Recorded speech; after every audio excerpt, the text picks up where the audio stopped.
dice, hear the thunder roar, knocking on fate's unsteady door. Maps unfurl and kingdoms rise in this world where legends lie. 1,000 voices call the tune.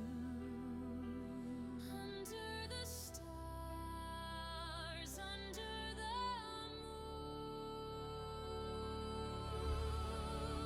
TNT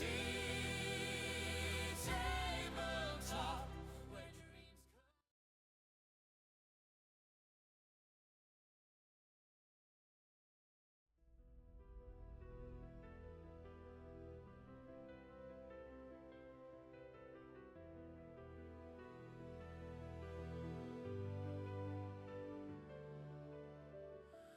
Roll the dice, hear the thunder roar, knocking on fate's unsteady door. Maps unfurl and kingdoms rise in this world where legends lie. 1,000 voices call the tune.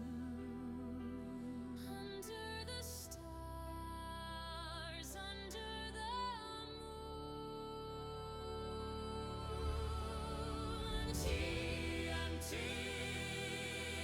tabletop, where dreams collide, where time won't stop. Raise your sword, claim your throne, for an epic tale to be sown. Miniatures march, armies clash, imagination burning like a flash. Heroes fall and villains grin, but every loss holds where we begin.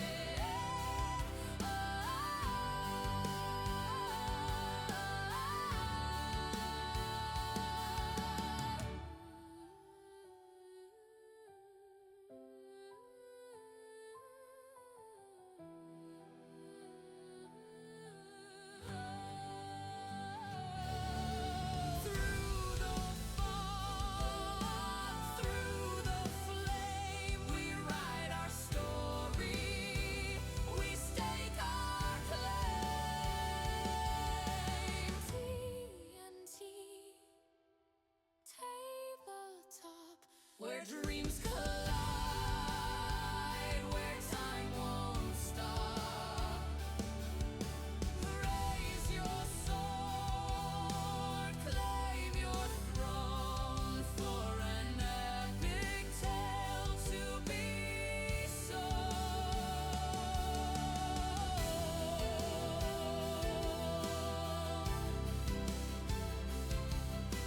An epic tale to be sown. TNT tabletop. TNT tabletop.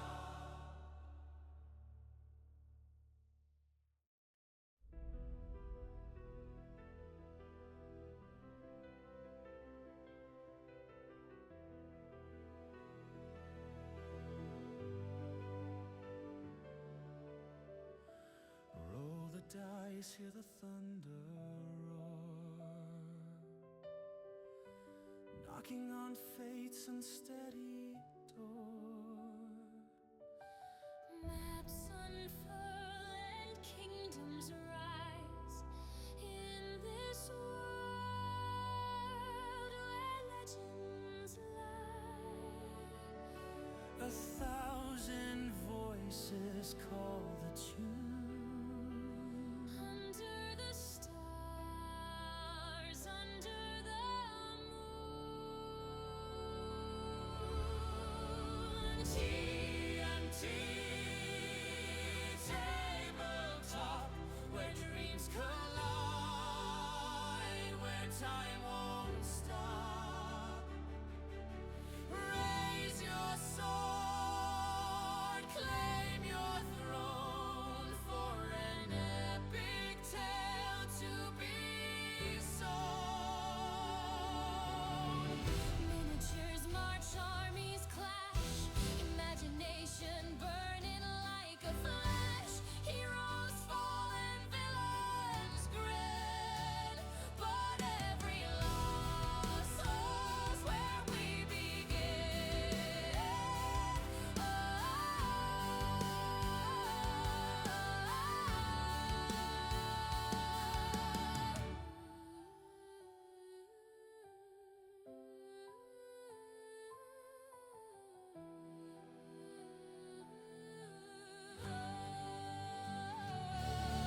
dice, hear the thunder roar, knocking on fate's unsteady door. Maps unfurl and kingdoms rise in this world where legends lie. 1,000 voices call the tune. Under the stars, under the moon. TNT tabletop, where dreams collide, where time won't stop. Raise your sword, claim your throne, for an epic tale to be sown. Miniatures march, armies clash, imagination burning like a flash. Heroes fall and villains grin, but every loss holds where we begin.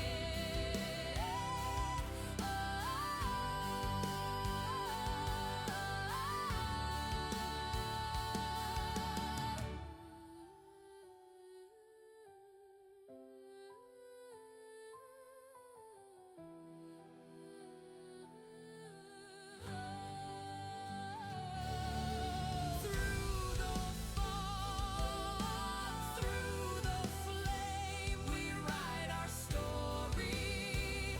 We stake our claim. TNT tabletop, Where dreams collide, where time won't stop. Raise your sword, claim your throne, for an epic tale to be sown.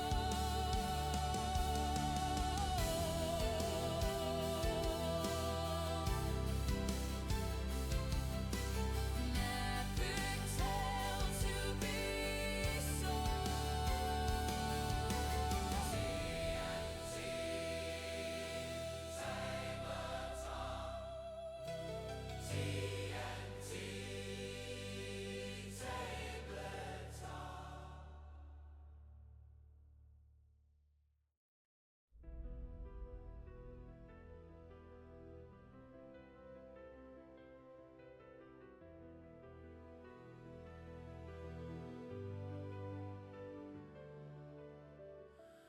Roll the dice, hear the thunder roar, knocking on fate's unsteady door. maps unfurl and kingdoms rise in this world where legends lie. 1,000 voices call the tune. Under the stars, under the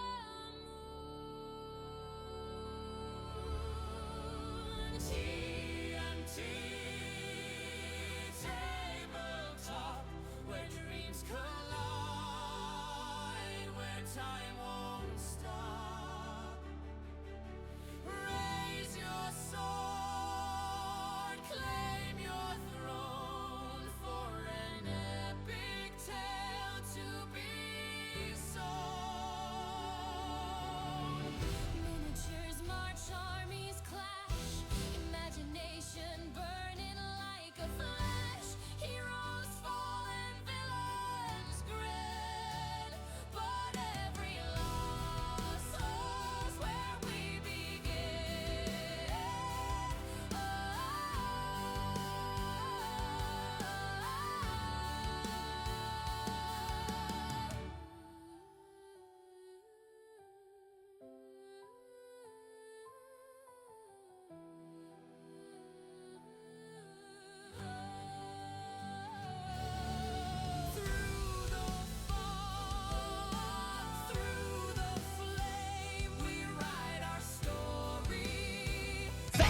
for waiting. And now we welcome you to TNT Tabletop. So kick up your feet, enjoy the show. Here's your host, Tony. Hey everybody, how you doing on this flippin' beautiful Sunday? You know, most of y'all are probably watching the Super Bowl right now. If it's, I don't know what time it's at, but I'm not don't hate me for it. I just never was a big football fan. Halftime show, on the other hand, that would probably be entertaining to watch, but I'm just like, it's not. I've just never been a football fan. Hockey, on the other hand, yeah. But anyway, now that I dissed enough on football, not a whole lot. But anyway, like I said, I hope you're all having a great Sunday. I hope you all had a great weekend. Not much news today. I did add a few things to the stream. I think I forgot to turn them off. But I added the shout outs for a couple the new characters, the knights that I put together. I should probably turn them off because I don't think we should be using them until we actually are playing with the characters. So give me 1 second to turn them off.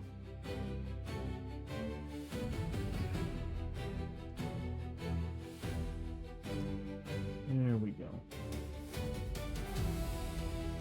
And I also, actually, no, I did add something to the stream. Okay, so, speaking of that, because I added animations for the new characters, they look awesome. They really put the ones I put together for the season 2 characters to shame. Because they're just so cool. The animations are better. Now that I can, like, talk to AI a little bit better, I'm like, the animations I made for these characters were definitely a lot cooler. They're a little more animated, like as if they're in the middle of a battle or something. It's really, really cool. But on top of that, I did finally add a randomizer for it. Because I remember telling you all, like, whenever you do a shout out for that character, I roll a 1d3 and they get back 1d6 and they get 1d3 back in health, sanity, any mix. I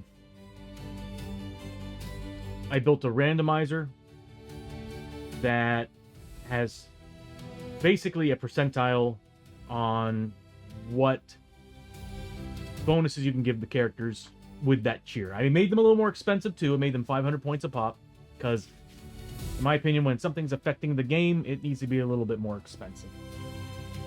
So, and they're on a 10-minute cooldown.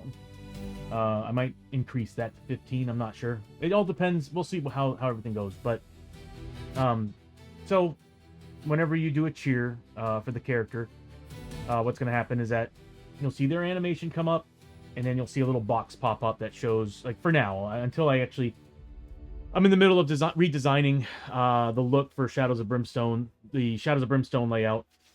And once I get that done, then I'll start, like, you know, redesigning certain things. But for now, I was like, just a little white box with text in it, done. But yeah, you'll see a little box pop up, and there's like a 60% chance that it's going to be 1d3 to health, sanity, 15% chance to 1d6 for health and sanity, and then there's more after that. There's like 5% chances for everything else, and then of course there is a 5% chance of something bad happening. I'm still debating on what I want that to be, but I think for now, I think I have it as like, it's like 1d3 corruption hits.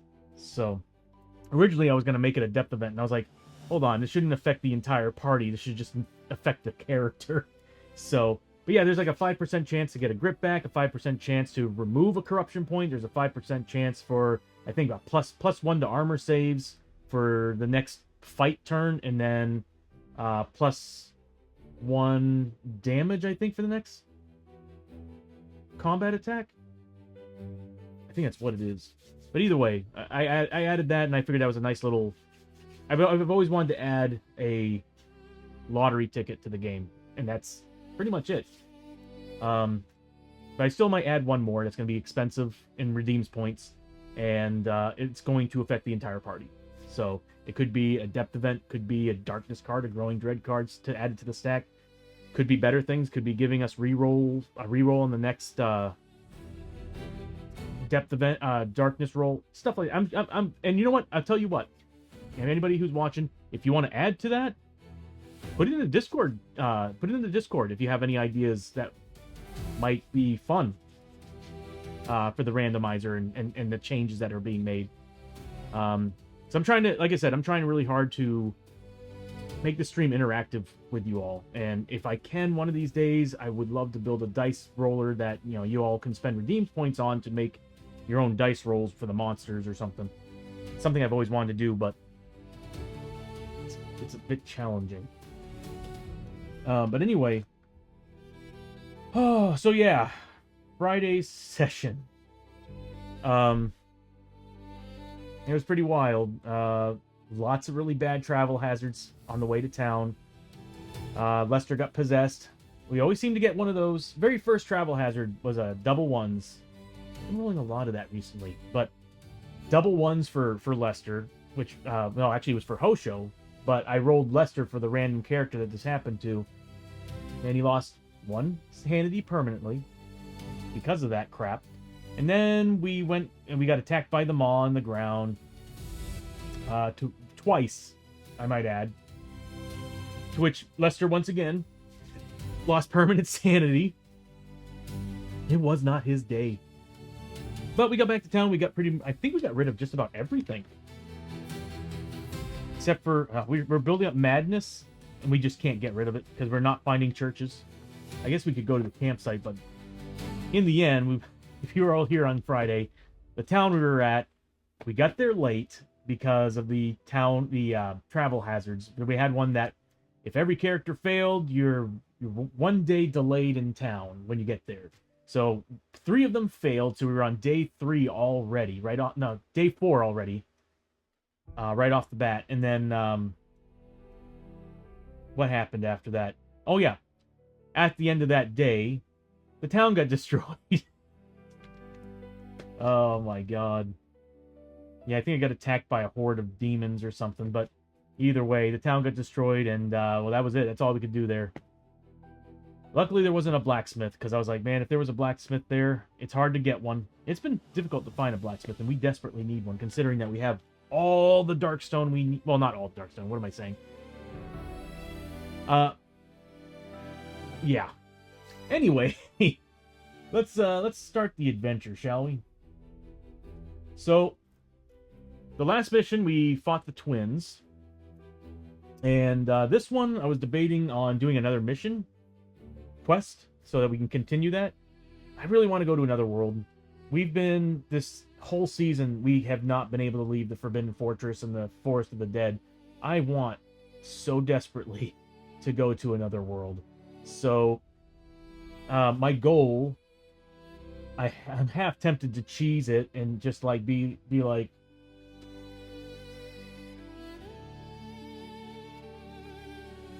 I don't know. We'll figure something out. See, I'm trying to stick by the rules that I created for this game, where we're always stuck in the same realm until a portal comes up and brings us to another. Which, that's the whole point of the game, is the randomness. So, what sucks is that every time we had a chance of getting a portal, it happened on missions that didn't have gates. We just had, this team's got bad luck. Which is actually kind of true. Well, no, actually, this team has amazing luck. Anyway, what we're gonna do... Oh, we got some decent money. I'm trying to figure out what mission we're gonna do.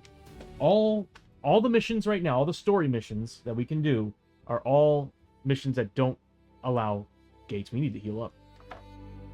They don't allow gates. Oh, look, yeah, there's a map. I forgot there's a map in this thing. I should use it. Well, anyway... That is a great idea. I should use this map. I got ideas. Okay. Add it to the giant list that I already have. So, the missions I'm trying to figure out to do right now is either hunt for darkstone, which we could use. We need the money and we need the darkstone. Exploration isn't bad, except I don't think it allows... Yeah, if we go through a gate, doesn't count toward the mission goals. We need to complete the mission. And I want to go through a gate, so that's out of the question. Seal the void gate, I think that's a decent mission. We have to find the book, and then we have to seal a gate. The only problem is... think this is another one where we're kind of stuck where we are. Yeah. No, actually, we totally could find a gate to another world in this one. This one's a little bit on the difficult side, because we have to find the book first.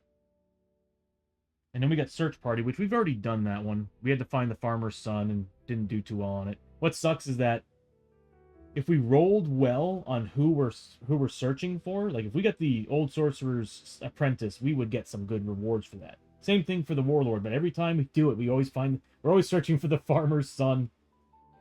But another thing too is we actually have to rescue him to get the reward, I think.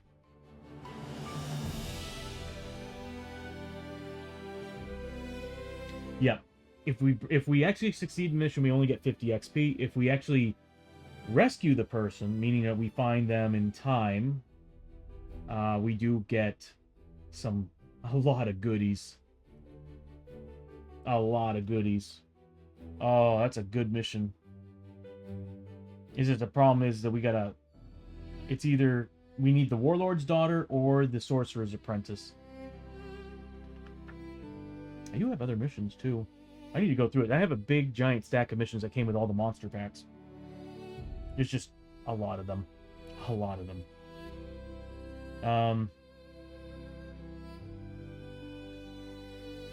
Yeah, one of these days I'm hoping to get some time to research. I really would like to do some different missions. Escape, I don't think we can do on this table.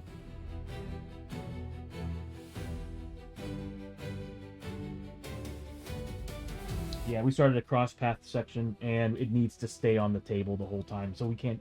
I don't have enough space for that, so we probably won't be doing that mission. Until I move and have more space, it's just that stuff like that's not going to happen. So I'm thinking we have a better chance of getting what I want in Hunt for Darkstone and Search Party. So Seal the Void Gate sounds like it would be fun though. We did it before with season 1 characters, and we nearly got our asses kicked because I think we fought the giant mutant. Yeah, we fought the giant mutant, and I remember who was it? My enforcer was holding him down, but he still was dealing stupid damage to everybody else. I'm thinking, God, we could use the darkstone. We could use the darkstone. If we want to upgrade our gear, we need the darkstone. So we'll do Hunt for Darkstone, basic mission.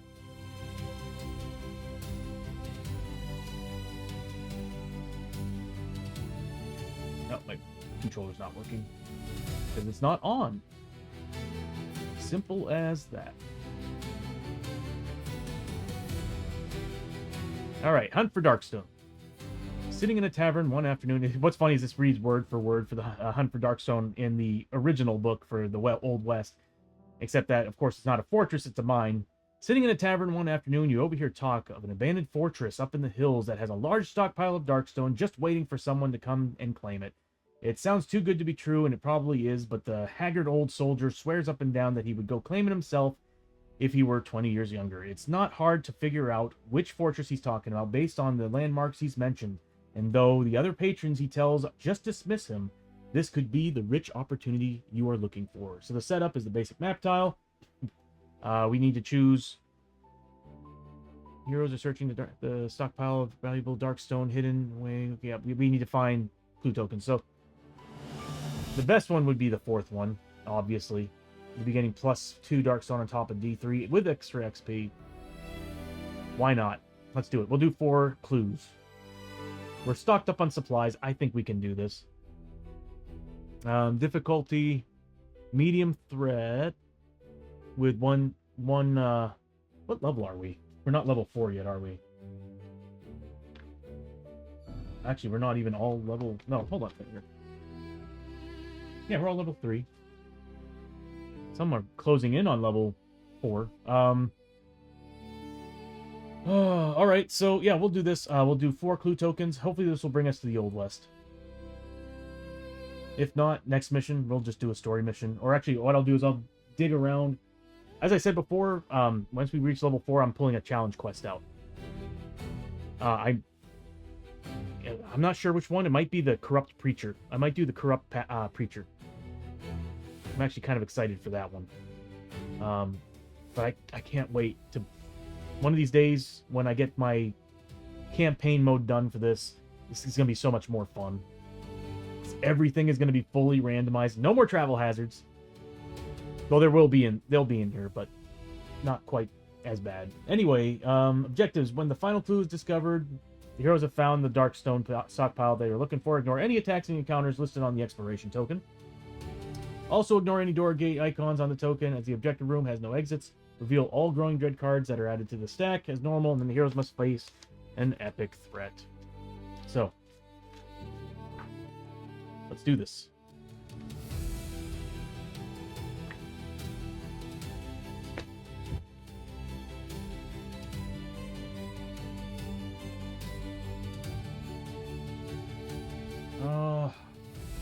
I need to see if I can get the Marshall resin model, because the plastic one, the tip of the shotgun, the barrel of the shotgun broke off, because I was being an idiot.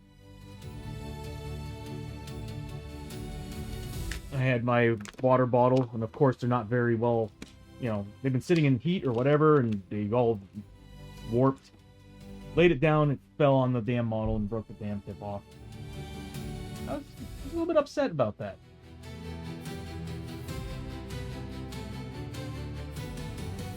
Please give us a portal. I might just cheese it and just force a portal. I tell you what we're going to do. Every time we get a clue token, I'm going to roll a die, and on a 6, it's a portal. If we don't find a portal yet. I want to get out of here. At least we're adding some randomness to it. I think we're set up. I think we're good to go. We need to heal up. Yeah, this was a very rough town stay and travel hazards for this game. You can zoom out just a tad. There we go. And I need to turn my card cam on as well. There we go. And I really need to fix the green screen on this thing. Okay, let's switch the music.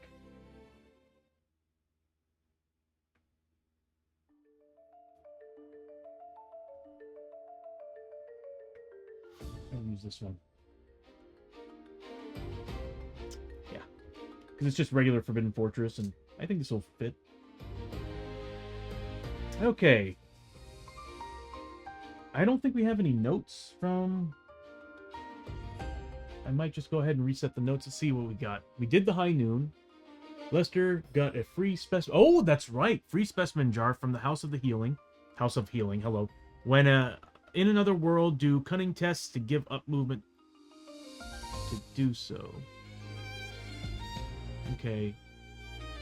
So I'm gonna have to pull up the rule sheet for House Healing to see how many I need. I think I'm just collecting it, and then I sell it. And I think every specimen's worth X amount of money. We might need to start doing that more often. More cash.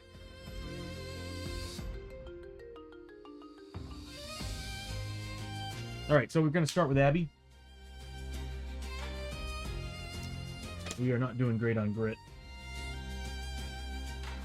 I gotta move everything around.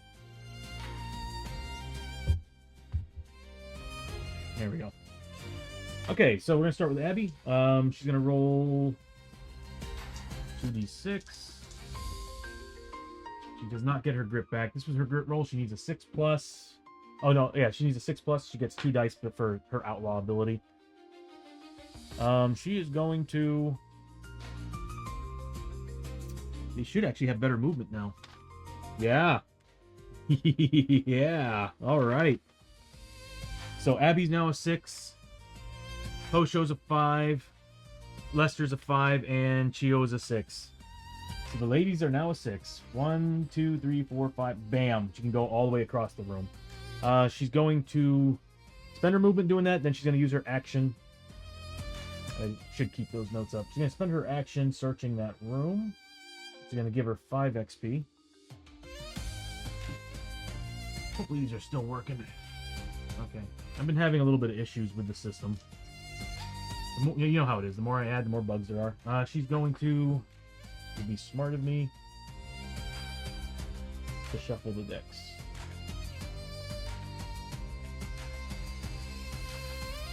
God, if Advanced Scene Switcher... I know I sound like a broken record, but if Advanced Scene Switcher could add arrays to this and 4 loops... Oh my god. I'd be golden. Alright, here we go. Map deck. We find the Courtyard Path. There. Courtyard Path, which is part of the Forest of the Dead.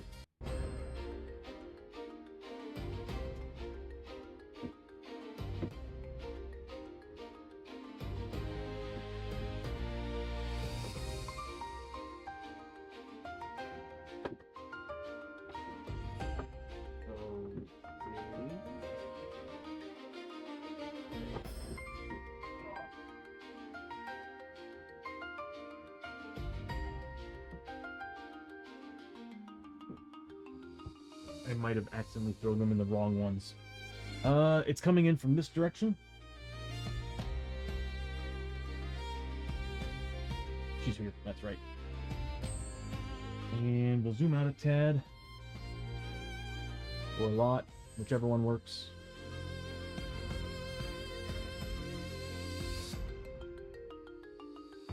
We'll leave that up because we're going to need to just figure out which doorway, which pathway is a doorway.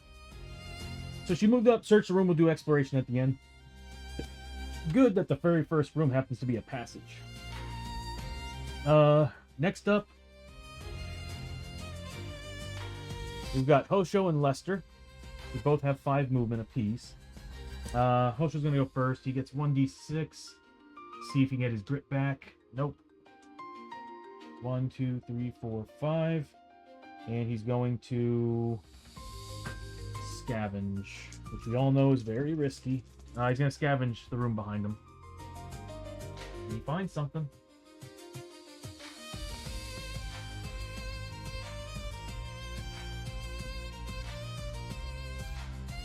XP is good enough for me.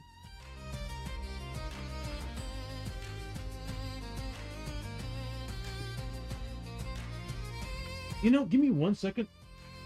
I need to see how much XP it is, because it's whatever the base rule is for XP times, and with an additional 20%. I just need to make sure I'm doing this right. So I'm pretty sure it's 2400 is what he needs to level up. So I think it's 2k for level 4, and then 3k for level 5.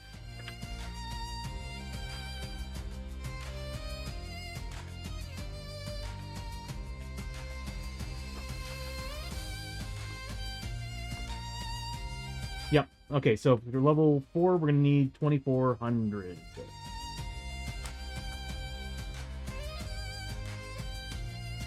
Yes. Okay. So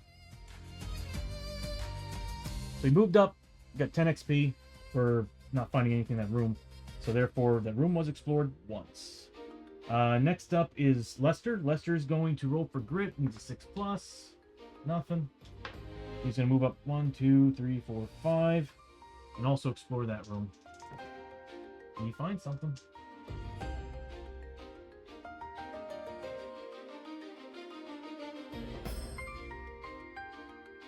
Same thing, nothing. I mean, he finds something, that is nothing, but hey, 10 XP is 10 XP. It's better than getting another Growing Dread card. I might see about changing the percentages and chances on doubling up on certain cards. Because the last time I had 3 Growing Dread cards back to back. That's not cool. Although that was still very possible. Even when using the regular deck. Alright, next up is Chio. Chio's gonna roll for grit as well. 6+, does not get it. But she does move up 1, 2, 3, 4. She is a tank-ish. She's tank-ish. No, she's gonna sit right there and she's gonna start healing people up. Hosho needs it badly. She is 3 health away from... She needs more health. Everybody else is doing great but her. And she's even got bonuses to health for all the gear that she's wearing. It's weird. Okay, so she's going to heal up Hosho. She should have 5. Start of her adventure, she should start of her adventure, she should always be getting an additional 3 bandages. I feel like I'm missing something in here too. I feel like somebody's supposed to be getting a free grit at the start of their turn.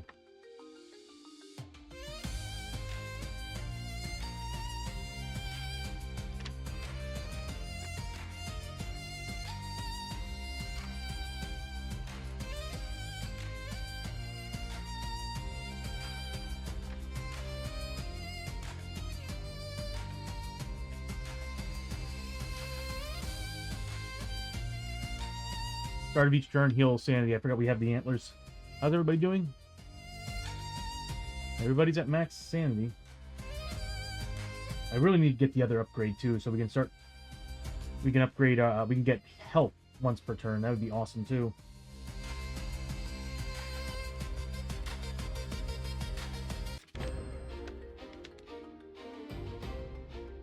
Yeah. I might be thinking of the knights. Yeah, I think I'm thinking of the knights. Problem about playing 2 different groups. Okay, so she's just gonna start healing people up. She's gonna use Hosho's bandage. He's got 2 of them. She's gonna use one of those to heal him up. That should be plenty. Unless I roll a 1. Let's see what she gives him. 5 points is good. Yeah, that should be sufficient. That'll get him up to a 16. So, Hosho's getting back 5 points of health. And it's going to give Chio 25 points of experience. Since she's healing somebody other than herself, she gets 5 XP per point of healing, sanity. It goes all the way around. So, it looks like we're doing all right there.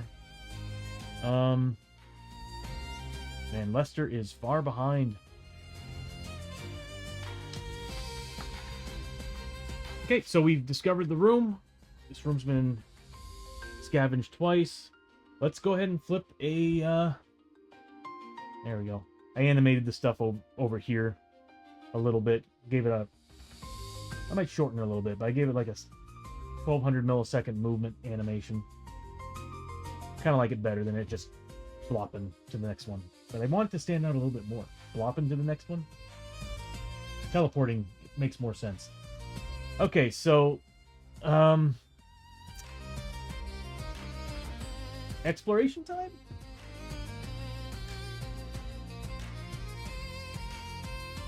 Our journey continues. Draw inspiration. Not a good start. Yeah, that's not a good start. Right out of the box. Right into this. Freaking depth event. Are you kidding me? So, one of those 3 is a doorway. We have a depth event, and then on top of that, we have an encounter. So, let's roll for the location of the doorway. Why does that not come out when I need it? Okay, so I need... It's getting warm in here. So these are blocked off. This is a doorway. Next, depth event, and we just rolled the 6.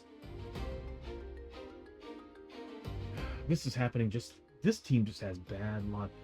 If they roll a 1, then we know this team's just cursed.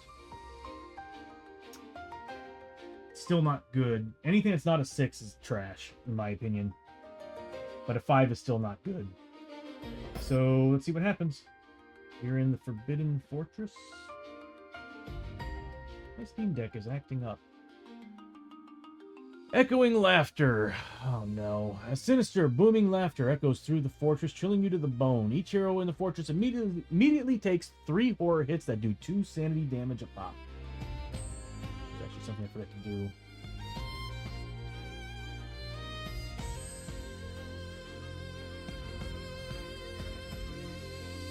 There we go. Okay, so that sucks. So everybody needs to make 3 horror hits that do 2 sanity damage a pop. Luckily, we got those antlers, so we can get some sanity back at the beginning of every turn. It's 1 point, but 1 point's 1 point. That can make a huge difference. So we'll start with Abby. We'll start with Hosho and work our way down, I guess. What we're looking at is pretty much everybody but Chio has a 4+ roll on these. And I think Chio has spirit armor. Yeah, she's got the holy blessing. You know what? I should do what I did with my knights. Spirit armor, 6+. Okay, so we'll start with initiative order, I guess. Abby, and work our way down. So here's Abby. She needs 4 pluses. She passes 2, fails 1, so she takes 2 points of sanity damage. We'll get a point back at the beginning of the next turn. Next is Hosho. Same thing, needs a 4+. Same thing. He loses 2 sanity. And then we got Lester with his 4+. I knew it. He's like the weakest willed out of all of them. Now, especially considering he's lost 2 permanent sanity. So he's lost 4 sanity. Somebody's about to start dipping into the liquor already. And then Chio with a 3+, and then a 6+ spirit armor. She passes 2. Then she gets spirit armor. So again, for spirit armor, you're taking all the wounds or sanity damage that you're supposed to be taking, and you're rolling against those. So in this case, we need to make 6 pluses on these 2 sanity that's left. Which she ignored 1, so 1 point of sanity damage for Chio. Yeah, I'm gonna come out and say it. I think Chio is probably the MVP of this team. Okay, so with that, we did the depth event. We now have an encounter, which I probably should also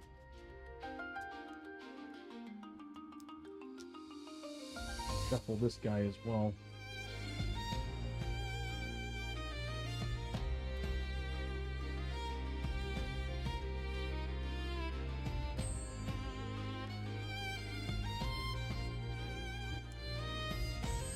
All right, the encounter we get.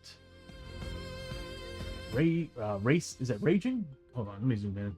I think it's Raging Flame. It would only make sense, right? Yeah, Raging Flame. A raging fire blazes here, burning the timbers and scorching the paper screens.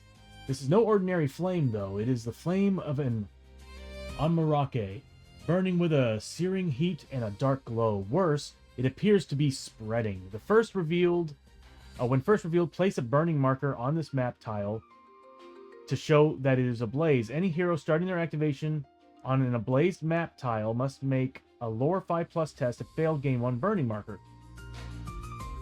At the end, how's our lore?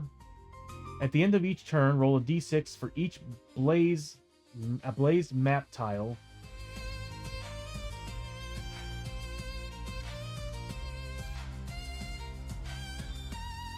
Interesting. At this end, okay, so at the end of each turn, roll a d6 for each ablaze map tile that has at least 1 hero on it. On a roll of 1 or 2, place a burning marker on a random adjacent map tile that does not already have one. That map tile is now considered to be ablaze. Oh my god, this is a really bad card. Whoa. We are just... wow. Just wow. Okay, so this remains in play. I am going to retire this team because they are just... the luck they have is so bad. It is so bad.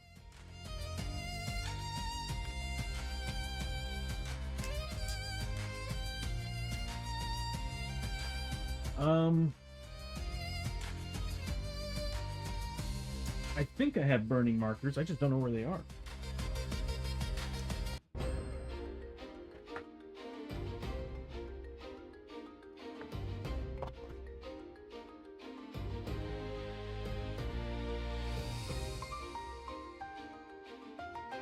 Yeah, definitely not in here. I might...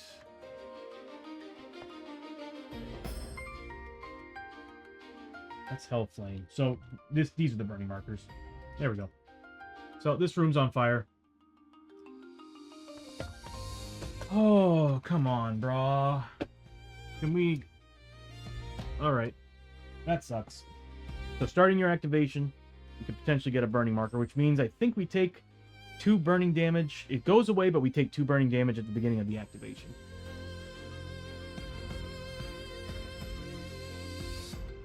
Any hero starting their activation on a Blaze map tile must make a lore 5+ as a failed game 1 burning marker. So it doesn't affect them until the next turn, if I remember correctly. Let's look up burning.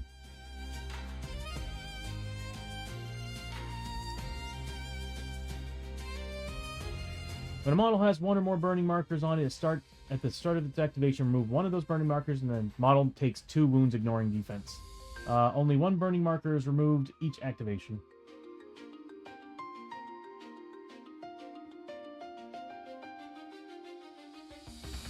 Hold on. Did I miss something?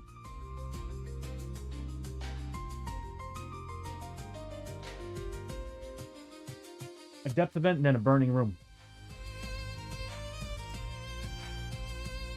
Okay, so no clue token yet. So I guess there's no fight or anything, so we're good. Luckily, we have a lot of movement points. Problem is, we don't have any grit to get the hell out of here. Luckily, the door, I think... Well, either one of those is close.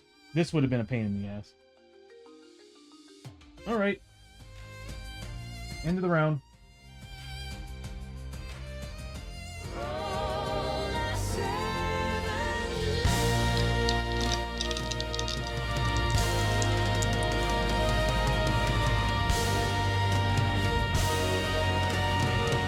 Got it.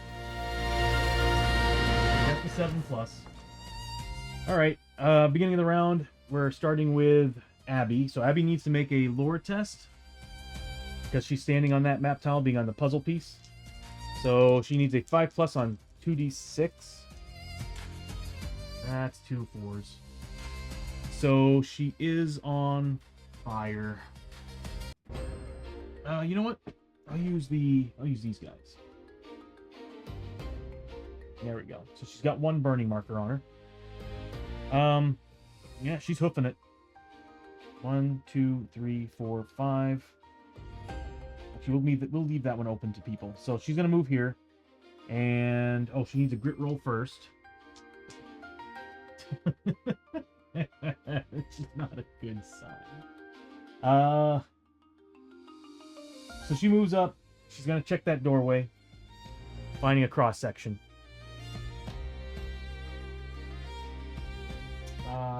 From Forbidden Fortress.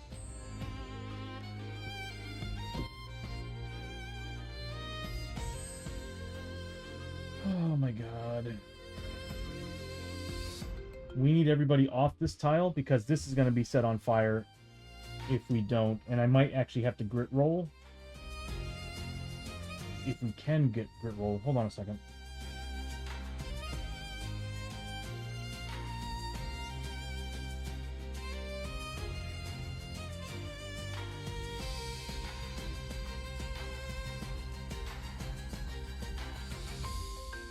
The end of each turn, we need to see if this was actually on fire too.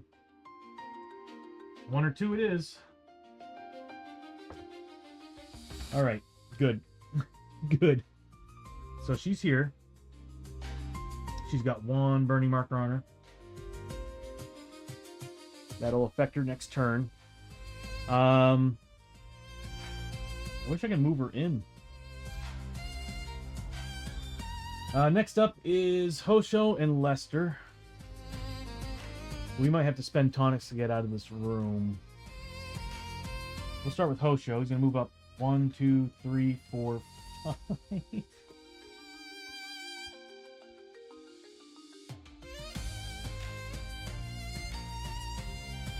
Oh yeah, and he took a burning marker.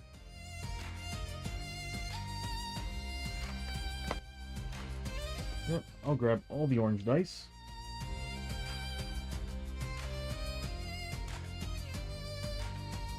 There we go. So Hosho's got a burning marker now, since he started on that map tile. And he's going to scavenge the room that's behind him. Or actually, he'll scavenge the room that's in front. Nothing. 5 and 2 ones. Next up is Lester. Lester's going to roll. Did I roll for grit for Hosho? I don't think I did. Nothing. So here's for Lester. Nothing. He's going to move up. 1, 2, 3, 4, 5.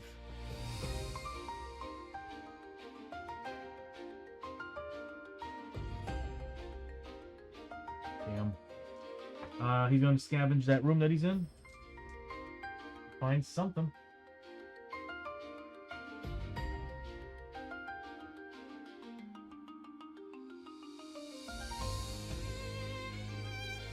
That sucks. So he finds a darkness card, but he also gets 10 XP.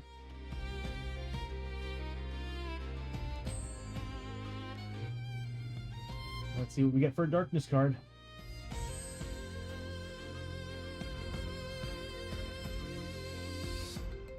Draw darkness card.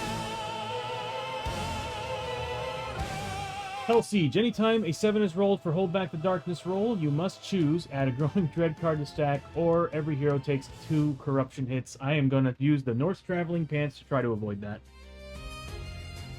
That is a really bad card to have. Norse Traveling Pants. Once per adventure, cancel a depth event or darkness card on a d6 roll of 3+.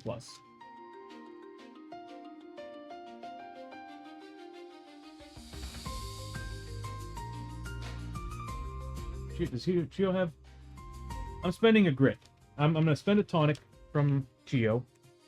He's now down to 1. I don't want this card in here. All I need is a 3+.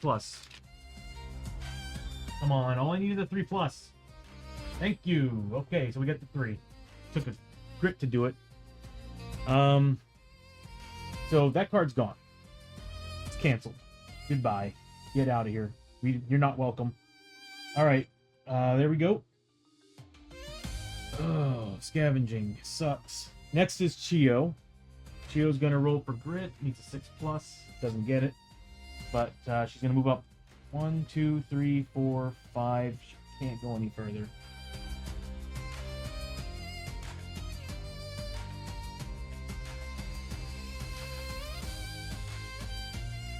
Everybody's gonna be taking another burning marker. Hold on a second.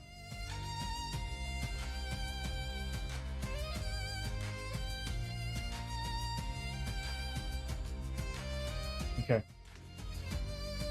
Oh boy.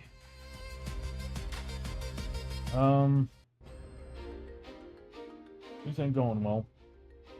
So it's not a room, so there's no exploration or anything. Chio.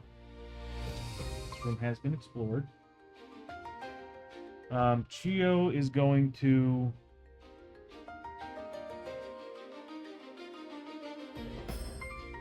why not scavenge?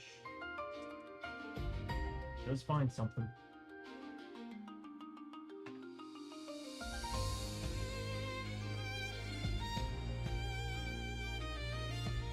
No, we normally just keep getting growing dread and darkness cards. It's kind of nice to actually see cash.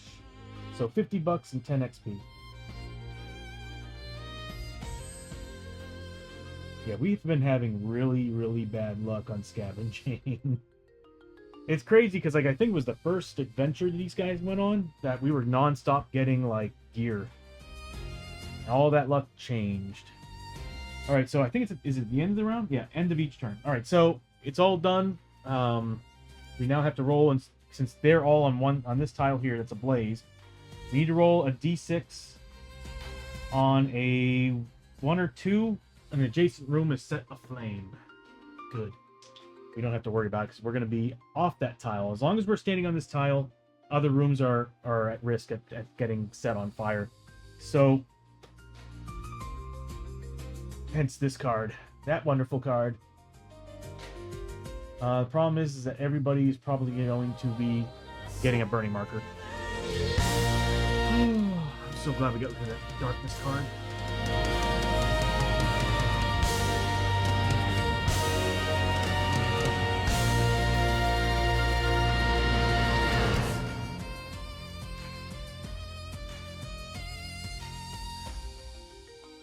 Double twos. Okay, so depth event, everybody.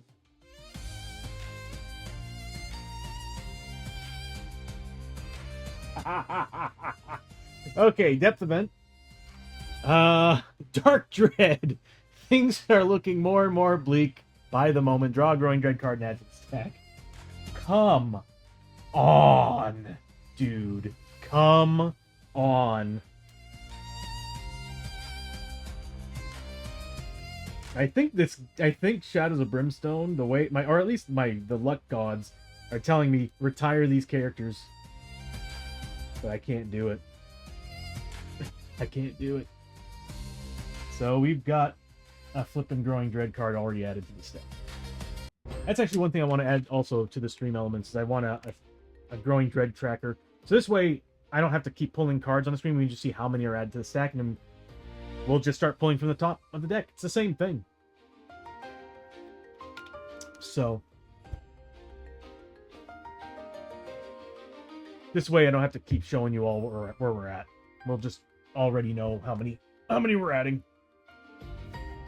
All right. Nothing happens to the depth track at all, except that we actually did go down one. We're 2 rooms in so far. Next, we're starting with Abby. Abby gets 2 points of damage, but she still has a burning marker because technically she's still on that map tile. So she is taking 2 points.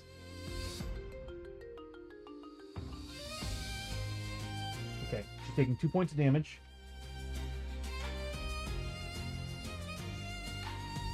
And she's still getting she gets another burning marker because she's still activating on that map tile.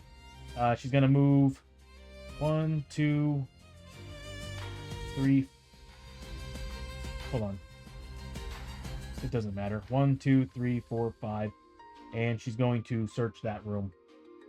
Should probably zoom out a little bit.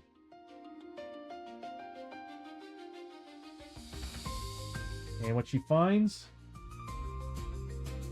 Did I roll for grit for her? I don't think I rolled for grit.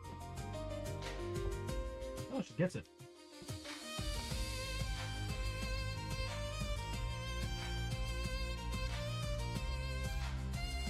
She finds an inner garden. That is part of... Oh, God. Okay. I think I put that in the base game. There goes my power.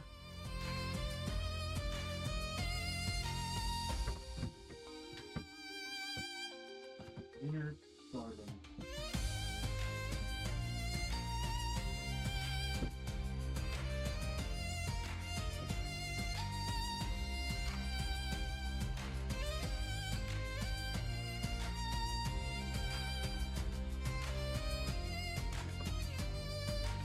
Oh, there it is. Pretty tile. Coming in from this direction.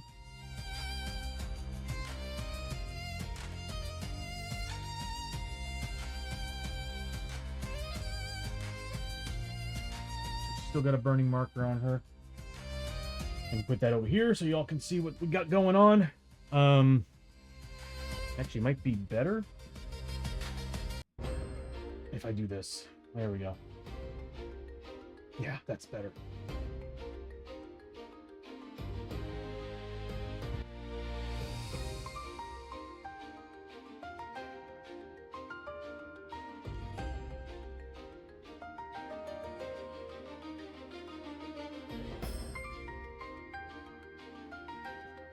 Okay.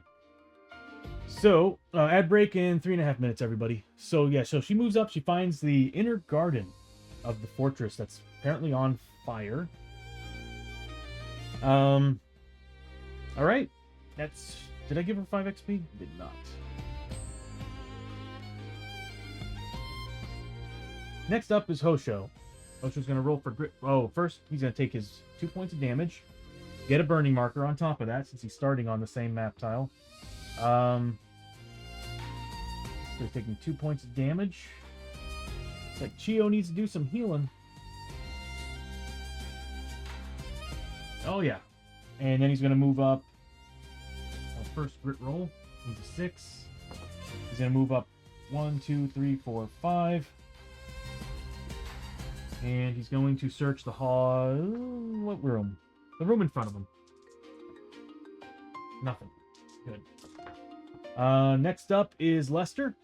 Lester's going to roll for grit as well. He needs a 6 plus. Nothing. He's going to take a burning marker. I might just use the burning markers.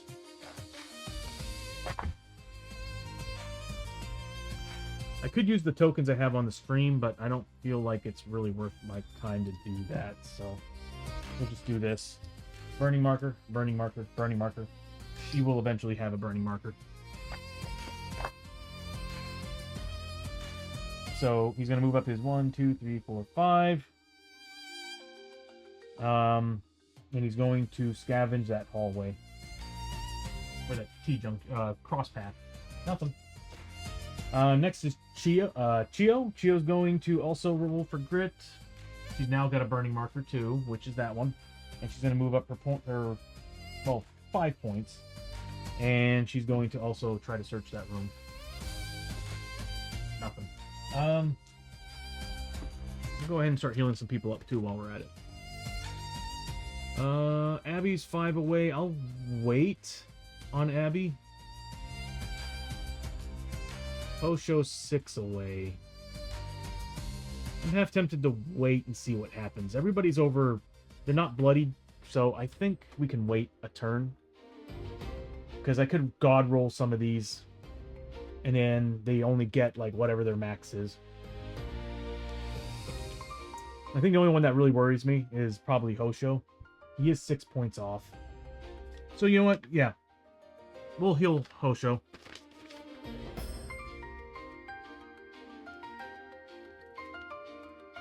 Yeah, because he's going to take 2 wounds next turn.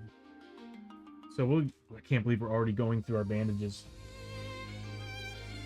Thanks, so a burning room. +3 to the roll. Oh, I knew it. Okay, so that's the whole amount. 8 points of health brought back.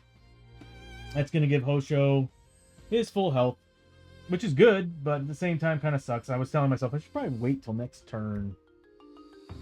So Hosho's getting back 6 health, giving Chio 30 points of experience for healing him.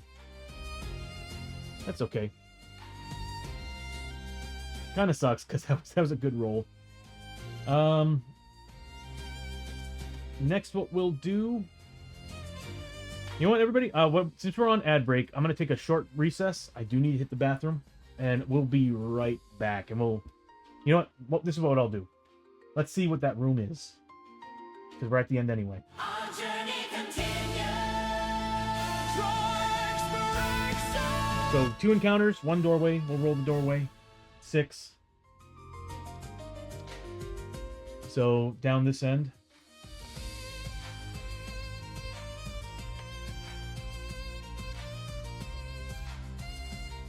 So we got this end here. That is the doorway.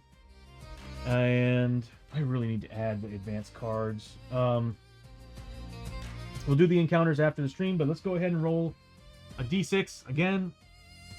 We'll say 5 plus to go to a new world. So 5 plus brings us to a new world. It was gonna be a 6 anyway, so that's now a portal.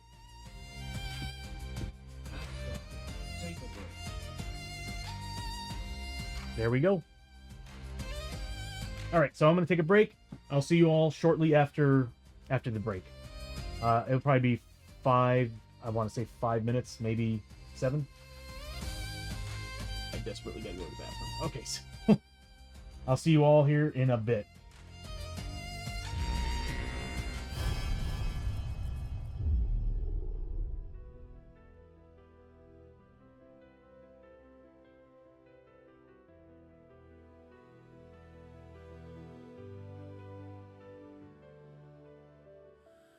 Roll the dice, hear the thunder roar, knocking on fate's unsteady door.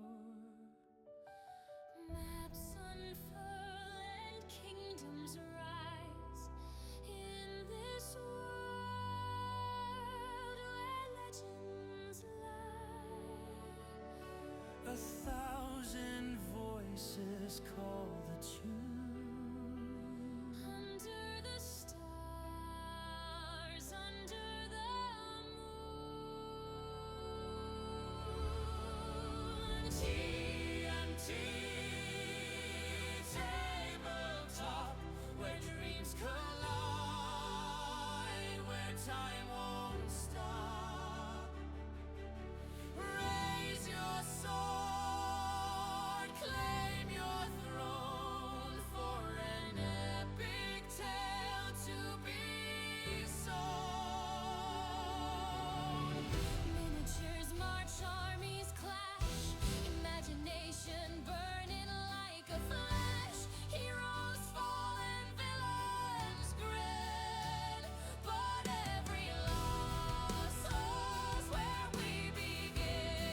skies hear the thunder roar, knocking on fate's unsteady door. Maps unfurl and kingdoms rise in this world where legends lie. 1,000 voices call the tune. Under the stars, under the moon. TNT tabletop, where dreams collide, where time won't stop. Raise your sword, claim your throne, for an epic tale to be sown. Miniatures march, armies clash, imagination burning like a flash. Heroes fall and villains grin, but every loss holds where we begin.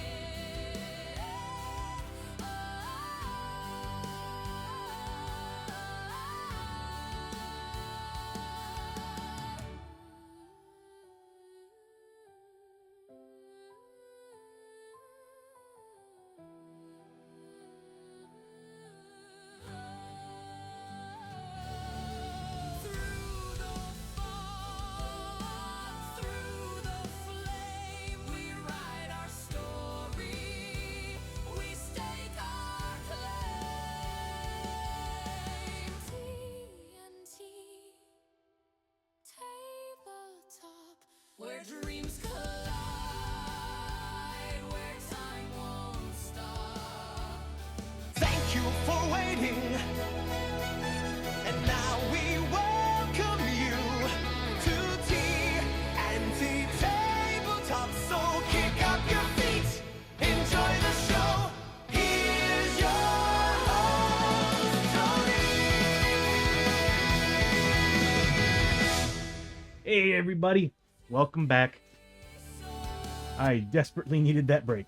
Okay, so anyway, so to catch up on where we're at, we're doing the basic darkstone mission. We desperately need darkstone. We need money. So we're doing the hard difficulty. So we need to find 4 clue tokens. We walked into this fortress to this tile over here, to which we got this encounter card, which is a raging fire. So what happens is that anybody who's staying on this tile, as long as there's a hero on this tile, the raging fire can expand. So on a roll of 1 or 2 at the end of every turn, if there's anybody on this tile, it can move to a random tile, and it just keeps building up. Which sucks, because anytime you start your activation, anytime a character starts their activation on a tile that's ablaze, we get a burning marker. And as everybody knows, burning marker is you're always taking, beginning of every turn, you remove a token, take 2 points of damage, ignoring defense. So anyway, we walked into this room and we found ourselves, as I said at the beginning of the adventure, I want to find a portal. So I said on a d6 roll of 6 plus,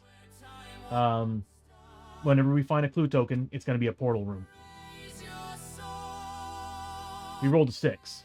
So here we are. We found a portal, which we forgot to do that on this one, I think.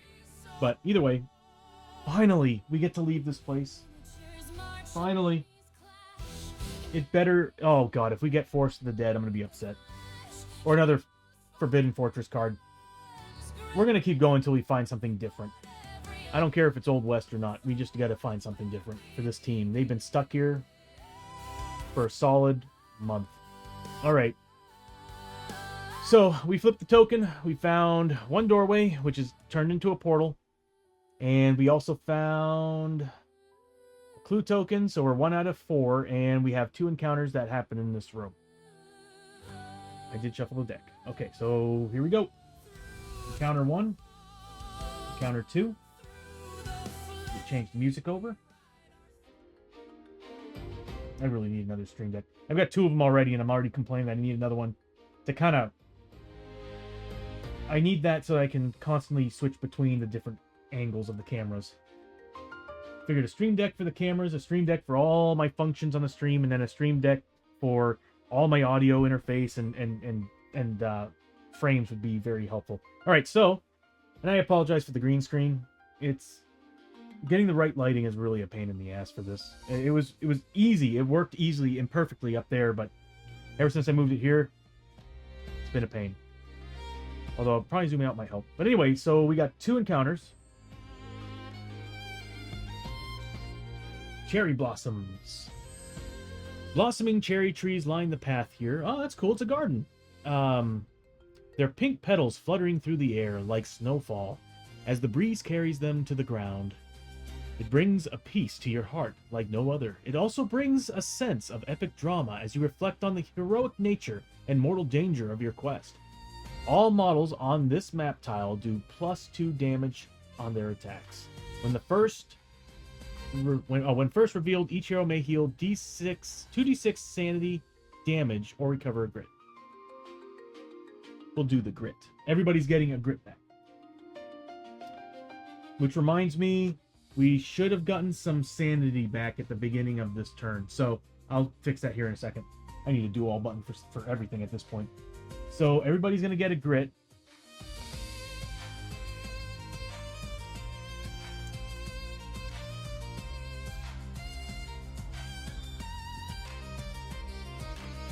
That's a really good card. That is a really, really, really, really good card. And everybody should have gotten a sanity back. So how are we doing on sanity? Everybody needs one. So at the beginning of the turn, because we have the antlers on everybody, everybody's got the antlers edition on a piece of clothing. That's +1.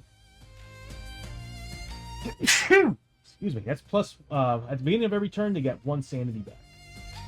Again, I need a do all button for this. So 1 sanity for Hosho.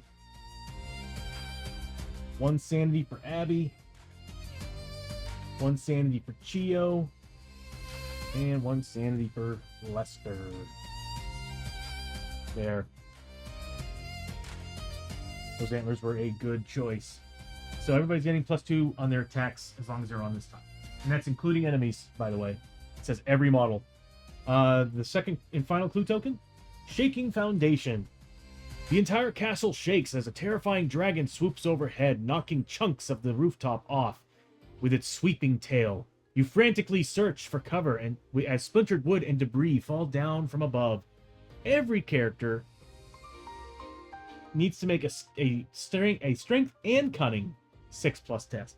If successful, gain 30 XP and draw a loot card found in the rubble. If failed, take D6 wounds ignoring defense.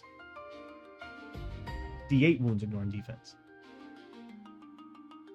If more than half the heroes have failed this test, 1 random doorway exit from this room is blocked by rubble. Place an end cap on. If there are no remaining doorways in this room, the heroes must choose to either fail the mission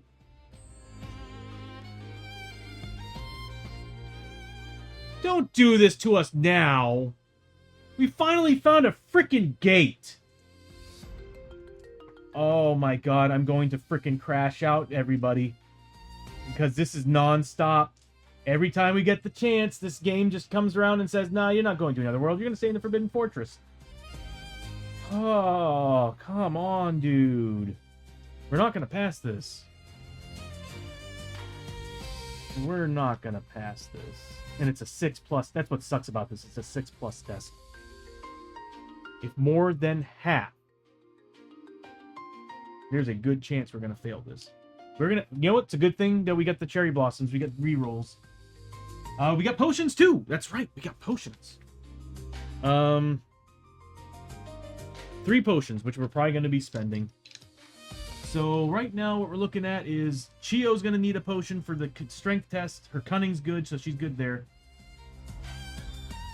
Everybody's actually pretty decent at this. So this is what I'm going to do. I'm going to separate them. So yellow is going to represent... Let me zoom out here. I'm not going to lie, I'm a little pissed. I'm not showing it, but deep inside there's a raging pit of flame and hatred. So yeah, yellow's going to represent strength. Purple's going to represent cunning. So we'll start with Abby and work our way down. Abby is a 3 and 3.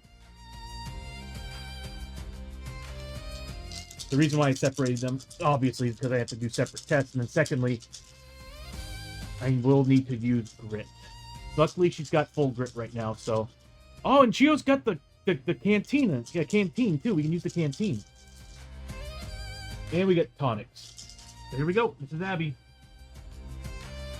That is not... None of them. Not a single frickin' one. You have to pass both, too. That's what sucks. I'm spending 2 grit. I'm spending 2 flippin' grit already. So I gotta do it for both. You know, I'm gonna rule this. It's strength and cunning test, meaning you should be rolling them together. So I think that spending 1 grit should be able to handle the whole damn thing. I'm gonna play by them rules. Alright, so... Do I have anything that can help me with this? Anything at all? We need 6 pluses on both. We got 1, that's it.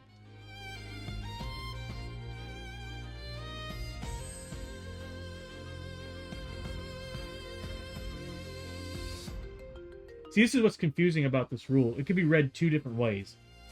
You're combining both dice to get a 6 plus, or you're doing 1 at a time.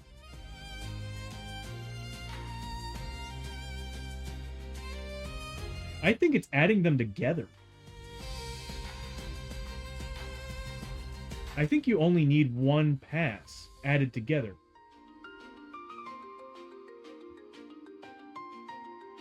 Because it would make sense for them to say, make a strength test, then make a cunning test, which they usually have cards like that. So I'm thinking that no matter what, you're actually adding your strength and cunning together to do this. Which would make sense because you're using your strength to try to push things away or brush off the debris, and using your cunning to try to find cover. So I think that's what it is. So it's a pass. Because there's no way you could pass that if you have like a 1 strength and a 2 cunning. Which, this game's not meant to be fair. But that's how I'm reading it. Is that you actually combine both rolls. So, Abby passed, getting 30 XP.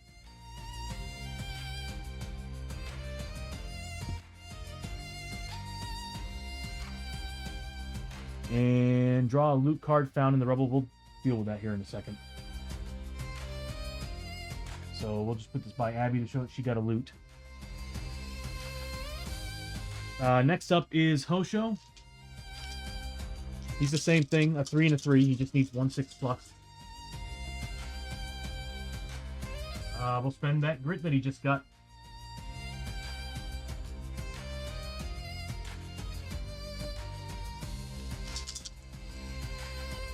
Because if you fail, you take damage, right? Yep.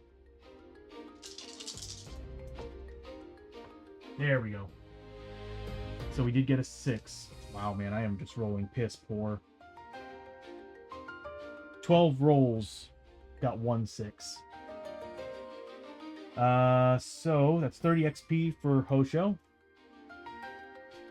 And he gets a loot. Next up is Lester. Same thing. He's got 3 and 3. Yeah, he got 2 big passes on that. So he's getting 30 XP. And he also finds a loot. And I think Chio's got a... She's got a... she's still a 6. She's got a 2 strength, but a 4 on her cunning.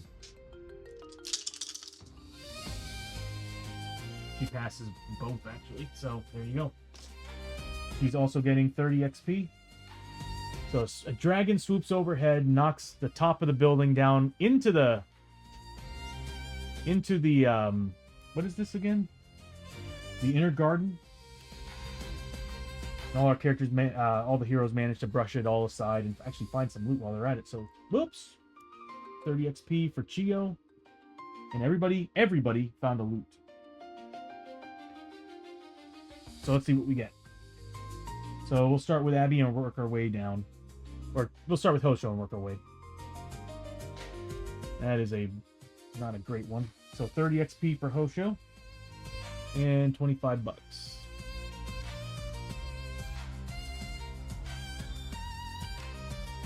Next up is Abby.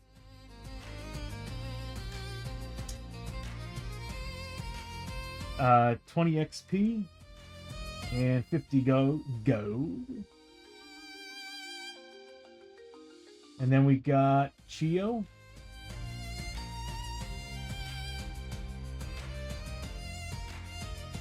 One darkstone and 30 XP. I could definitely use the darkstone.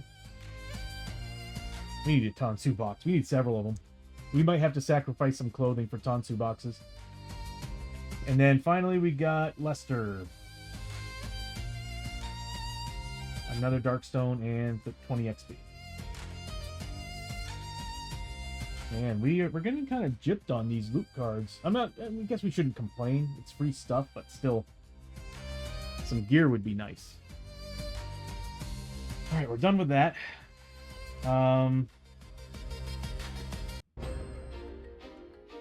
That's right, the cherry blossoms. I don't think we're gonna have to worry too much about it.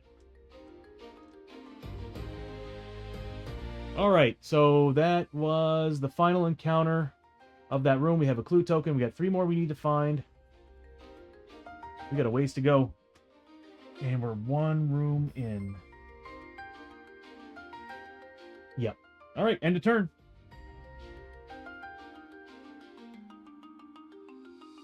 Hold on. My interface is gone. There we go. For some reason, I don't have it programmed in returning from coming back screen. So, all right. So we're going to be moving down. We don't need to do anything else in there. We did everything from the clue, from the exploration token. So, go back to darkness.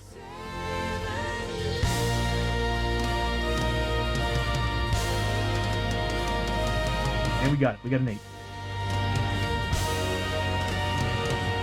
Anytime we fail, though, we're supposed to be getting something. That's right. Chio's supposed to be getting something. Okay, so... that is a good idea. Give me 1 second. I need to add the game tokens. There we go. Hosho should actually be at -5. So yeah, I added animations on the token, so this way it kind of directs your vision over there. That changes have been made. Like I said, I'm trying to add more and more as I go. Crappy thing is I kind of lost the... I don't know where I put the game token. I have an After Effects file, and I have no idea where I put it, and it's all my game tokens. I need to add more. I don't know where I put it. I lost a lot of things. Alright, so at the beginning of the round we have Abby. She's going to roll 2d6. She needs a 6+ to get her grit back. Nope. She rolled 2 4s. And she's going to take a burning marker damage. So 2 points of damage.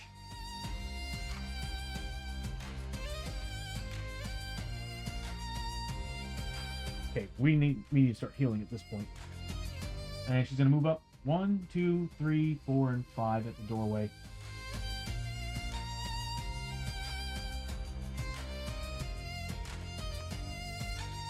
And she's going to search that doorway, giving her 5 XP. And let's see what we find. Alright, Portal 1 should, or Location 1 should be the fortress. Doesn't have any special rules. Alright, here we go. Let's see what we find. It's a world portal to another world. We found it. Oh my god. We found it. Oh my god, we found the Blasted Wastes. Oh. Awesome sauce. Alright, so Wasteland. Whenever a natural 7 is rolled for Hold Back the Darkness roll, all heroes in the Blasted Waste also take 1 corruption hit. Use the Wasteland loot deck while in the Blasted Waste whenever a hero draws from the loot card. Cool. get to draw 1 extra. That's awesome. So anytime we get loot, that is cool. All right, so we got a lot to do here. Let's get rid of this tile.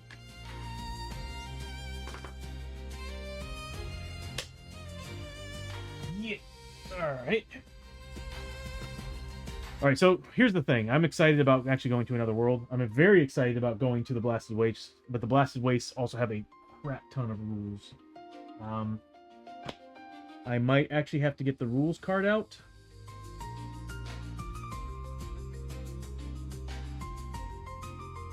I don't know where it is. All right, give me 1 second.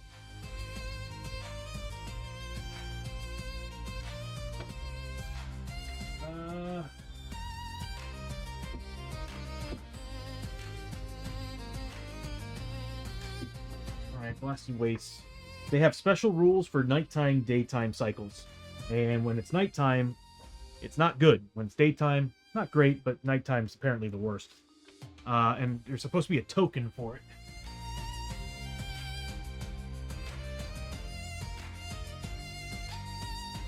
What are these?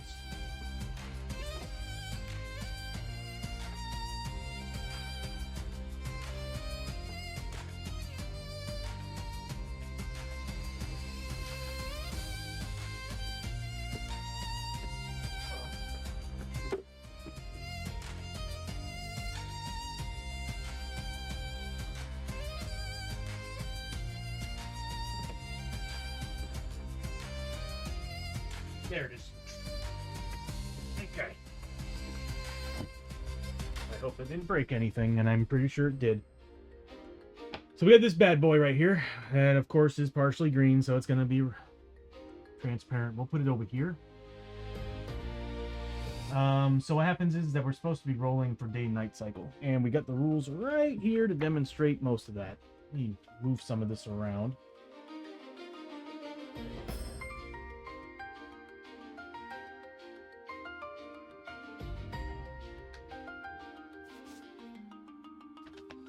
And we'll go ahead and get out the Blasted Waste stuff. Blasted Waste. Your very small deck of encounter cards. What's cool about this is we have to go to Barter Town. This is basically the Mad Max expansion.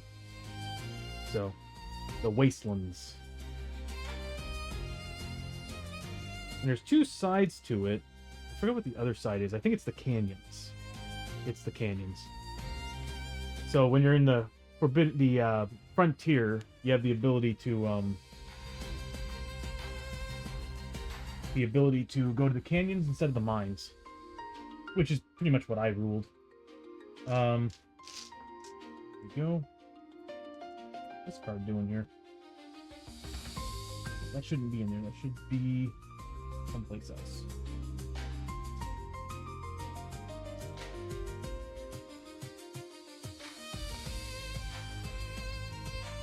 There we go. And shuffle these bad boys up.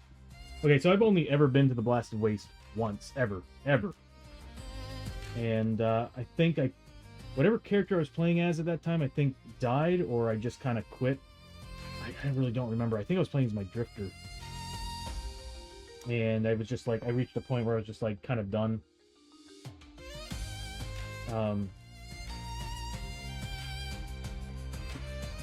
But it was also at that time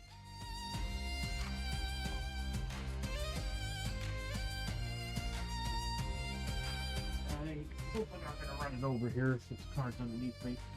But anyway, at that time I was constantly flip-flopping on whether or not I liked clubbing more or actually being in, doing nerd things like playing board games and whatnot. Yeah, I was constantly switching between the two. So I loved me some clubbing in that time. Dancing's fun. Alright, so we have that to deal with. I might zoom out a little bit, but we need to see what tile is going to be the blasted waste for that spot. And it is a cross passage.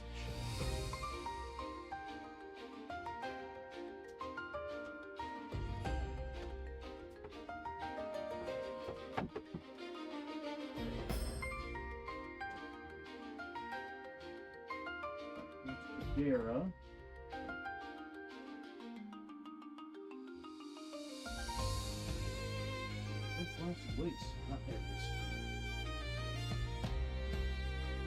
And it's coming in. I guess it really doesn't matter, but let's do this.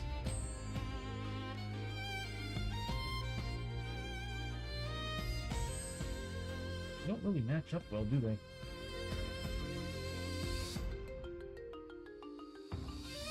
Not a fan of that.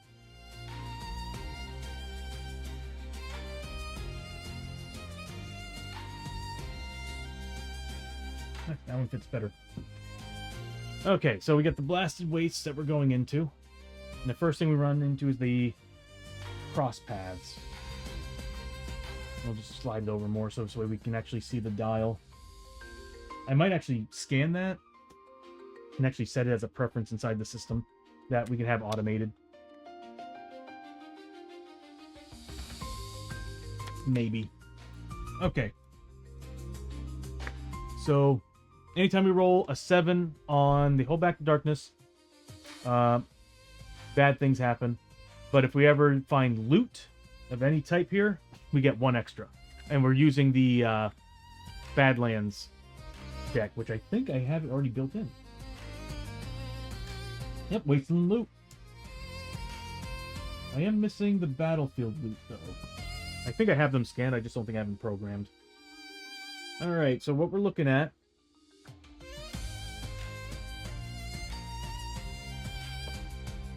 What would be better? You know, just this way you all can follow along. And if I'm reading this wrong, you can chew me out for it. Okay, so what we're looking at... The sun track. The sun track is used... Yeah, let's go ahead and change the music.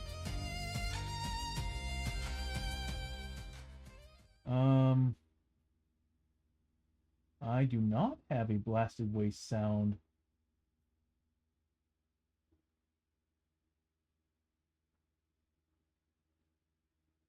Oh.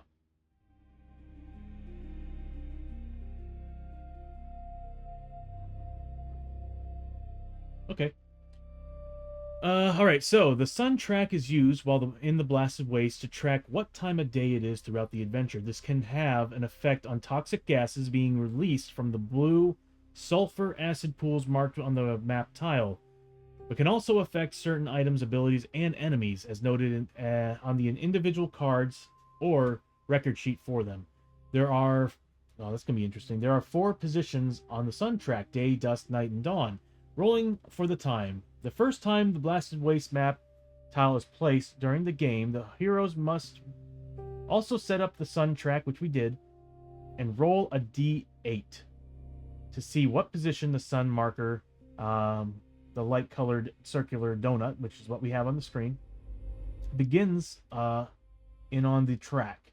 Each position on the track is marked with a number set to the corresponds to the die roll.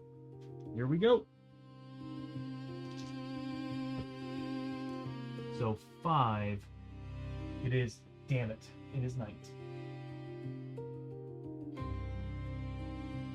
Okay, so it's night. For the missions that start in the blasted waste, the heroes may choose the position the sun... Oh, that's cool. That makes sense. You choose what time of day you actually set out on the mission.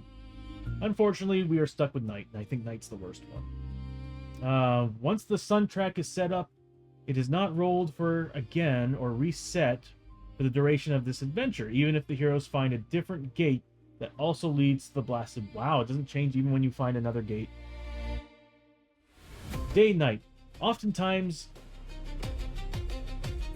There we go. Oftentimes, game effects will be based on if it is currently day or night in the blasted waste. As noted on the sun track itself, both the day and dawn positions count as day, while both the night and dusk positions count as night. Advancing Yeah, I think I can do a better job with building stuff for this stream, specifically for that. I think I have some ideas that'll be fun.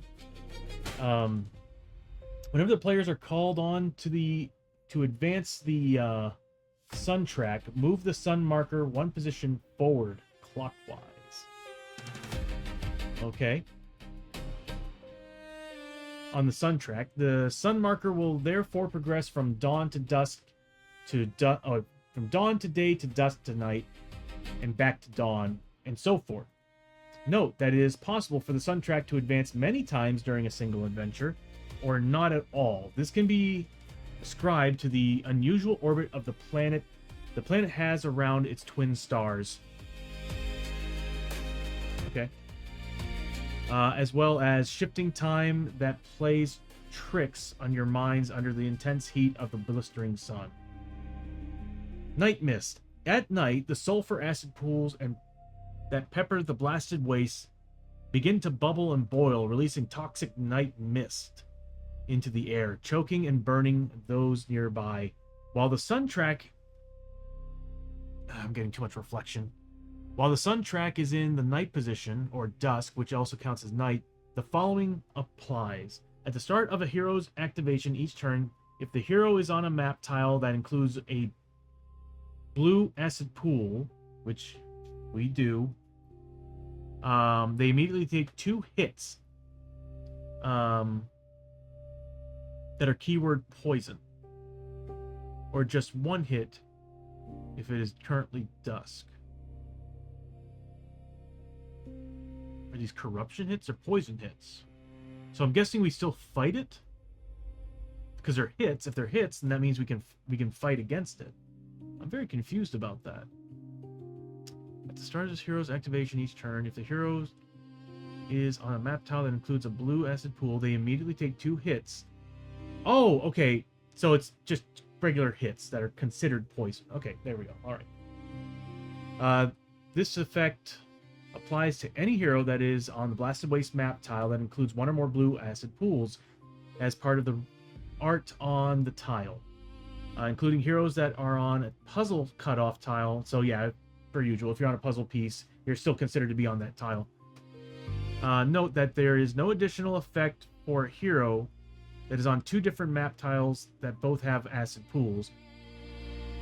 On a puzzle cut half space between 2 tiles. The texturing on this, I swear, a hero is either affected or not.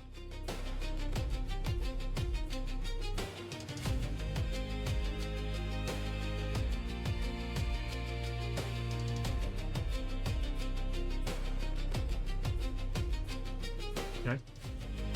That's it. All right. So, during the day, we take 1 hit keyword poison, and during night, during dusk, 1 hit keyword poison, during night 2, which we're at night. Okay.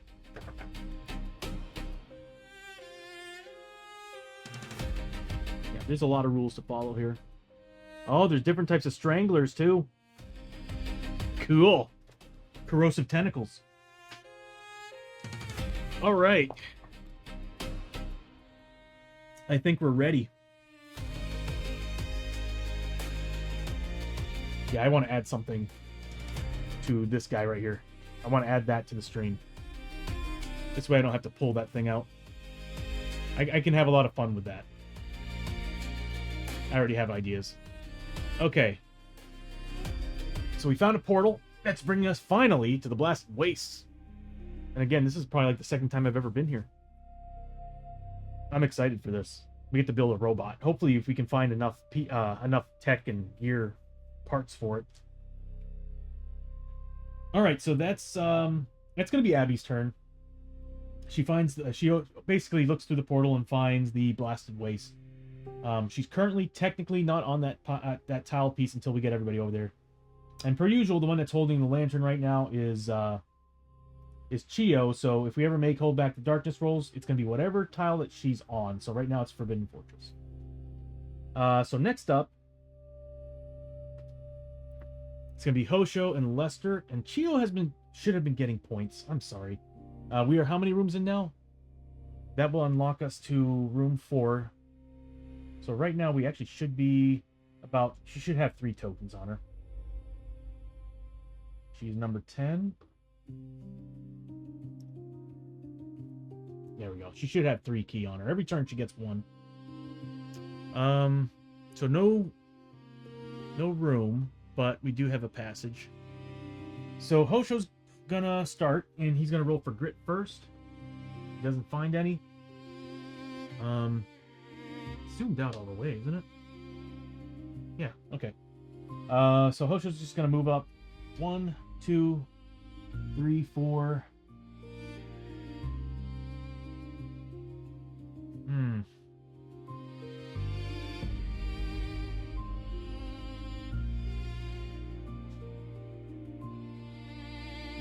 I kind of want to wait to go in there right now. So I'll have Hosho just stay there. So, because it's just, I don't know, it's just not a good idea. Have him rush in and start taking some damage. Although he's got plenty of health. Yeah, Hosho's gonna move in.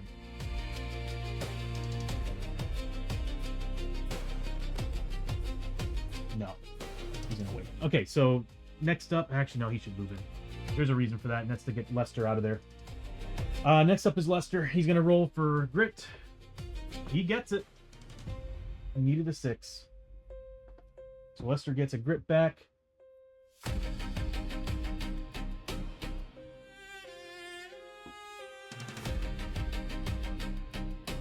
Hold on a minute. I didn't do hold back the darkness, did I? I did not. Yeah, all we did was set everything up and went right to the turn. All right, so we needed a 7+ for hold back the darkness, which we failed. So that would have come down 1. Darkness is expelling out of the dungeon a little bit right now, and that means that Chio, because of the failure, gets 1d3 back in key points. Yep. She gets 3. So Chio gets 3 points of key. Luckily, we're in the Forbidden Fortress right now, not in the Blasted Wastes. Although, I do need to read that card one last time. Because it's really affecting whoever's got the lantern and where that person is. And right now, she's in the Forbidden Fortress. So it shouldn't affect her.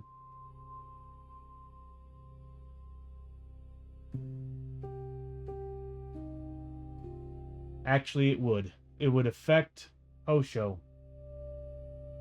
Oh, no, it wouldn't. He was still on this tile. Okay, so, yeah, it wouldn't have affected anybody. All right, so Hosho moved up, did his thing. He's going to scavenge in the in that location. Nothing. Next is Lester. He got his grip back, that's right. So he's going to move up 1, 2, 3, 4, 5. And he's going to scavenge the room that he's in because he can't do anything beyond the gate. Nothing. Next is Chio. She needs to roll for grit. Nothing. She's going to move up 1, 2, 3, 4. And she's going to start healing some people. Abby needs health. That fire really did a lot of damage to us. Abby's going to spend... Oh, she's only got 1. I might need to start stockpiling more. Or we need more clothing that lets us have more side bag items. So it's +3 to what I rolled because Chio is a frontier doc. So 5 points of health. That's not bad. Thankfully we got that 3+. I could spend points. Yeah, we'll do that. Yeah, Chio's going to spend 2 key points to make Abby full health. I keep forgetting I can do that. So we'll spend 2 key points from Chio. I love that animation. I kind of want it to be more of a spark, but I have to admit, I like the flame going around the thing. Okay, so we healed up Abby. That's going to give... Abby had 5... We healed 5, but we added 2, so that is 7 points. So 35 points of experience is going to Chio for the healing. And that's it. God, she still has base level health, max health. I've not been lucky with her when it comes to getting... Well, she did get her sanity back. She was at 8 sanity like 3 adventures ago. Now she's at 13. That was necessary. Actually, I think she was at 6. Anyway, Chio is done. That's the end of the round. It's not a room, so we just kind of moving on.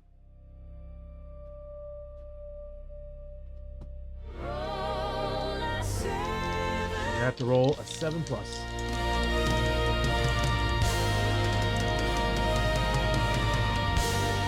That is an 8. So we passed.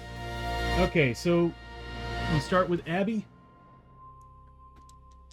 Abby's gonna roll for grit. She's got 2d6. She needs a 6+. That's her outlaw ability. Ah, she gets it back. She's once again back at full grit. I can't really tell how lucky we are because the start of this adventure was awful, and now we're getting some good rolls and loot. All right, so she's going to... She rolled for grit. She doesn't have any burning markers anymore, so she's going to move up 1, 2, 3, 4, 5, 6. And she's going to check that. Or that tile. Finding, look at that. It's got blue pools on it. A sultry basin.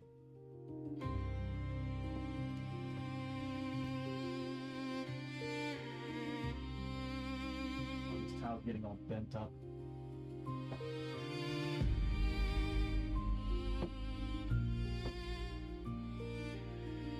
think that's it. That's it. So it's going this direction.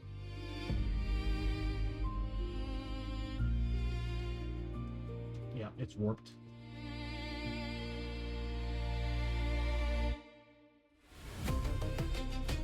Might have to zoom out a tad here. There we go. Yeah, again, they're warped. I need to fix these.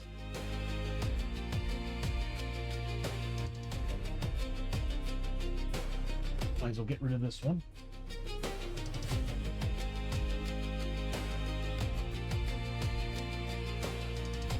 Or actually, I like this better. You know, I guess it really doesn't matter. We'll just do this. We don't need Raging Flame anymore. That is not in effect. Well, actually, it could be. If we get another one... Oh, actually, we wouldn't, because we're no longer in the Forbidden Fortress. All right, so that was Abby's turn. She gets 5 XP for searching that room. I swear, it should be 10.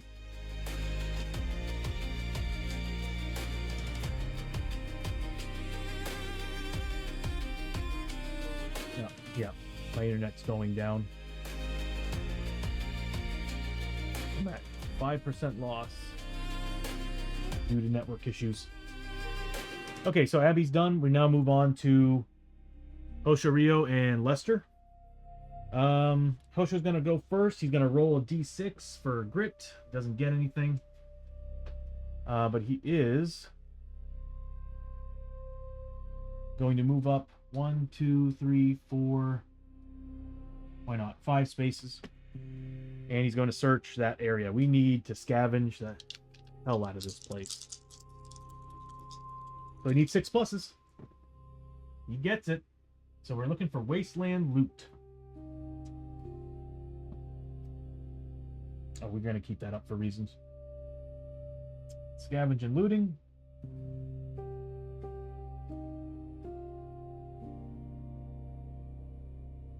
Hold on. Actually, I think it's regular scavenge. I think that's just wasteland loot. Hold on.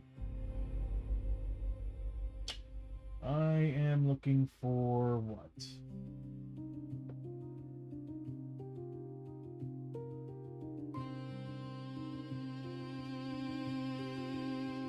Okay, so it's still the regular scavenge then.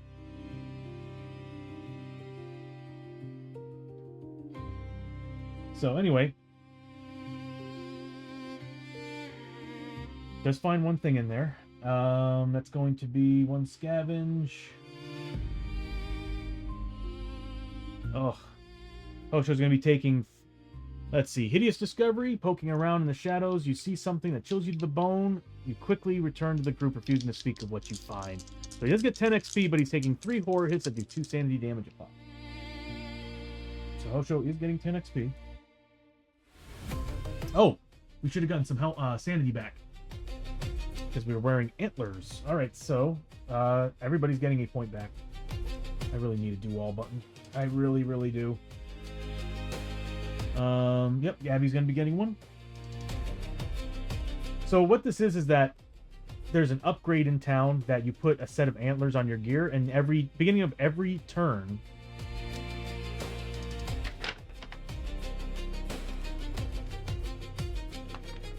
never mind. It's the beginning of every fight turn. So we actually should be lower than we are.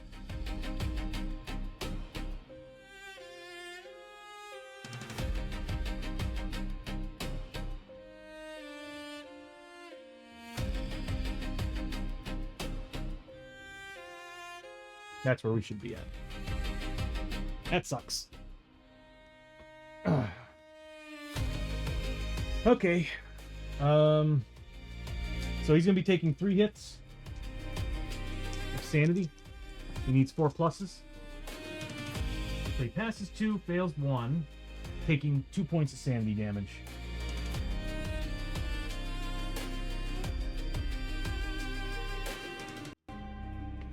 There's a good chance we might lose power if this is happening.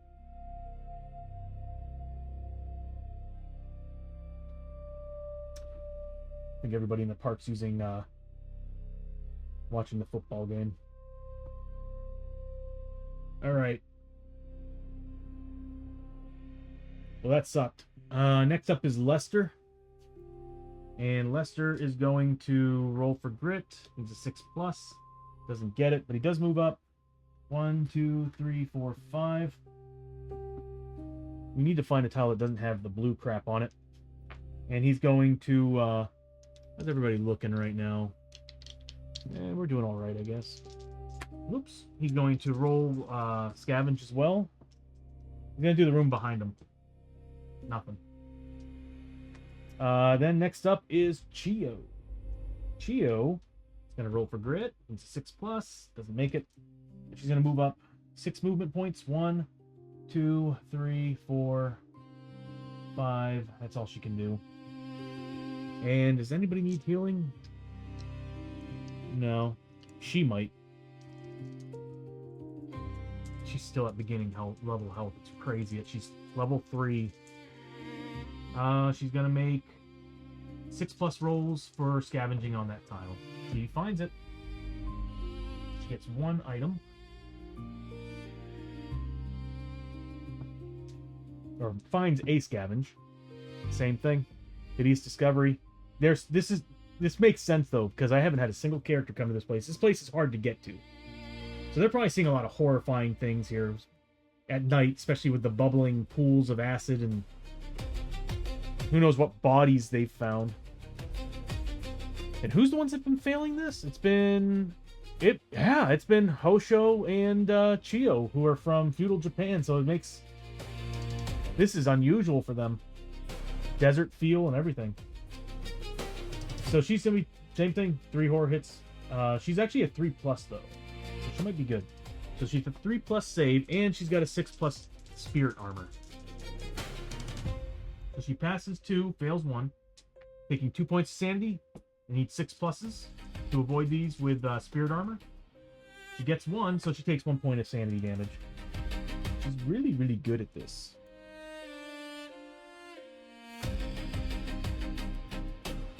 Okay, so... Right. That's it. It's the end of the turn, so we actually found a room this time. So, exploration token. Our journey continues.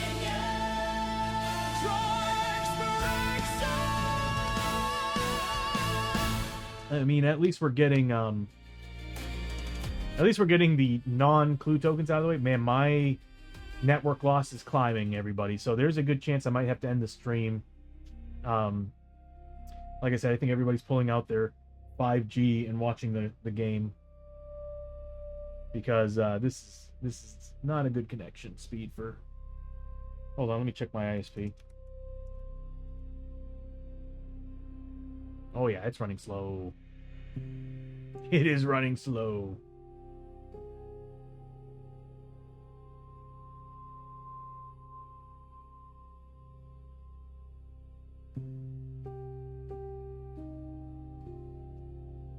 Just give me a second. I just want to test it out and see. Yeah, I'm running at 16 megabits per second.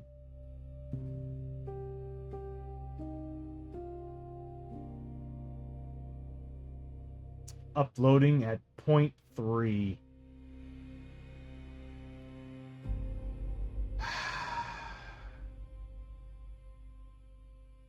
I hope you all are letting me know how this is running. Because like, if it's choppy and it's running poorly, I don't want to continue the stream. I want it to be clear. I kind of had the hunch that with Super Bowl Sunday, this was going to run like piss, because it's just constantly climbing. What I could do is, give me 1 second. I'm going to try resetting the modem, see if that'll work. And I'll be right back.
Hey everybody.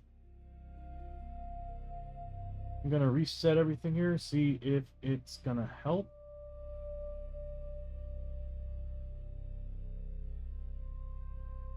I mean, it's running a lot better now. Okay. All right. Sorry about that, everyone. I just wanted to make sure that the stream's running better, and like I said, considering what today is, my upload speed is still not great. So, yeah. Oh, wow.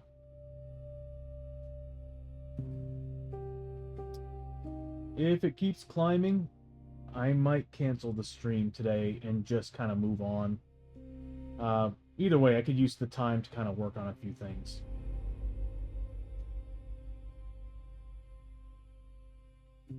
Yeah, I'm running at like a 23% loss. This kind of brings me back to when I had Starlink. All right, well, we'll continue. If it gets worse, I'll just cancel this. We'll just stop the stream and we'll jump back into this on Thursday. Because Friday stream, I might have Tom over. I think Tom wants to play on some Shadows on Friday. So anyway, so everybody moved up. We did the exploration token. Well, we haven't done the exploration token. So both of those are doorways. So both of those exits are doorways, and we have 2 encounters we have to do in here. The blasted wastes. So let's do them. And anybody starting their activation? No, it's failures. That's right. Let me get the book again. I've already forgotten the rules. I know it's like 2 points corruption.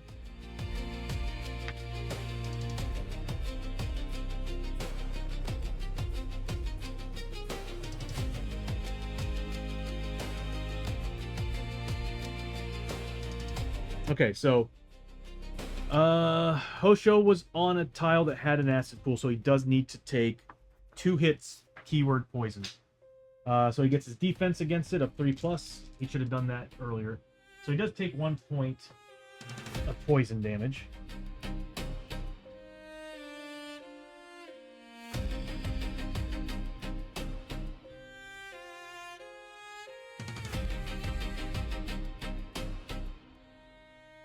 Okay, our packet loss has gone a lot lower, so that's good. All right, that's the end of the round on all that. So let's go back to the exploration token. I totally forgot we needed to do that with Hosho. So both those are gates or doorways. We have an encounter, 2 encounters. Let's start flipping them. So let's zoom in on these bad boys here.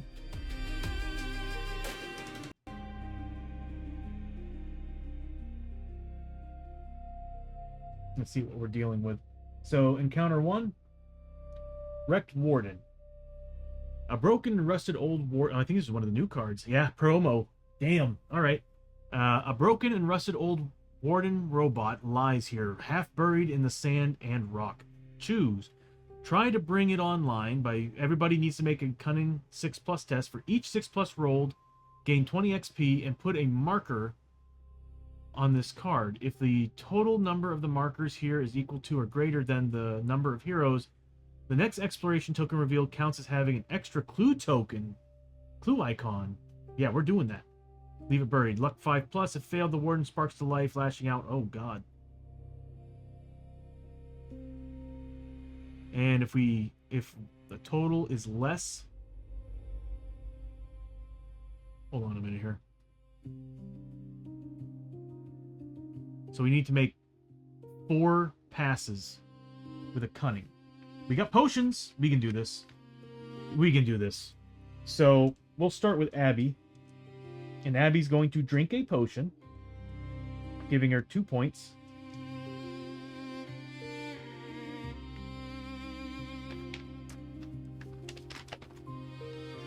So we're down to 2 potions now. I'm so glad I held on to these. We need 6+. And we've got grit to reroll if we need to. I'm beginning to think I should probably have the camera zoom out a little bit less. Or zoom out. Zoom out a little bit less? What are you talking about? Should be zoomed in a little less. Would make more sense. So right there would work. There we go. I might save that. Give me 1 second. I'm going to save that to my preferences. I like that better. That should be card cam. I'll set that to zoom, update PTZ. There we go. I like that better. We don't need to zoom in too much. Although for my eyes, it kind of helps. So here we go. You know what? I'll change the color of the dice that were added. Okay. 6+. We need to make 4 of them total. She's going to spend a grit. She's at max grit anyway, so why not? I am pressing the wrong buttons.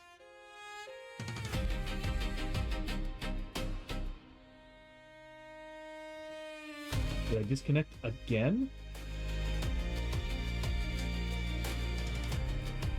Did I seriously disconnect again? Oh my god, I knew this weekend was gonna suck. Alright, re-rolling.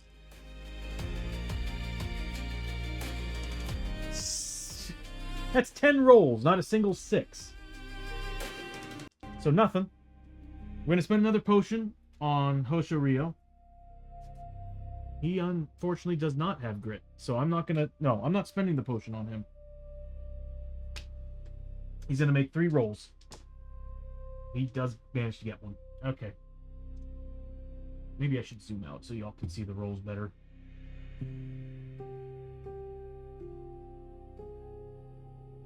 I really need to make another set of easy buttons for the camera controls. So we do have one. Next up is... So he gets how much XP each? 20?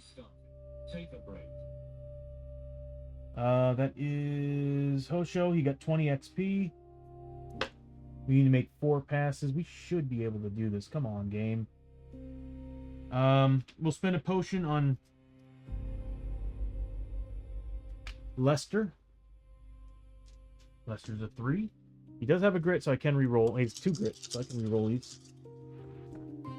Oh, Lester, hell yeah. So Lester got 2, so he's getting 40 XP. I'm not going to bother rerolling.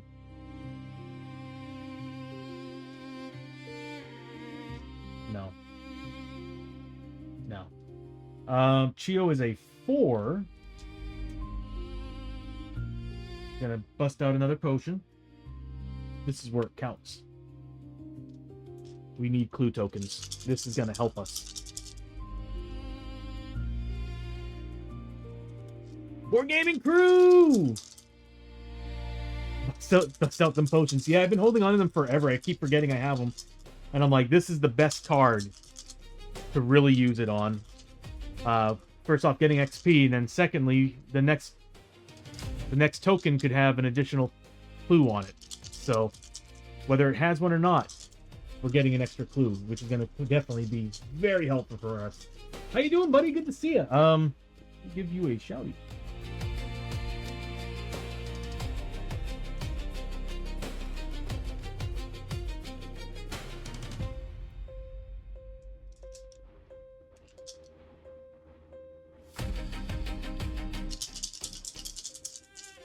All right, here we go. We got a grand total of 6 dice. Kind of color coordinated them just because Super Bowl Sunday. Let's go. Yeah, my internet's definitely suffering from that right now, but actually it's doing all right at this point. But here we go. Oh, Chio, hells to the yeah. That's 3 more passes. We passed what we needed for this. So she got 60 XP because it's 20 for each. So Chio just got 60 experience. If my buttons... Oh, I'm in the chat room. 60 experience. And we officially finished it, so...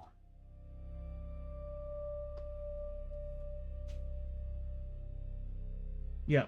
Equal to or higher than the greater number... Or greater than the number of heroes. So we got it.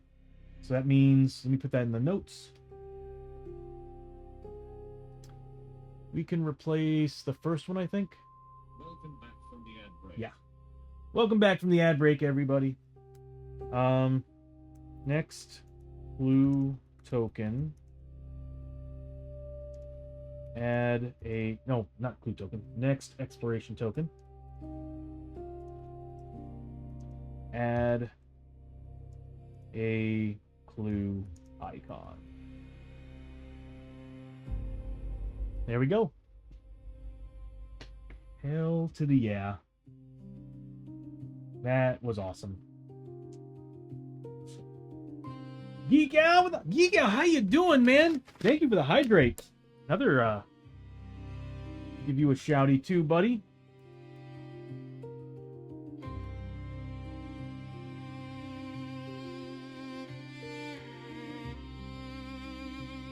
My shoutouts aren't working today. It's because I lost connection and Lumia stream is not working. Give me 1 second. I need to fix this. Anytime it crashes, anytime I lose internet in the middle of a stream, Lumia loses it. That's why I'm not getting anything working. All right. There we go. Doing good. Just working on lesson plans. Oh, okay, man. Pretty excited for the Helldivers expansion coming up, man. 8-player rounds. I need to get back into the game. Okay, now it should be working. There we go.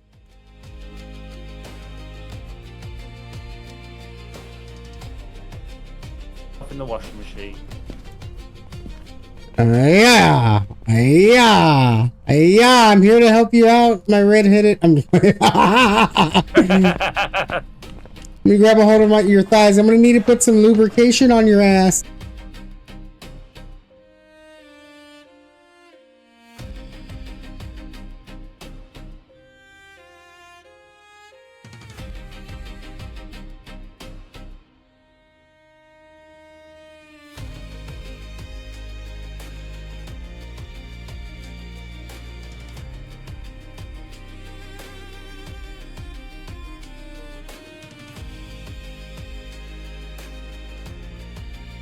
Well, I guess so much for YouTube today, because losing connection multiple times caused YouTube to freak out on me. So I guess I'm gonna cancel this. That's a shame.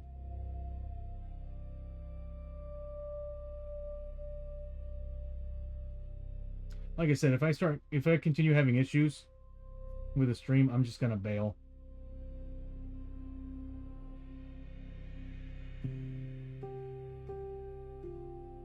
Legends, how you doing? Good to see ya.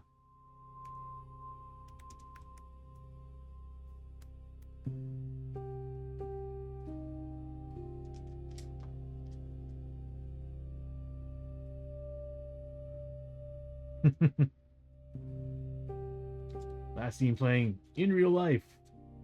Hell yeah. Definitely a lot more fun to have everybody around the gaming table. I totally understand that. All right, so we have one last encounter to do in here. The last one did us really well. Let's see what this one's going to do for us. Heat Lightning. Heat Lightning! Heading to the board game shop while watching. Awesome!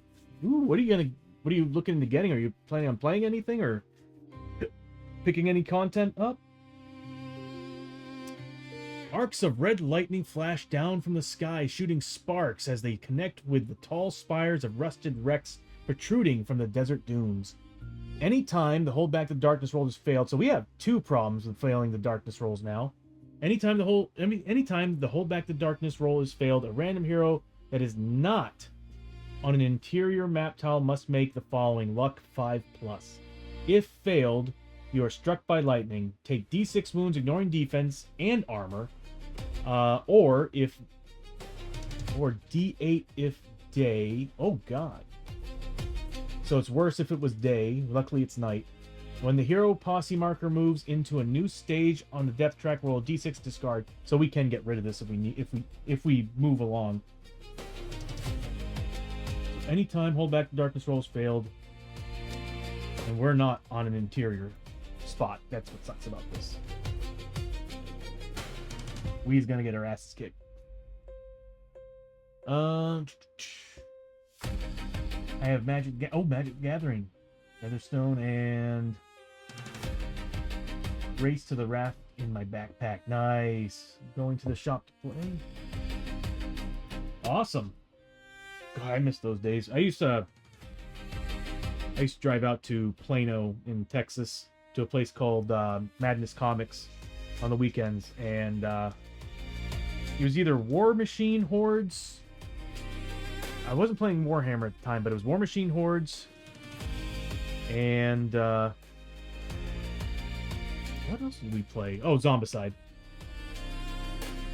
I really wish I could pick this up and bring this over there again, but now it's like I live much further away, so I'm like, not only that, Shadows of Brimstone has too much content now. Like, I'm at the point where it's like it needs to be in one place, and that's it. Because I'm not driving anywhere with that. But hell yeah, have some fun, Legends. It's gonna be quite the day. So we have red lightning to worry about, and that what sucks about this is that it is the end of the turn. So we do have to hold back the darkness.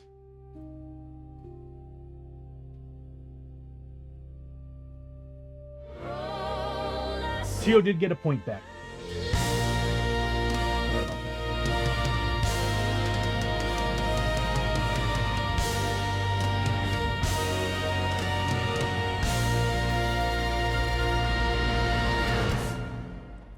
for real Legends.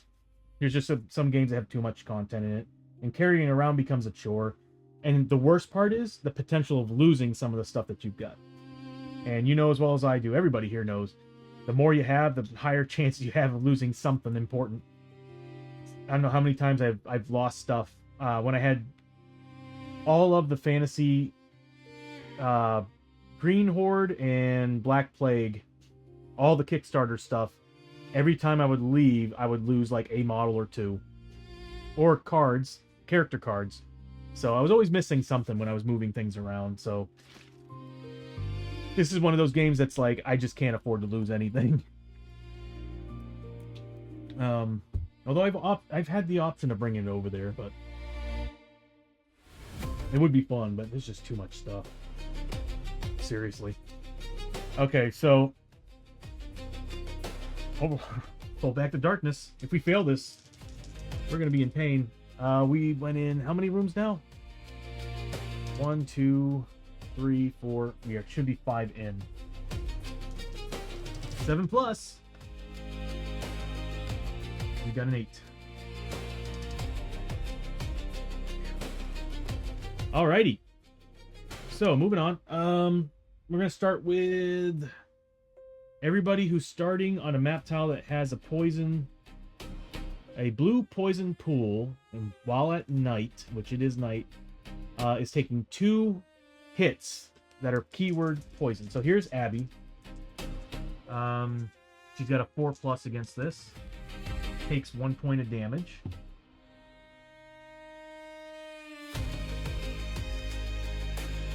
I'm really excited to be here, but at the same time, blasted weights can be very, very, very awful. Then she's gonna roll for grit. She gets 2 dice. She needs a D6, a 6+. She got it.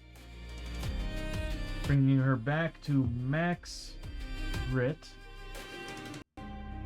That is such a good ability. And we're gonna go this way. It's closer. So 1, 2, 3, 4. And she's gonna check that room, finding a corner passage. And the direction is going is 3, so it's going to the left. Yeah, we can do that. Ugh.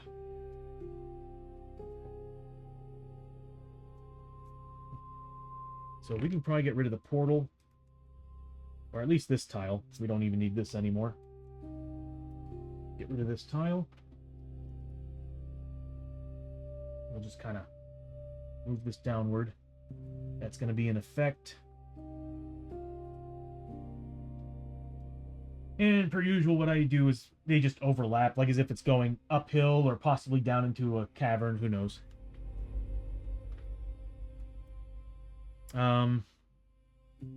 I really want to build 3D assets. Not 3D assets, but I want to 3D print some stuff to make it look like as if it's actually going up and over whatever's supposed to be there.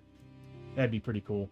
Then I would actually use my 3D cameras to kind of project, which I should have been doing with the 3D printed portal I put together.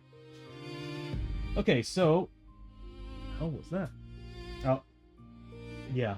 I think we're generating too much power in the park right now, and it's causing power loss. Luckily, I have a battery. So she moves up, finds that. She gets 5 XP for exploring that spot.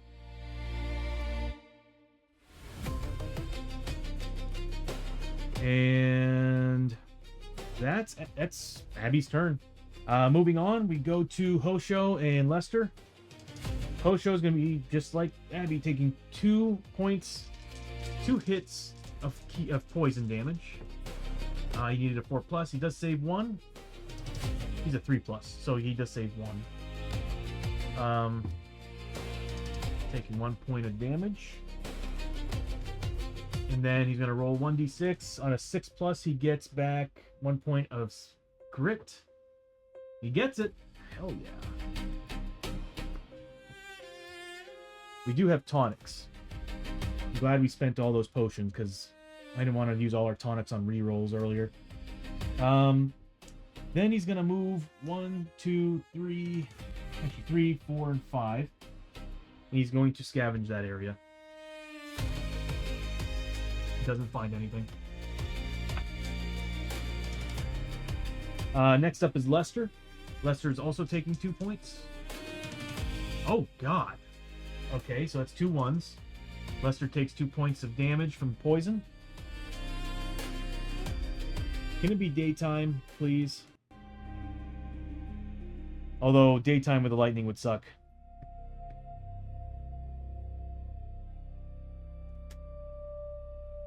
He's going to move up 1, 2, 3, 4, 5.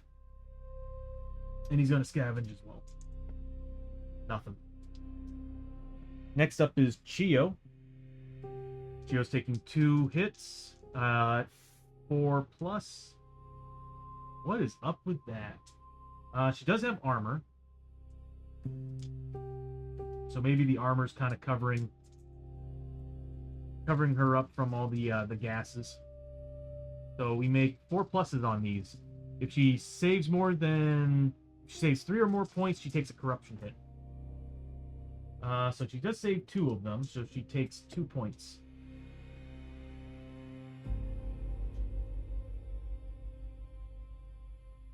I did that all wrong. It should have only been 2 rolls. Okay, so it only should have been 2 rolls of... For some reason, I was thinking there were 2 points of damage a pop. They're only 1 damage a pop. So here's her armor saves. So 1 failed, taking 1 point of damage. Until I'm a little bit fried. She's gonna roll for grit. She needs a 6 plus. Nope. And she does have canteen. We'll use that later. She's gonna move up 1, 2, 3, 4, 5, and 6, and she's also going to scavenge. Nothing. Oh, we're not finding anything here. We're just being terrified of all the crap that's happening. We took what? Several horror checks so far. Alright, well that's the end of that. Moving on to Hold Back the Darkness. We're actually at an 8 plus.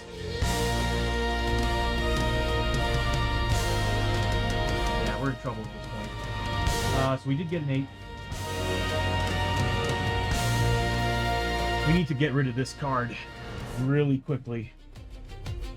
I think I have a character that ignores weather effects. Yep.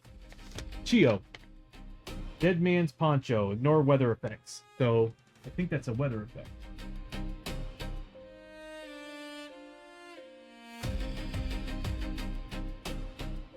It's not?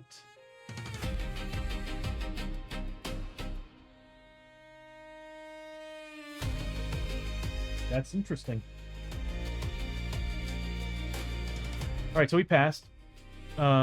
Beginning of the round, we have Abby. She is still technically on a tile that has acid pools, so she needs to make 2 hits. She makes them both. She's safe. So grit roll. She's at max grit. There's no point in doing it. So she's going to move up 1, 2, 3, 4, and she's going to inspect that room.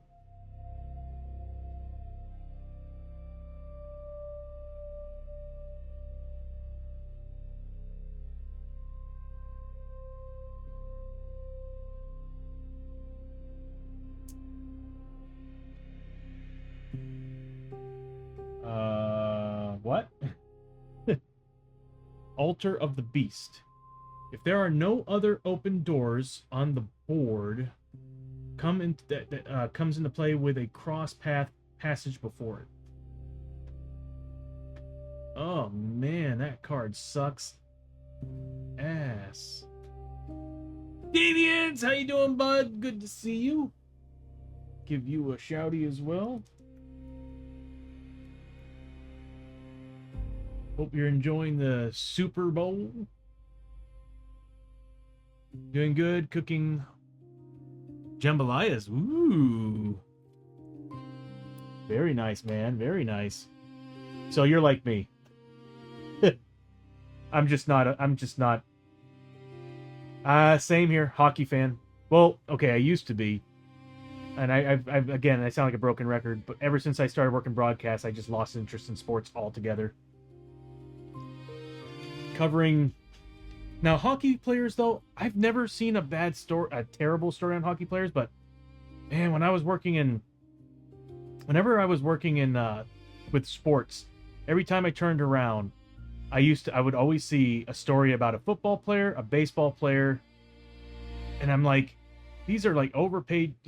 I'm not gonna get into it. It drove me crazy, and eventually it just burnt me out on sports. But I used to play hockey too. Yeah, I was a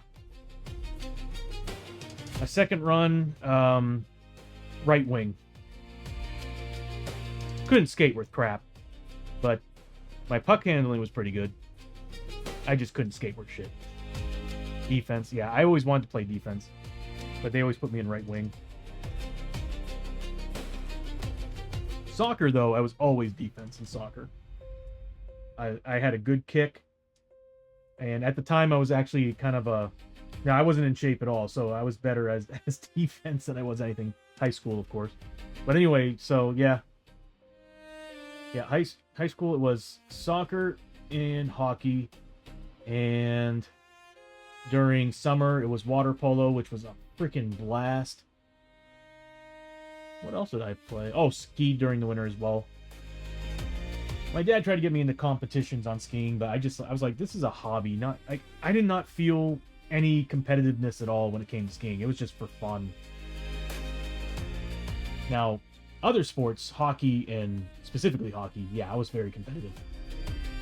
Well, this sucks. We're gonna have to go back. We're gonna have to go back. Let's get the tile out. And you know what? I'll grab the advanced rule for that if I can find it. Trophy room, mine.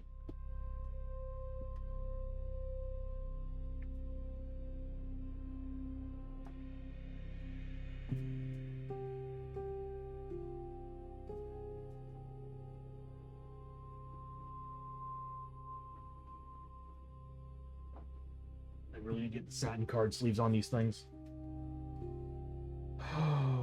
Oh, that's Tradera. Okay, so it ends here. We need trophy room, mine. This is really...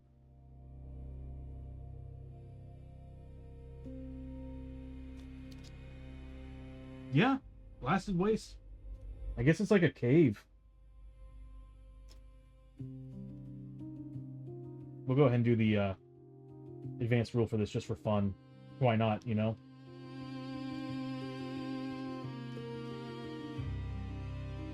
There it is. It does have the blasted waste rule set on it.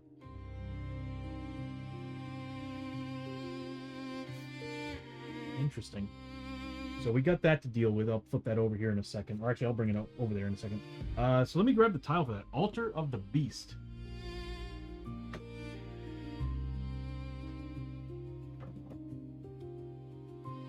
I have no clue where that one is.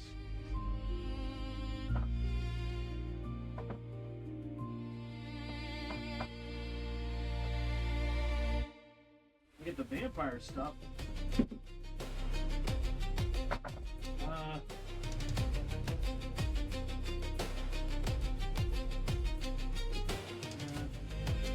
There. Red tile.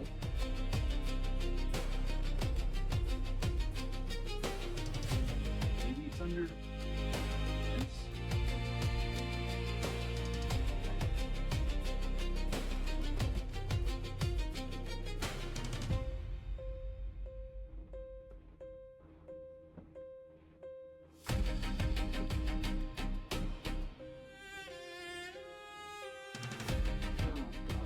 Tile.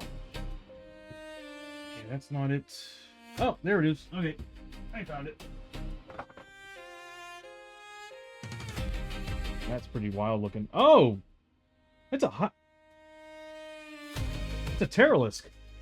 Not a Terralisk. What do they call it? We fought them before. All right, if there's no other, we can. Yeah. Okay, so we're good there, and we'll pull out that when we get to the end of the round. Interesting. Oh, it's an indoor tile, so we don't have to worry about lightning. If we all get in here, we should be good. Well, either way, this should give us a clue token, no matter what. All right. So I'll keep that here. That was only Abby's turn, so she gets 5 XP for looking through that doorway. We're in the Blasted Waste. This is freaking awesome. So 5 points of experience for Abby. And we now move on to Hosho, Rio, and Lester. Hosho, we don't know what's going to go on in there. Let's take cover. So he's going to move up. Actually, where was he? He's going to move up one more. This way I can get everybody in there. And he's going to roll for grit. Needs a 6+. Doesn't get it. Moved up. Why not? We'll do a scavenge as well. Yeah, we get one. Hopefully we get a loot or something. That'd be nice. 10 XP. I'll take it. We haven't fought a single monster yet. We're already 6 rooms in. This is insane. Alright, that's him. Lester's next. He's going to roll for grit. Needs a 6+. Doesn't get it. But he's going to move up 1, 2, 3, 4. And he's going to also scavenge that weird looking room.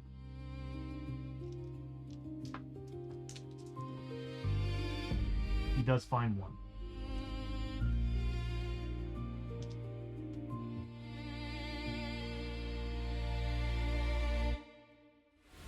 I really need to add sound effects to that. 10 XP. I just want to... I can simply, like, right now go outside with my cell phone and just take a hammer and just hit a rock or something. I think that should be sufficient. So 10 XP is what we're getting for Lester. Let me put that card away. Oh, we need to take tests as well. Hosho needed to take 2 tests for starting in... Oh, wait, no, we weren't on a tile that had that. No, we're good. Yeah, there was no blue markers on that tile, so no blue acid pools, so we're good. We're going to need to spend our grit to march across this area, though, because that room's not going to give us what we need.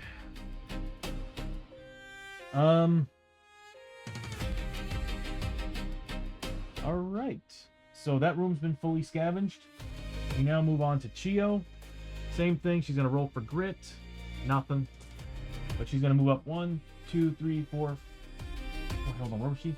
1, 2, 3, 4, 5. Just to get outside, because there's a chance we might get blasted by lightning.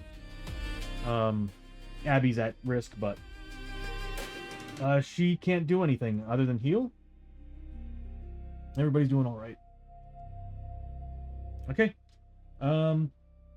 That is it for the round. We have to pull out an exploration token for this room. Come on. Hell yeah! Couldn't have actually worked any better. So we did find there's no entrances or gates to this room, so that top part doesn't really do anything.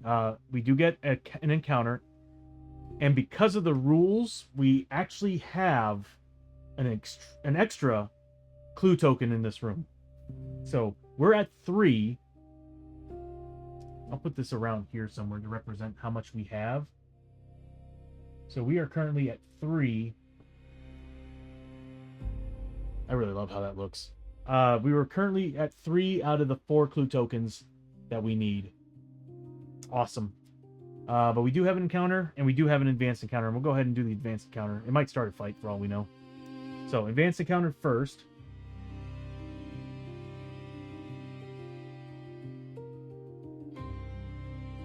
Trophy room. The room is filled with bones, furs, and items hanging from the walls and ceiling.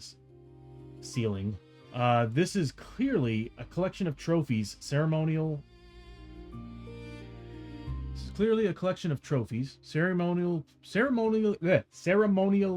placed here to gain favor from the spirits.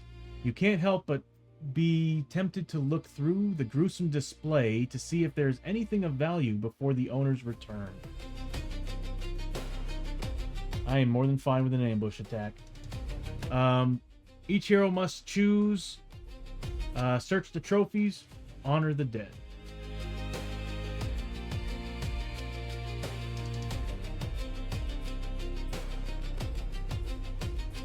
We're gonna honor the dead because we don't really have we don't have enough of anything to really heal ourselves with sanity. We got whiskey and all, but I feel like that's way too risky. But we get a loot. How's our luck? Oh, we got good luck. Okay. All or nothing, right, everybody? We do have a Growing Dread card. Let me remind you of that BS. Alright, so I'm gonna say the characters that aren't gonna bother doing it are gonna be the ones that have low luck.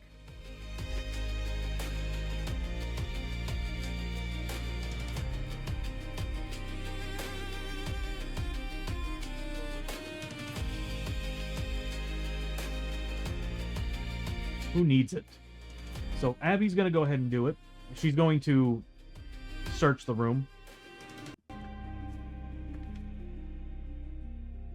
Lester's gonna do it. I'm gonna say that Hosho and Chio, since their luck is very, very low, they're not gonna bother. So they're gonna try for grit, which they could use. So Lester's at full, not a big deal. Same. Okay, this couldn't have worked out any better. So the two characters that have full grit are gonna do it. The characters who don't have full grit are not gonna do it. So we'll start with the non-grit characters, or the ones who aren't going to do it, and see if they get some grit back. So it's a 4+ roll on a d6. So here's Hosho. He gets a grit back, and then here's Chio. Does not get a grit back. So Hosho does get a grit. I wonder if I should have that animated over the cards. I think I should. Yeah, I probably should. So here we go. The luck on Abby and Lester is a 4, so it's 46. So the chances of me getting this are good. The problem is my chances of getting ones, and you know how I am at rolling, are pretty high.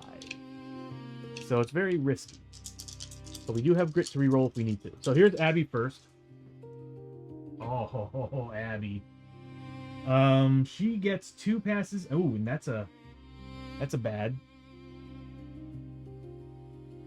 So for each 5+ roll, you may draw a loot. Oh, that's so perfect. So we do have 2 so far. The problem is she needs to take a horror hit that's going to do 3 sanity damage. She needs a 4+. Yeah.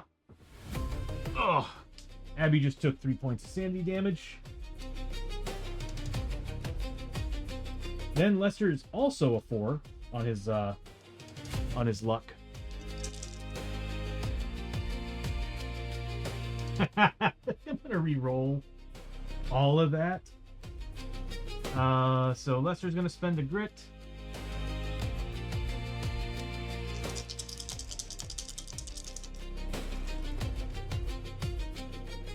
Cool. So he does get 1, but he does take a hit of sanity.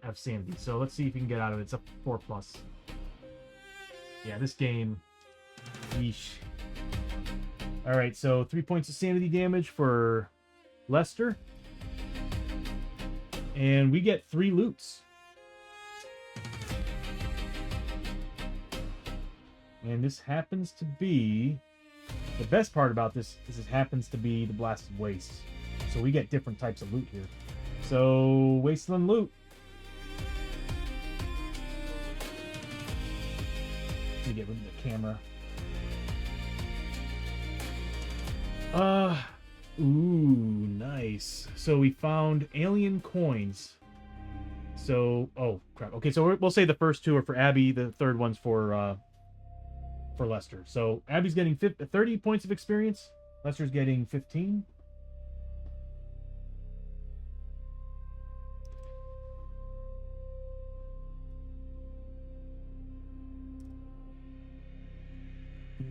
We did find some tech. That means we're one step into actually building a robot. So D6 times 25. So that's 125 gold.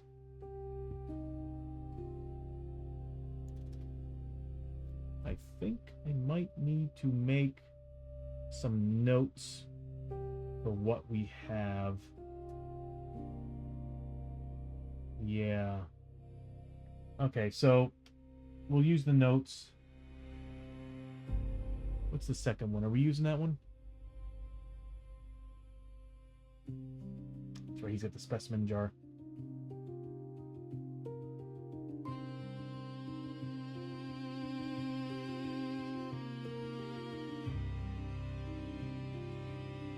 I need to start doing that. I keep forgetting to do that. We are in another world. I need to pull up the sheet for specimen jars and see what that does. But right now, what I'm going to do is I'm going to add to the notes, blasted, waste, loot, tech,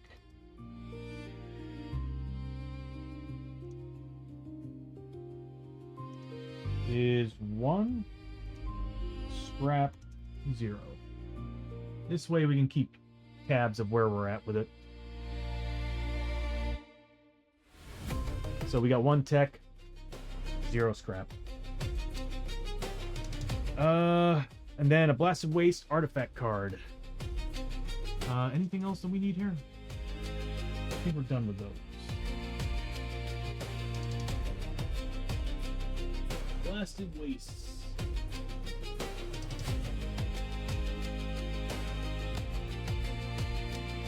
Wasteland Wrap. +3 health.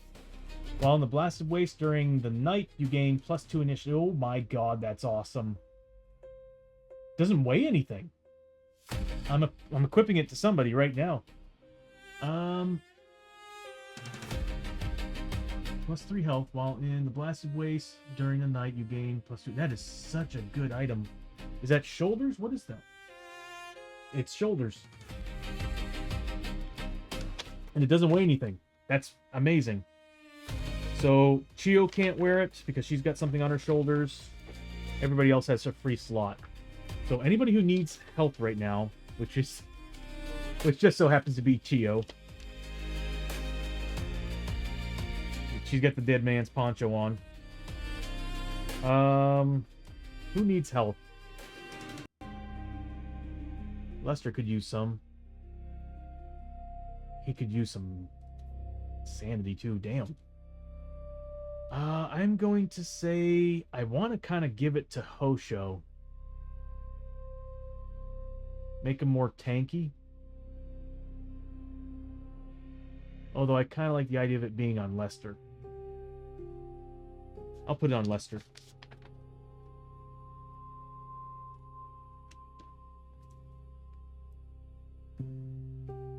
It would work better on Hosho so he can get the initiative bonus while in the wasteland. But that +3 health is really nice.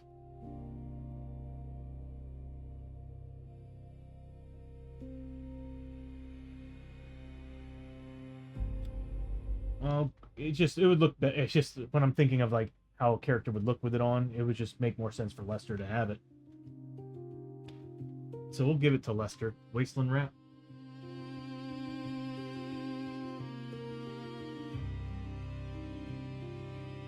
Worth 400, right? So +3 health.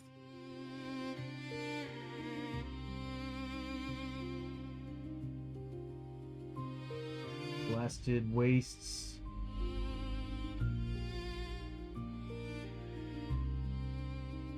Night. +2 initiative.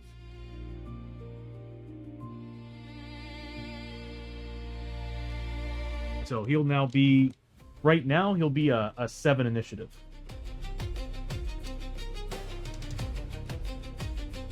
So I guess I can make that change right now. Initiative, he is now a 7. He actually goes before Abby now. That's insane. Although that probably would have been better on Abby.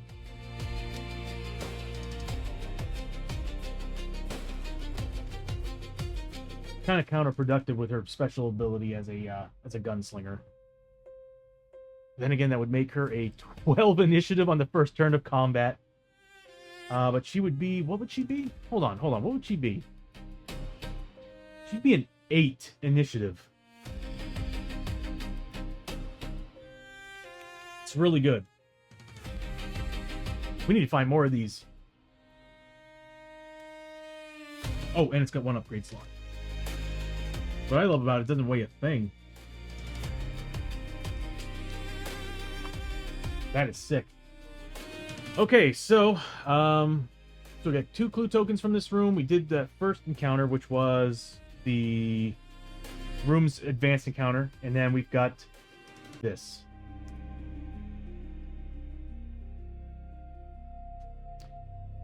The Dead Scavenger. The weathered body of a dead scavenger sits slumped against a rocky outcropping here. His body, half buried in the sand, has several worn-looking pouches and packs attached to his armor. They may contain something of value. One character can make a Cunning 5+ test. If successful, draw 2 scavenge cards to see what you find on the body. If at least 1 6+ was rolled, you may also draw a loot card. If failed, it's a trap!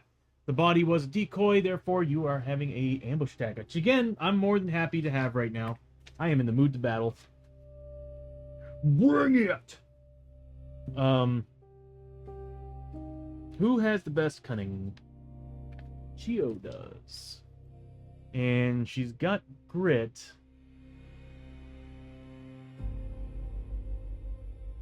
Yeah. So she's got 4 on her cunning, so we make 4 dice rolls.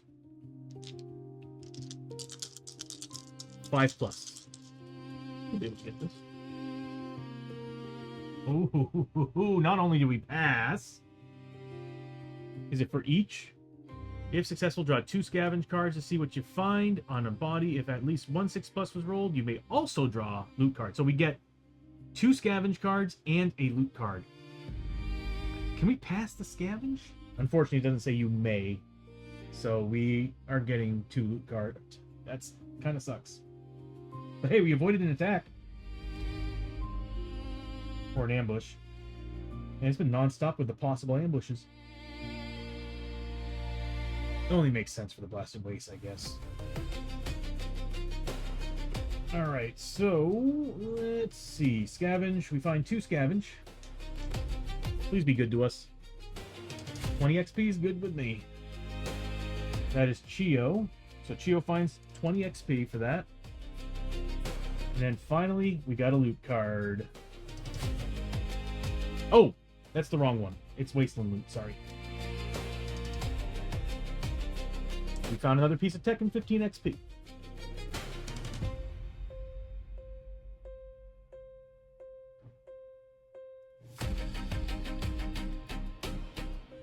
And we'll go to the notes. We'll change that tech to a 2. The reason why this is important is because this is how we build a robot.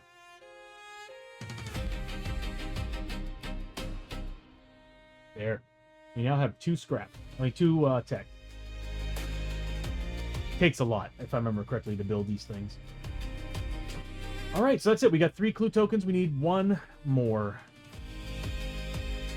We gotta march all the way across that space. Which we may have to spend grit. Alright. We got this. Roll an A+.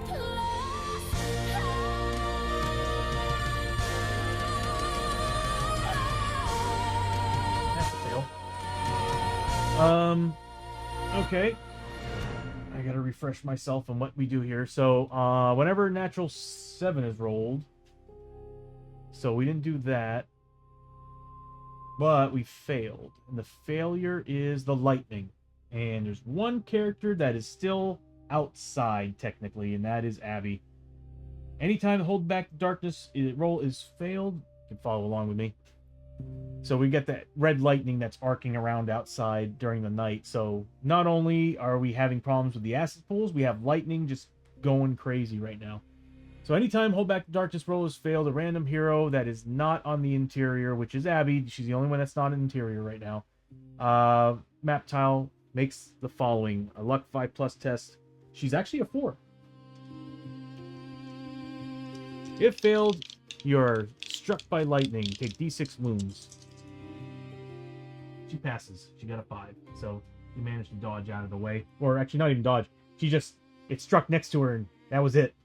That would have sucked. Put that right here. Okay. Whew, that was a close one. So we did fail, so therefore we do see the darkness come out one more step, giving us a darkness card. We are in trouble.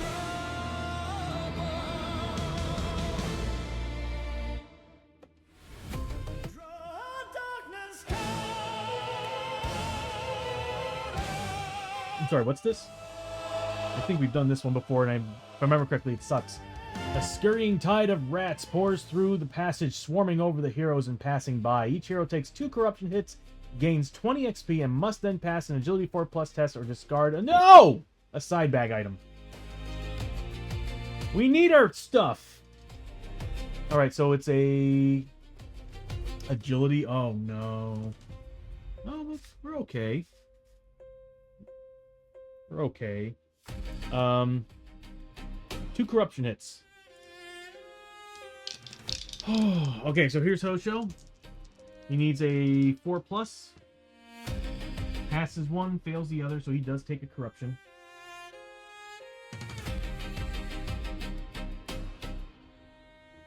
Next is Abby. Same thing. Passes one, fails the other. It's the remaining play cards that scare the living hell out of me. These still kind of suck, but although there is a darkness card that can wipe your team, there is a really, really bad darkness card. Lester, same thing. He's a corruption, right? Yeah, they're all 4+ except for Chio. She's a 3. So 4+. Same thing. He takes 1 point of corruption. He is sweating bullets. And then Chio needs a 3+. She saves both. Go figure. Okay. Then everybody gets 20 XP. Do I have a do all button for that? I do not. So I need to fill that in. Yeah, I need to add do all buttons. It would make life so easy.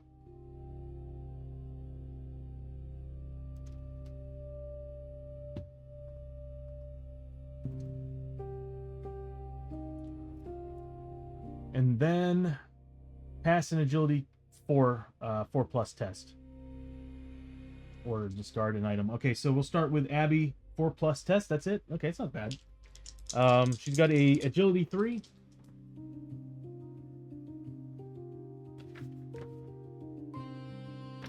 We'll remove the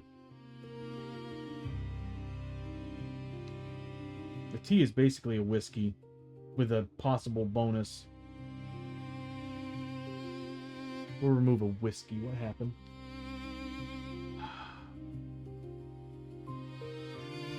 Give me 1 second here.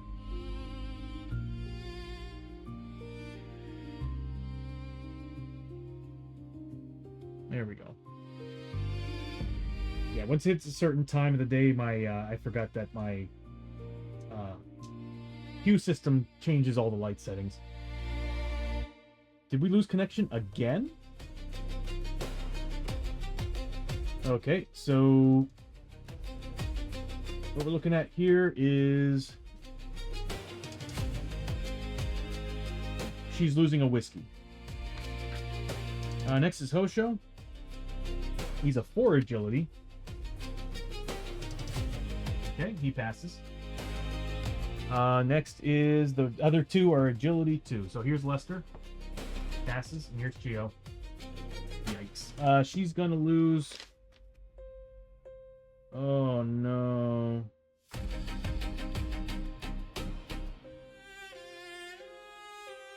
We're gonna need bandages because we're losing health every turn. How many whiskeys do we have? Okay, she's gonna lose the whiskey. So we got a total of 2, 3, 4 whiskeys and a tea. I think we'll do all right. Oh god, Lester needs help. Yeah. So that happened.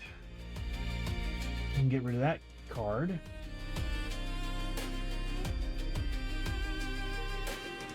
That all happened due to a failure. All right. The thing that sucks is we have to turn around and spend a few turns getting over here because it's going to take too long to get to this area. It's going to take way too long. Actually, hold on. 1, 2, 3, 4, 5. So it's 5 to get to this spot.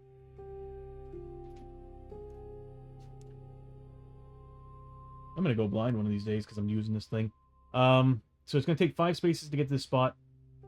1, 2, 3, 4, 5 to get to here. 1, 2, 3, 4, 5, 6, 7 to get to there. So yeah, we'll just go run across. Oh god, this thing is so cool. I love this. For line of sight. Coolest thing ever. Alright, so we start with Abby. Abby's going to spend a grit to double her movement points. Doesn't she have something that gets +2?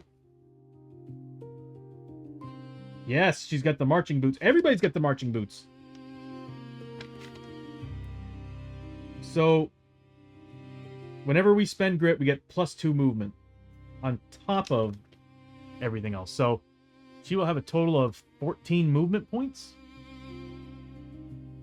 Because she'll be doubling her 6 to a 12 +2, so 14 movement points. Yep, I'm doing that. Grit. She don't need to start using that canteen. First she's gonna take... She's taking no damage because she's not on a tile with the acid pool, so she's just gonna do her grit roll. She gets it. She doesn't. Well, actually, that technically would have been on the movement.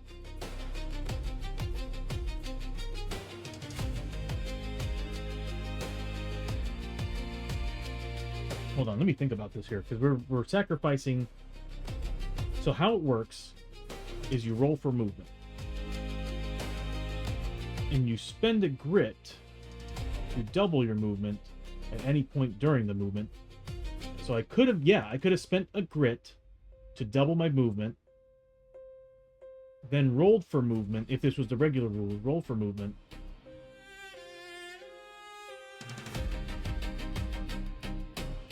We'll say for now that's not... I gotta look more into that.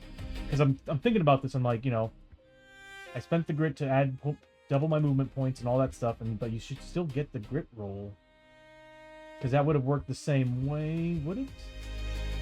Yeah, because you would have had to decide to spend the grit before rolling for movement to decide what you got for movement points. Then you would get a grit back on a 1. That's what it would have been. Okay, so yeah. I could have used that grit to just get the points. Which is exactly what would have happened in the base game. Correct me if I'm wrong. But I'm pretty sure that's how it works, because you would roll for it. You would spend it before rolling. Yeah, so yeah, I would have gotten a grit back. So I need to remind myself to do that from here on out. That makes more sense. Because you spend the grit to double your movement points before you do the roll. And then you roll to see how many points it was. If you rolled a 1, you got your grit back. So I would have gotten a grit back. So Abby's moving 1, 2, 3, 4, 5, 6, 7, 8, 9, 10. Because she's got 14 movement points. And she's going to... Dude, those marching boots are badass. She's going to search that room. Finding a broken freighter.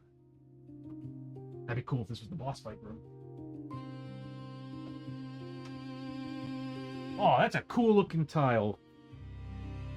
I kind of want to do the advanced rule here. We've never done we've never been to the... Oh, come on. They're all warped. Oh, this one's warped hardcore. Yeah, I need to put some pressure on these guys. Put a book on them, let them sit for like 2 days. That should do it. All right. I'm going to do this. You know what? We don't really... Oh, we might need it. I'll keep it there for now, because we did run into a tile that forced us to turn back. Whoops. Oh, that is warped hardcore. God, I love the Blasted Waste. It's so cool.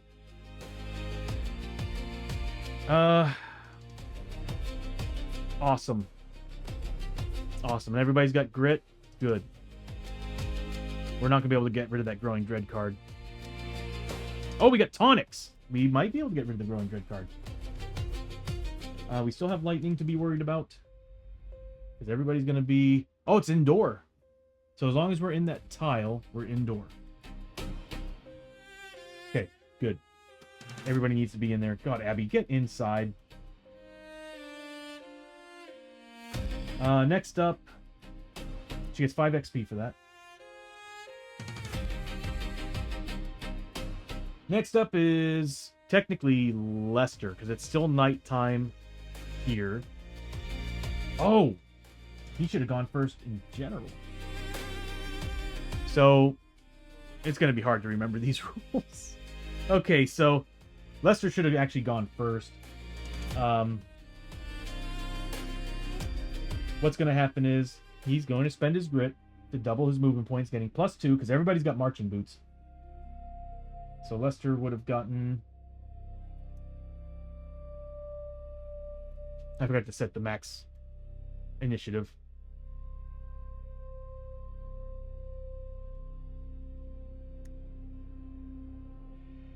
It's the wrong one.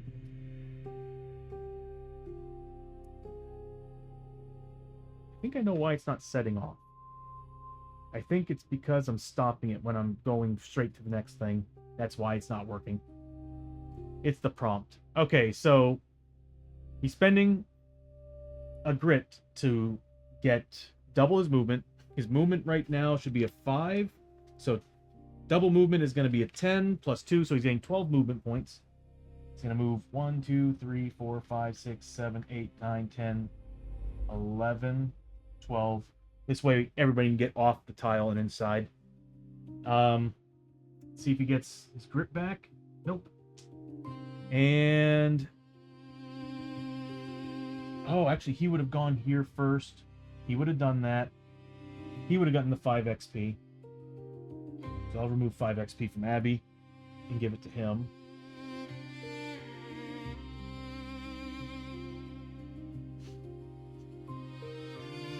I'm going to have to test that and see if it's the prompt causing the issues. Then Abby would have had 14 points. She would have been a lot further in. Yeah. And she would have scavenged. Nothing. Now it's Hosho Ryu. So Hosho's gonna... he's inside, he's good. So he's going to first spend a point of grit to double his movement, so it's going to make him a 12 because he's a 5, so he's now a 10 +2 for the boots whenever he spends a grit to double to add movement points. So he's going to move 12 spaces. 1, 2, 3, 4, 5, 6, 7, 8, 9, 10, 11, 12. Damn. Still technically outside being on that other tile. He's going to force feed some alcohol to Lester.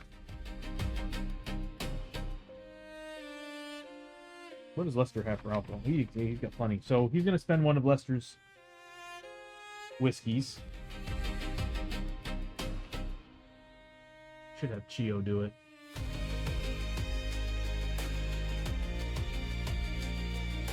I'll have Chio do it. He's going to just scavenge this room right here. Nothing. After he's done, it's Chio. Chio's gonna move, spend 1 grit. Actually, she's going to pop the canteen, giving herself a grit. She's gonna spend a grit, so it's gonna leave her at 1. And she's gonna move She's a movement 6, so 12, 14 points of movement. So 1, 2, 3, 4, 5, 8, 9, 10, 11. We'll put her right here. Take a break. And she's going to roll, see if she can get a grip back. Nope. She's going to... This is now where we're spending the whiskey. 3 points back to this fellow right here.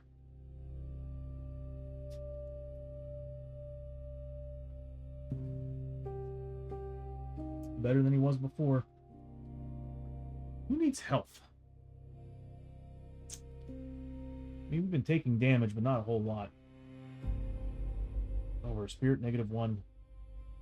I think that's it. So Chio moved up, did that. She still has an action. Ad break in 2 minutes, everybody. Sorry, I just noticed it. Is there anything else I can do? Hold on a minute. Abby is about 5 points down on her sanity. You know what? We'll just start throwing down some whiskeys. Abby could use some. I want to say Hosho's fine, but Abby can definitely use some. She's, to me, it's like anything above 4, yeah, it's a definite. So we'll have Abby get some whiskey. So she's going to use. We're running low. Abby happens to have one, so we'll have her force Abby to drink a whiskey. That's 3 points of sanity back.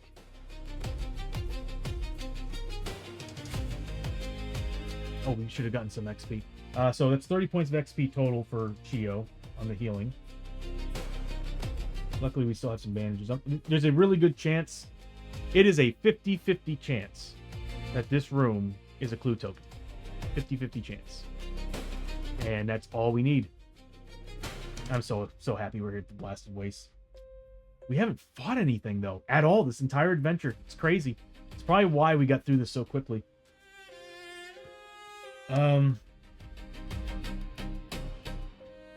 All right.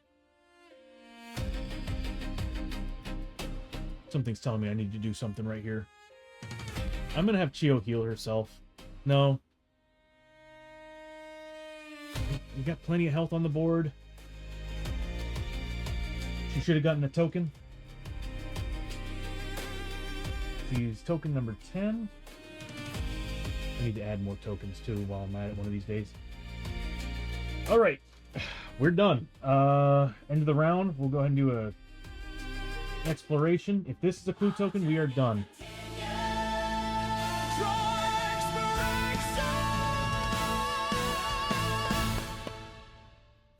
Welcome back from the ad break. What sucks is, well, no, what's awesome is we're not outside as long as we're on this tile, so we don't have to worry about this. The problem is it's still nighttime and we still have this on there. So we will be taking hits every turn on top of the monster. We need to be very careful with that. So we found 4 clue tokens. Again, that clue token, the last one that you're seeing with the portal on it, counts as 2 because we end up getting a card, an encounter card that doubled, well, not doubled, but added a clue token to the next exploration token. So it counts as 2. All right, we're taking on an epic threat in the Blasted Wastes. Oh God.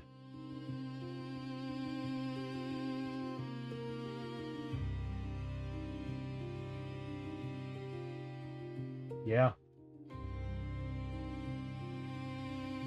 Oh God, please don't be the Wasteland Warriors. I will flee that battle. But here we go. I still want to wait till level 4 to do epics. But screw it.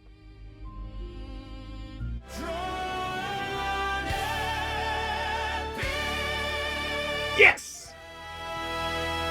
Yes! That is awesome. That's a painted model, too. So we are fighting the Magma Giant. Oh, hells yeah. That's going to be a fun fight. I think we fought him level 4 with Season 1 characters. Either level 4 or 3. Oh, we're about to unload on him, too, because we got all our bonuses ready to go. We're going to be getting +2 combat, +2 range. We're going to be getting extra damage. He's going to be in a world of hurt. So are we with these We're going to be failing. Oh, we are actually down one more. There we go. And let's pull up his card. Magma Giant. Hell yeah. Whoops.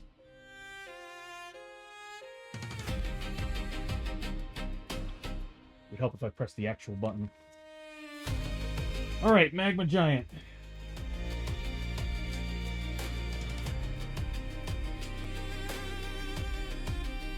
Means is your adventures ready for this? I mean, we fought him before with Season 1 characters, but... Oh, wow, he's going to have a lot of health. I want to say we should be able to beat him down. He ignores critical hits. And he's got Unspeakable Terror. This is going to be a tough fight. Oh, and he gets an elite ability as well. I need to do that. And he's going to be last, so we get to go first. Everybody's above his initiative level. This is going to be a weird fight, because he will hurt. Oh, God. Please don't give us number 3. That is a 6. Sizzling Touch. The Burning Smash ability now deals D3 burning markers to each hero affected instead of 1. Oh, my God. What's the Burning Touch? Burning Smash? This enemy's melee to hit rolls of 7+. I'm sorry, 7+? What? Okay, we need to go through his card because 7+, that scares me. Is he rolling D8s on attack?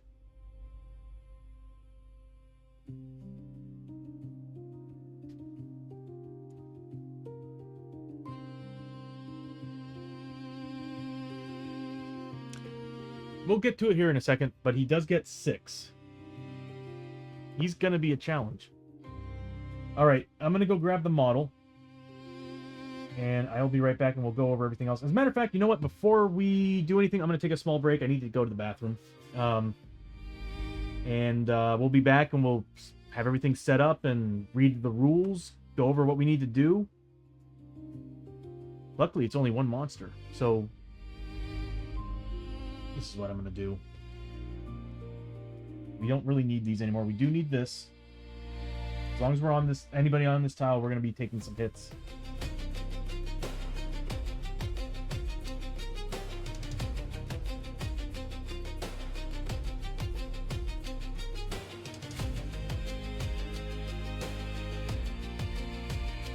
We can probably zoom in a little bit on it.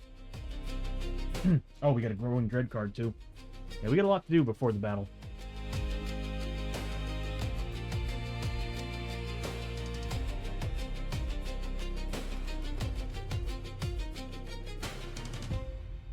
Oh, that day-night cycle is going to kill us. I mean, they're no Murphy. Yeah, no, Deviants, I am in total agreement. Why is that 3 there? Oh, we're done.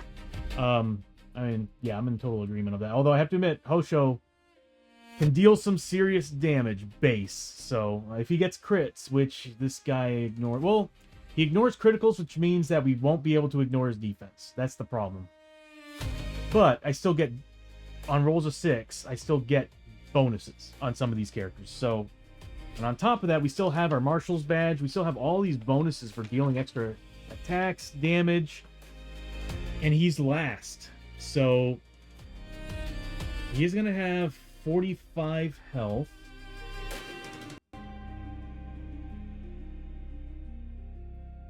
So we'll add...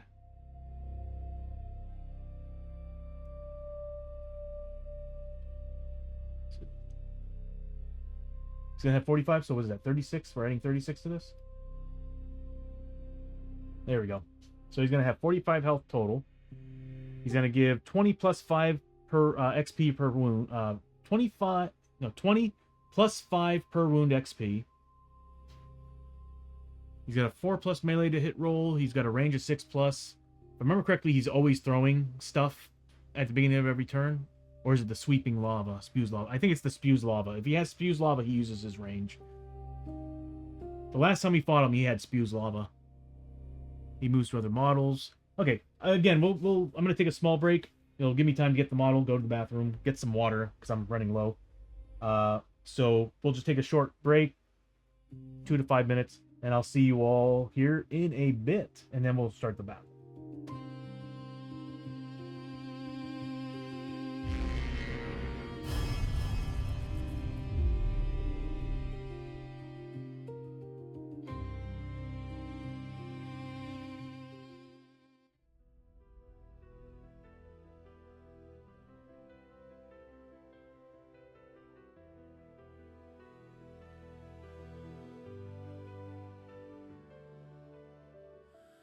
Roll the dice, hear the thunder roar,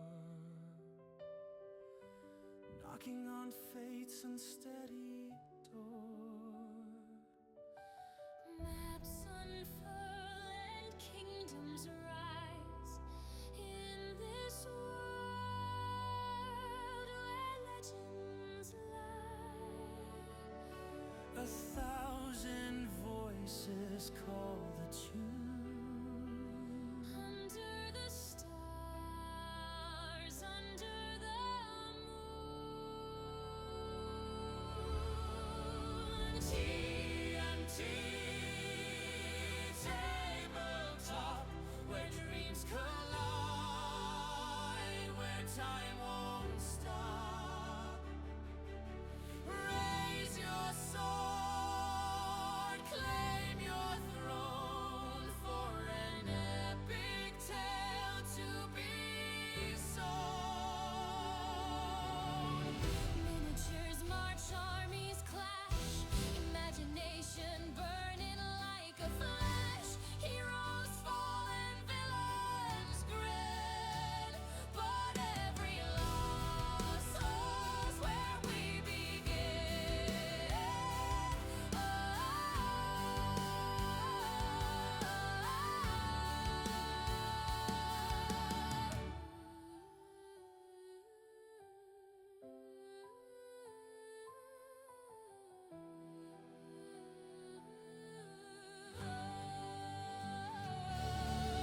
Through the fog, through the flame, we write our story. We stake our claim.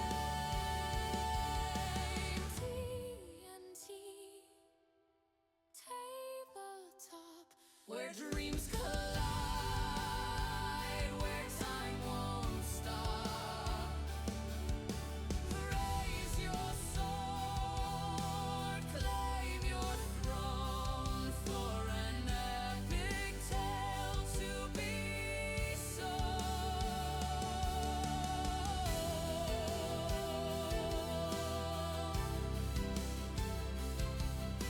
An epic tale to be sown. TNT tabletop. TNT tabletop.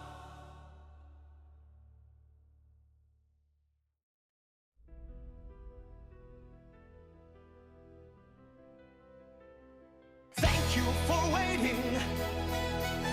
And now we welcome you to TNT Tabletop. So kick up your feet, enjoy the show. Here's your host, Tony. Hey everybody, welcome back. Okay, so I got the model. So we got the painted magma giant. And he will be right here, hiding inside. That is actually the furthest part of the room, so yeah, that's where he'll be. We'll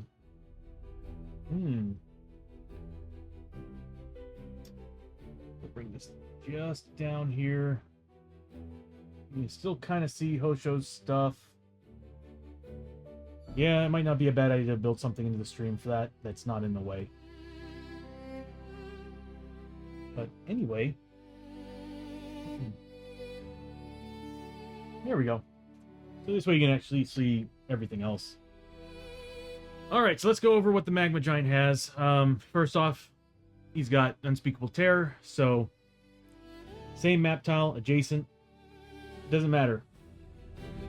As long as you're adjacent or on the same map tile, or the adjacent to him, same map tile or adjacent map tile, you're taking horror hits. This thing is that terrifying, and it's 2 hits. Hardened Surface. During each hero's activation, this enemy's defense is +1 for each successive hit assigned to it. Wow. After the first. And it's immune to burning. So... wow. That sucks. This is where the Knights are awesome, because being able to cast spells to drop his defense down would have really helped here. I can see why he ignores criticals. The sad thing is that I don't have anything to ignore tough. At least I don't think so. Massive Fists. Enemy uses the D8s to hits. That's why. There it is. This enemy's melee to hit rolls of 7+, ignore defense, and also add a burning marker to the target, as well as any other heroes adjacent to it.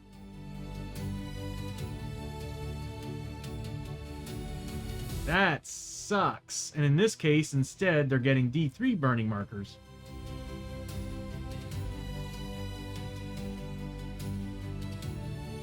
We need to take his ass out. Burning Smash. I already read that one. Towering, moves through models, and then immune to critical hits. So it's going to be getting 3 combat per turn at 3 damage a pop. Movement 6. So it is last. Alright.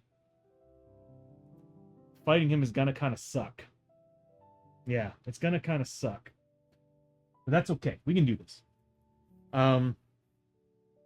Let's finish the rest of what we need to do, and then we go on. Before the end of the round, actually at the beginning of the round, we decide what's going to happen to these. And what we're going to do is Abby's going to spend 1, Hosho's going to spend 1, Chio's going to spend 1, and then Lester's going to pop his... He does have a tonic, so he's going to pop a tonic, and we'll get rid of that Growing Dread card. I'm not dealing with that. Lester and Hosho need to get off that tile badly, because if we fail the roll for Hold Back Darkness, they're going to be taking some hits. Luckily, we have a good healer on the team. Hopefully, he doesn't go after her. And then I'll go through everything we got, and we're going to throw down on this guy first turn. Yeah, because we'll be getting cover saves. I'll be using the bell. I'll be using the flags. We're gonna be getting +2 combat range, +1 damage, and we're gonna be getting cover saves of 3+ for the first turn. So this is gonna be pretty tense. He's got 45 health. God, I'm glad we didn't roll a 3. Although D3 burning markers sucks, because that means if he does hit somebody, we need to split up. Luckily, we have a turn to do that. We don't need to set anything else up. He's on the board. He's got his health. He's got his elite ability. We don't do any of the encounters. Before we do Hold Back the Darkness, Lester is going to spend... Where are you, Lester? He's going to spend a tonic.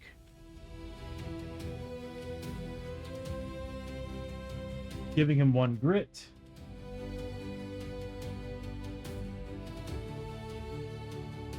I should be forcing Chio to use that damn canteen, and I'm not doing it. Yeah, I should be.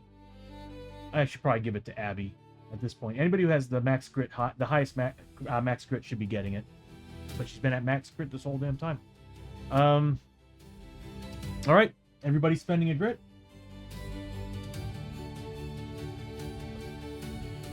That's gold.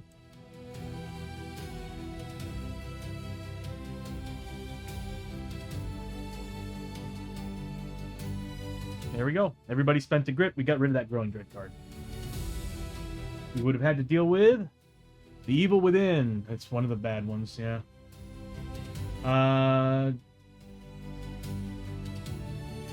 Dark thoughts flood into your mind as you look around at your friends.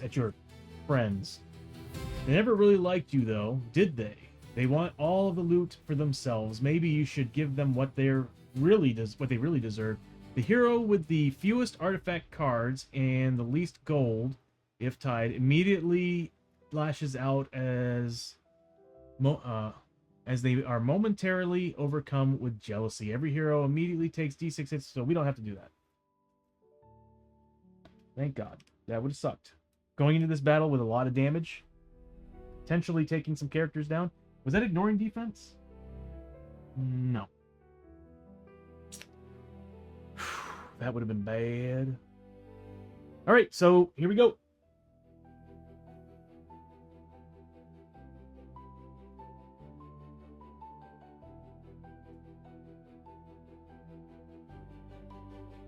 Rolling A plus.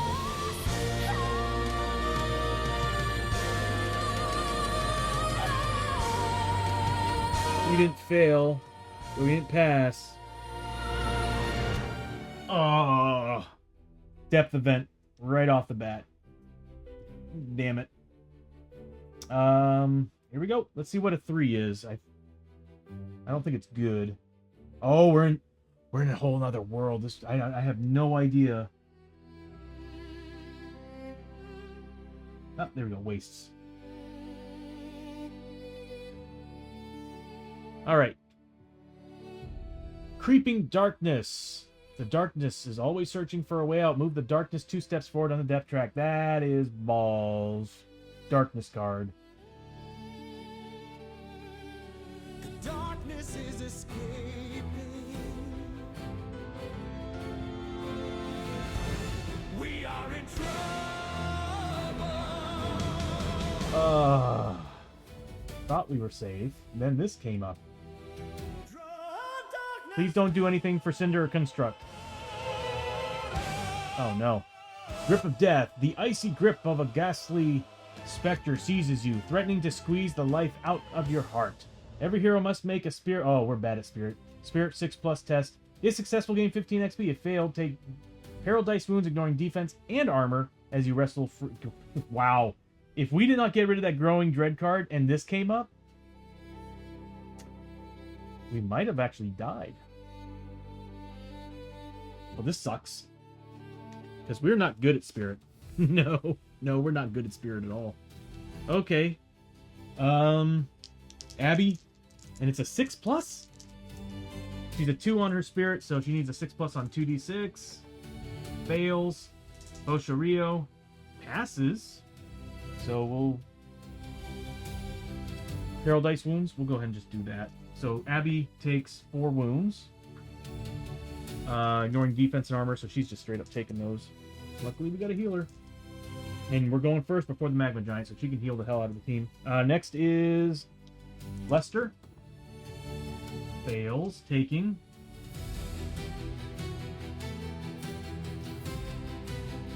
3. And then Shio herself fails, taking 3. Okay, so we can get rid of this. She doesn't get defense or... Oh, wait, hold on a minute.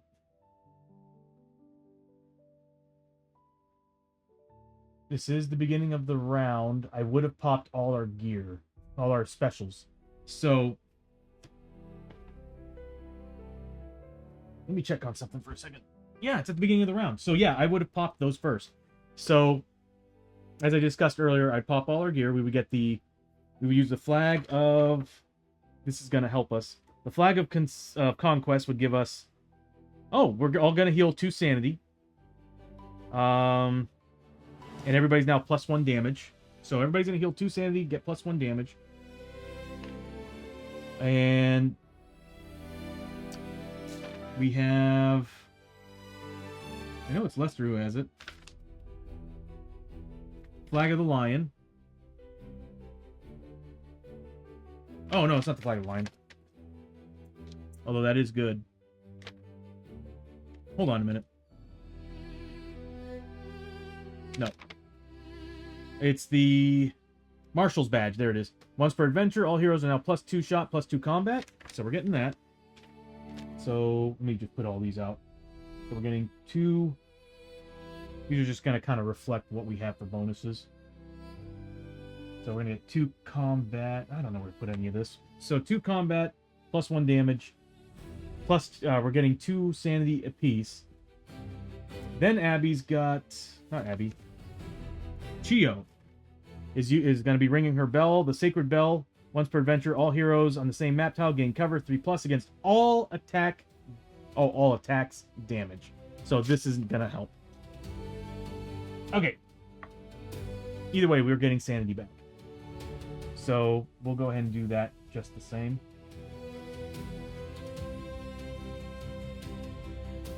So 2 sanity back for Hosho. 2 sanity back for... Actually, it's going to be 3 because at the beginning of every fight turn, which we are currently in a fight, we're getting +1 sanity. So 3 sanity for Abby, which she's only going to need 2. So that means Hosho should be getting back 1 extra because we have the antlers. 2 back for Chio because that's the best she's going to get, considering that she's only 2 away. And then Lester is getting 3 back. Oh, I'm so glad we get those antlers. That's helping us a lot. We're going to need this against the unspeakable terror. So here we go. 4 damage to Abby. 3 to Lester. And 3 to Chio. Chio is not doing well.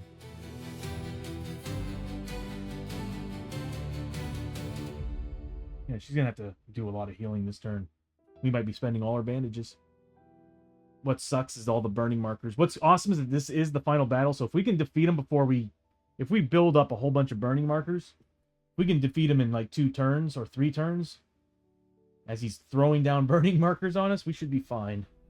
But he still does a lot of damage. So yeah, we're throwing everything down. That card's done.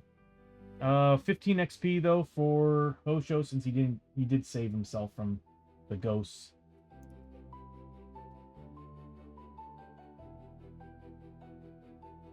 We can get rid of that card. Hold back the darkness is going to be a pain. We are in a room with acid pools too. There's a lot of damage that's going to be happening every turn.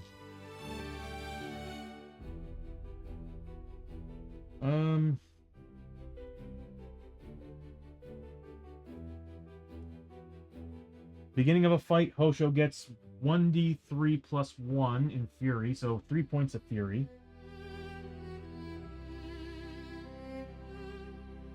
He is number 9. So he's getting 3 points of Fury back. What else? We didn't fail, so nothing happened from the card. Nothing happened from this guy.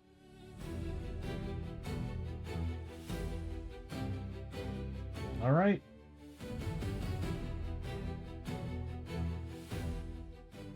Time for an epic battle.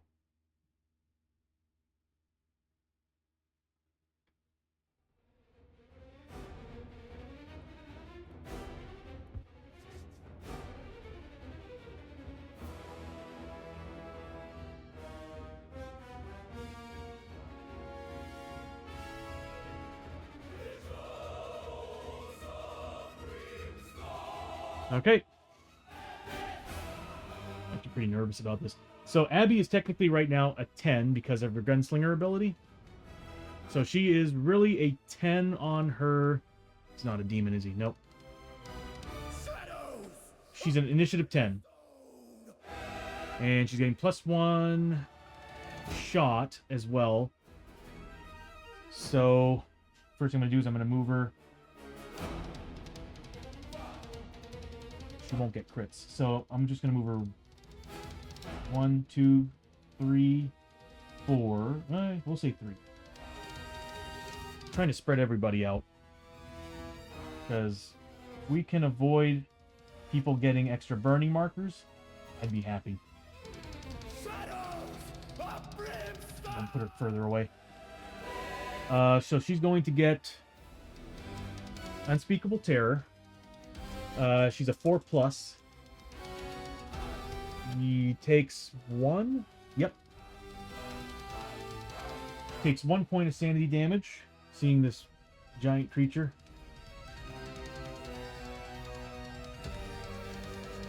She's going to roll for grit. Doesn't get it.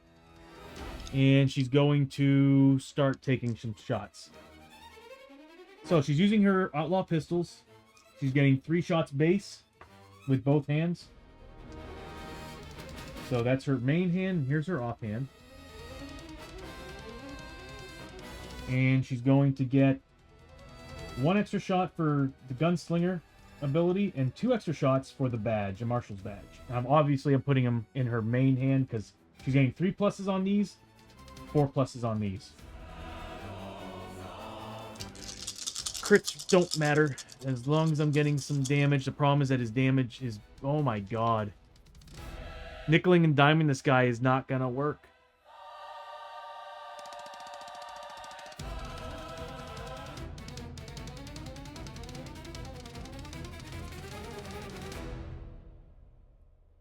Yeah.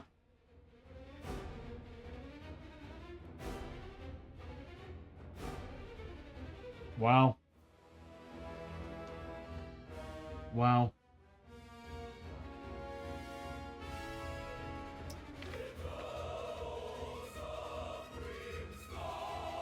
She's going to be very weak against this guy. Extra shots ain't going to matter with her. So he's going to be a defense 2 because of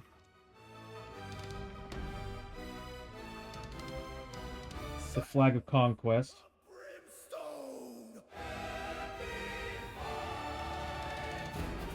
It's not a demon, so she's not getting extra damage.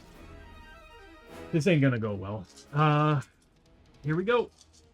She needs 3 pluses.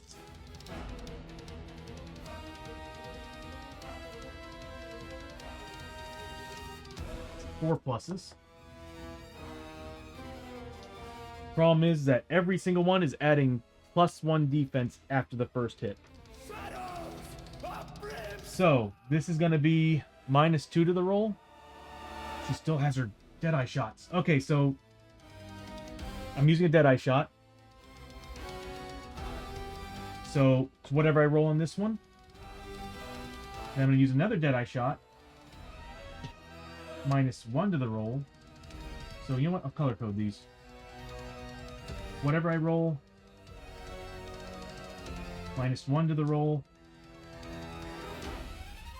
I think I might save the rest for other turns because at this point it's going to be -2 to the roll. Screw it, we'll do it. While we can, right? Do we have any other dice? -2 to the roll. The rest of these will be whatever's next. So it'll be 1, 2, 3, 4, 5. So it'll be +3 to the defense, meaning it'll be I have to roll 6 to do A damage. These won't do anything. Alright. So whatever I roll, 6 points of damage. Nice. -1 to the roll. I am going to re-roll that with a grit.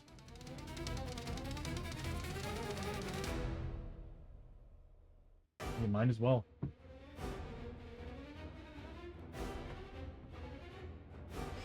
One point of damage. I was looking, it was like this. A 6 and then a 2. I was like, son of a... So 1 point of damage. -2 to the roll.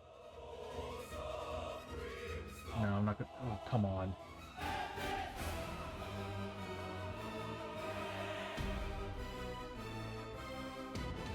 No. No. Then I need to roll 6 to do A damage on it. Nothing. So she did 7 points of damage against a guy who just keeps building up his armor. Luckily, it's separate. It's separate from each hero. That would be ridiculous if it ends up building up so much defense. So what we're looking at here is 7 points of damage.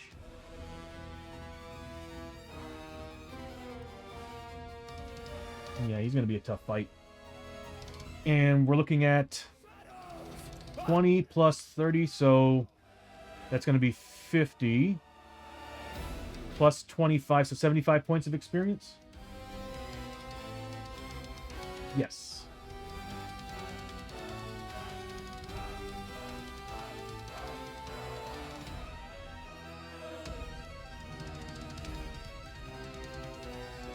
So that was her turn. Next up is going to be... Now it's Lester, because she was a 10. Lester, let's see. He's got his shoddy out. Oh, I should have declared what they were wearing for weapons. I mean, what was happening typically every turn. I was going to have Chio definitely use the... Yeah, I would have had her equip that blade. If I have it. This is what we sold. Oh god, what happened to our items? Sorry, I moved everything around when I was playing as the other characters.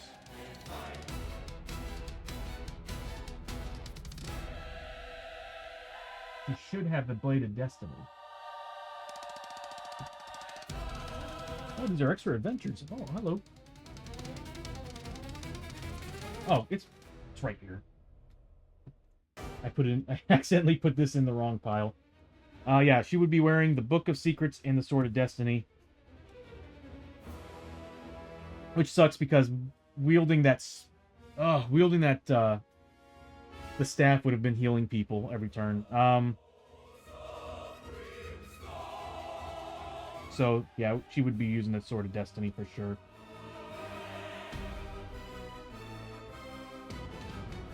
Okay, and then Hosho would be using, of course, his Trun Blades, shotgun for Lester. So Lester is going to be first making some tests. Unspeakable Terror. He needed a 4+. He passed this one, failed that one, taking 1 point of sanity damage. Chio needs to heal. It'd be better if she healed herself, even though she wouldn't get... Nobody would be getting XP for it. We'd just get more points. So Lester's going to move 1, 2, 3, 4. And yeah, you should be able to see him. There's nothing in the way.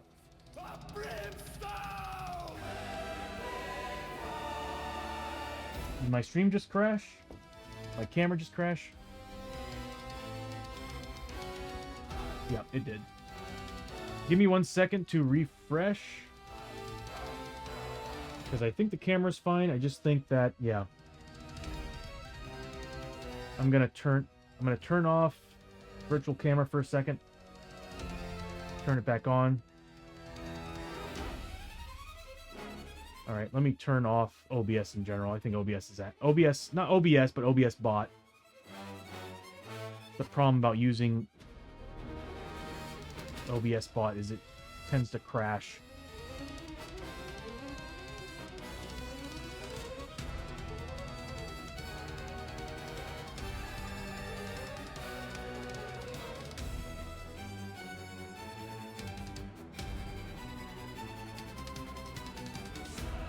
Oops.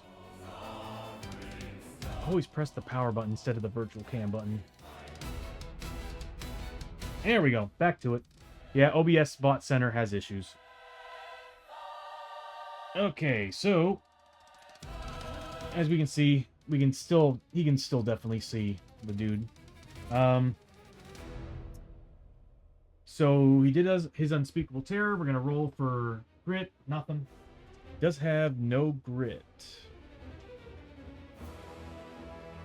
Oh, that sucks.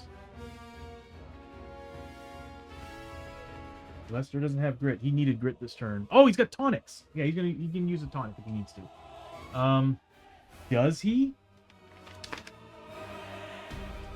I'm gonna say he stole a tonic from somebody, from Chio when he moved. So he stole Chio's tonic. Shadows of Brimstone. Yeah, that would be a good idea. She's got the canteen, so she can get herself one. So he's right now got a tonic. So he's getting 2 shots with the shotgun using DE8. And he's getting an additional 2 shots from the Marshal's badge. He needs 3 pluses to hit. Crit rules don't really matter. He's getting +1 damage. Shadows of Brimstone. Not gonna lie, the Hunter's Rifle might be a better choice.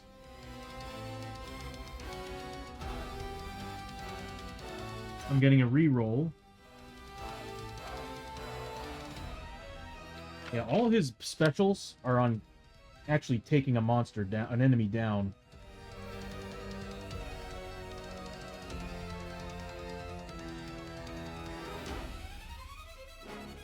Yeah. Oh, Deadeye shot. Okay, so we can use the Deadeye shot.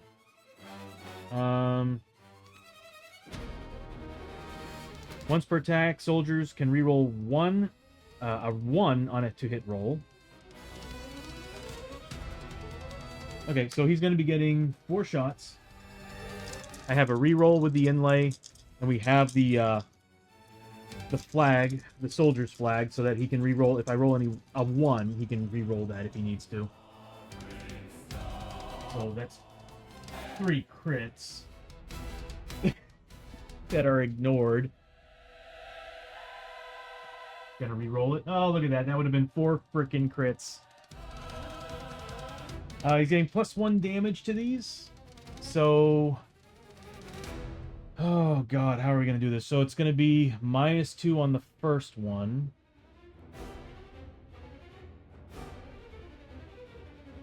I don't have any bonuses to this. Man, that... It's going to come down to Chio and Hosho to deal the damage against this guy. Yeah, that's what it's going to come down to. Because every single consecutive hit is adding +1 to the defense. So right now we're looking at... start working up here. We're looking at 2 defense on this one. Because we're getting +1 damage. So we're looking at 5 damage on that. 3 defense, so -3 to this roll.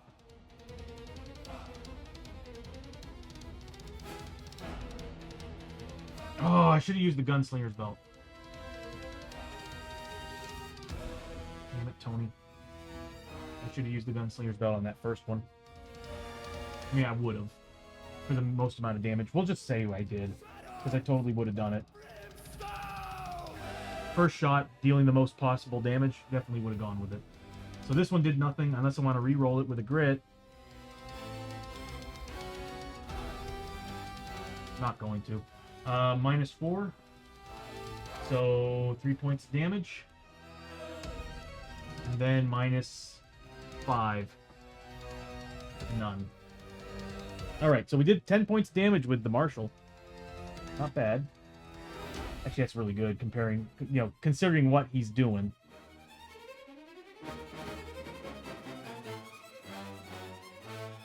So, -10 points of health. Not adding, we're subtracting. There we go. Am I missing anything here? Nope. +1 defense for each hit.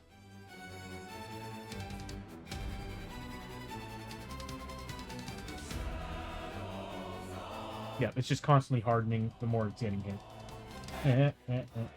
Anyway. He's down to 28 health. We got 7 and 3, so it's going to be 20 plus 35, so that's 55 plus 3, so that's another 20 plus 15. I already forgot. So it's 55 plus It's 20 plus that, so 35. So 55, 90 points of experience for Lester. Nice. Could use it. We are doing some really good damage, all things considered. Hosho's next. 2 unspeakable terror tests. Fails them both, taking 2 points of sanity.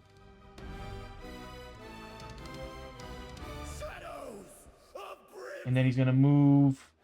I don't think he has enough movement points. Oh, he does. He's got a 5 now. So 1, 2, 3, 4. Yeah, he's got it. 1, 2. First, roll for grit. Nothing. 1, 2, 3, 4. Good. He's not adjacent to anybody.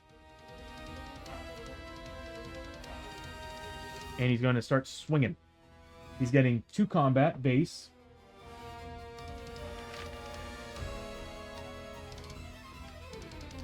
I need to reorder everybody now.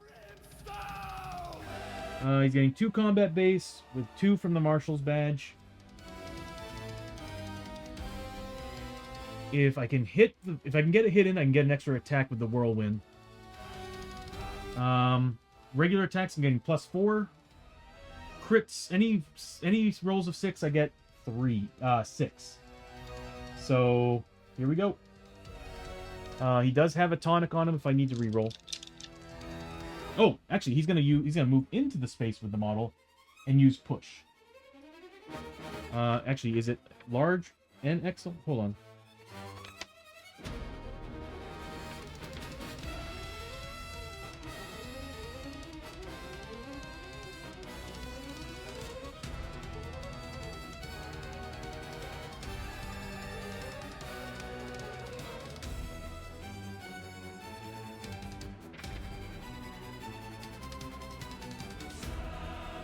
I need to make as much as I can out of this.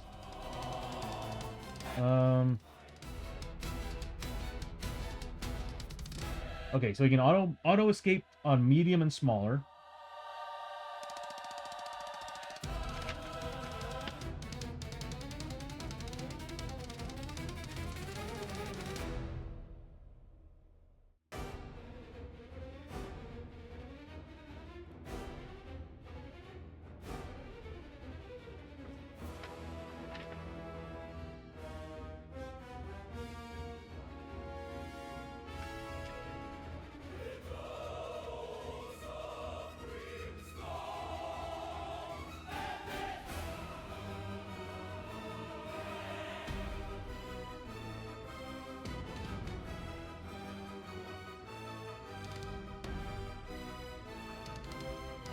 That's confusing.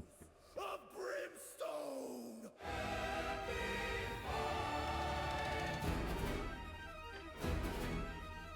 Yeah, I don't think you can use push. So he's going to be right here. And he's going to... because there's no spaces behind him. So he is getting +1 for the flag. So here we go. We got 4d6. We need 3 pluses. 6s deal a little bit more damage. Base.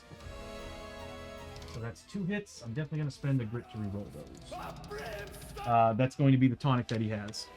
Yep. We need to deal damage. So I'm re-rolling those misses. Oh, hell yeah, Hosho. Okay, so these are dealing... base, both weapons that he's holding are dealing 3 damage instead of 2. +1 for the flag, so 7 damage base. Then, the regular hits are doing 2 damage per weapon, which is 4, +1, so 5 damage base. So 7 and 5 damage base. Oh my god. We might have had to actually turn the difficulty up on this guy. The problem is that he is getting bonus defense.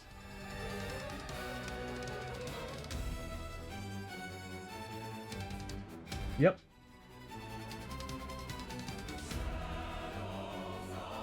Okay, here we go. So, +7 to this attack. So, really? Wow. 8 points of damage. Go figure I'd roll low on that one. Again, +7. It's like the game knows. Either way, that's a lot of damage. He's not getting armor. He's not getting anything else.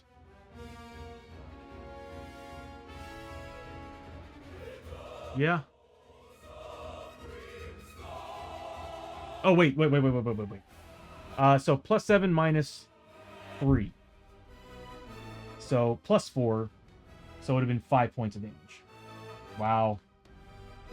Then a +1 on that one. So it would have been 4. So now we're looking at he's... Oh, no, he didn't get +1 on that one. So he was... Hold on.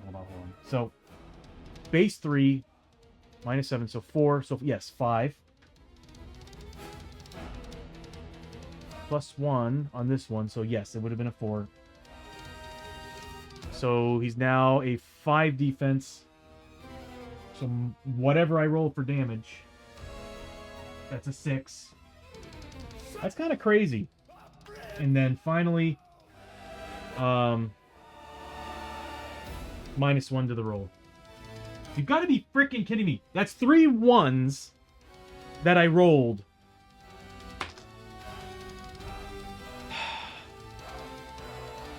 Yeah, I had no way to re-roll any of that. That's the problem with the Trun Gladius. No upgrade slots. So I can't put inlays in them. I'm not going to lie, I'm very disappointed, but that's also because my rolling was just absolute trash.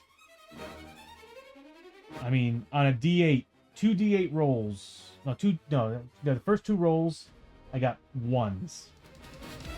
Wow. So we're looking at 15 points of damage. Still good damage, but my rolling really pisses me off. So that's 15 points of damage.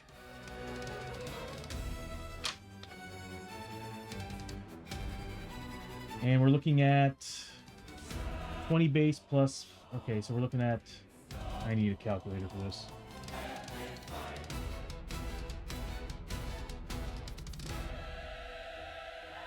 So we're looking at 5, so 25 plus 20, so we're looking at 45 plus... Yeah, so then plus 40. Then a big 6, so it's 30 plus 20, so plus 50. So 135 experience for Hosho Rio. We didn't have any fights this adventure.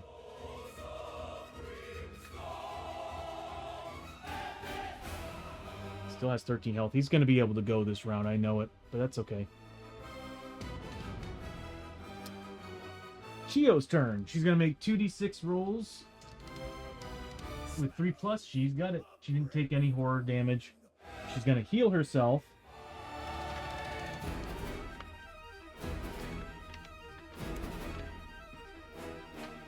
Let's see. Yep, she's going to heal herself.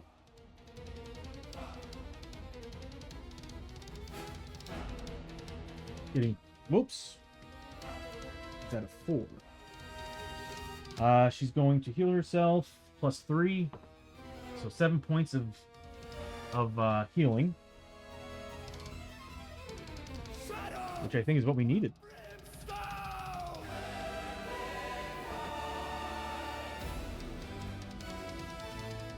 Uh, 5 minutes of auto break, everybody. Yep, that's what we needed. So she's now fully healed. We're getting cover saves too this round. That's great. Roll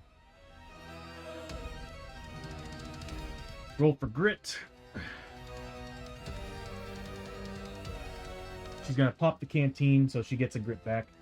I'll just put that here for now, because I'm definitely probably going to be using it. She also has an additional key. Oh, man. I should have been spending them.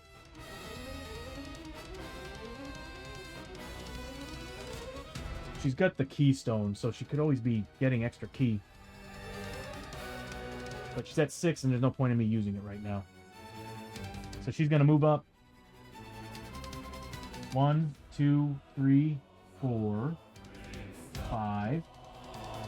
So that they're not adjacent to each other. Actually, hold on. There it is. Yeah. And she's going to start swinging. She's got 2 base. Actually, hold on. 3 base. Yes, because the sword has a +1 combat. And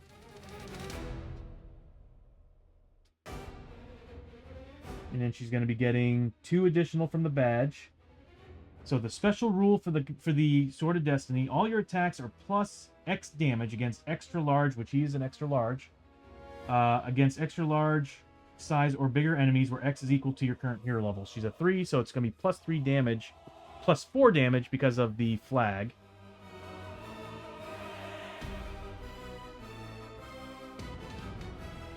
Yeah.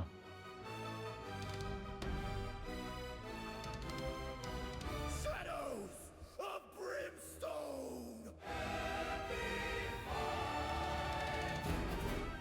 Sorry, I'm just recapping, making sure I did all the damage right for our boy there. Yeah, she needs to make these well. She's a 4+ melee. She does have a grit, so I can re-roll these if I need to.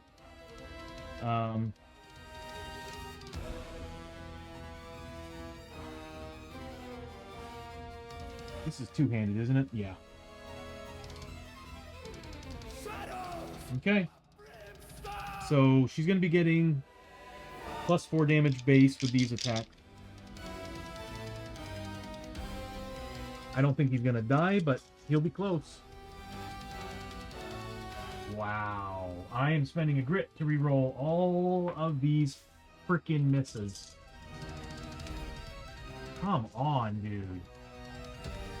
Wow. Okay, so 3 hits. We don't get any crit rules. I can add damage based on P.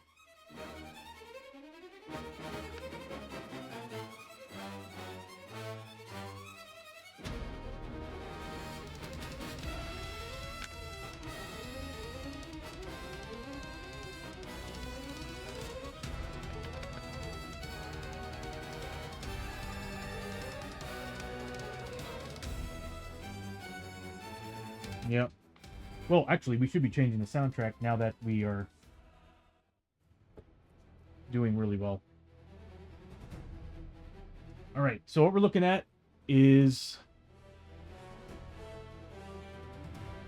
4 damage base. So it's going to be +1 to what I roll on the first one, whatever I roll on this next one, and then -1 on the third one.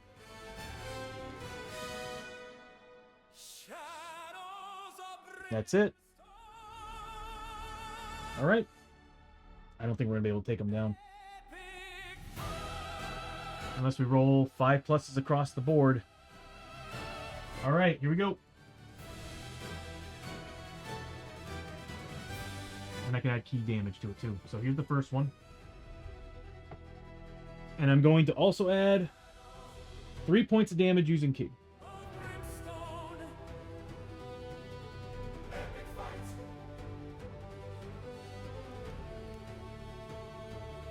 We may have to increase the difficulty of this. So that's going to be so 6, 7, 8, 9 points of damage.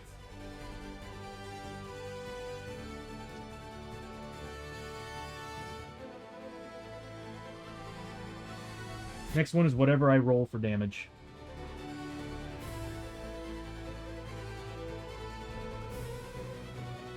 Yep.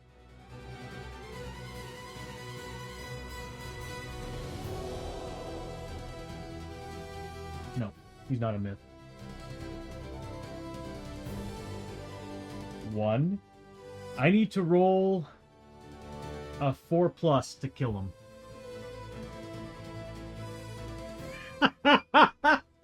God, game has me nearly getting a heart attack because it's -1 to the roll.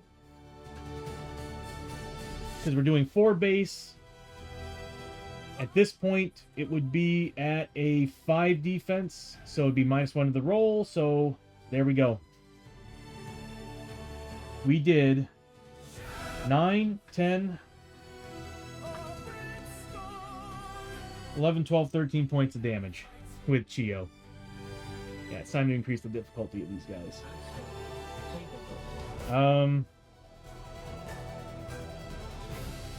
It is hard to decide and determine how to work with the difficulty level on journeyman characters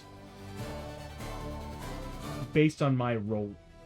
Some days my rolling is so bad, I watch my team die. So yeah, I think what we'll do is next adventure we'll just add another elite ability on these guys.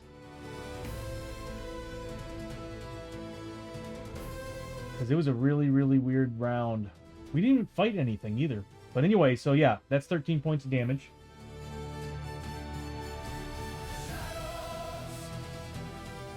of Brimstone.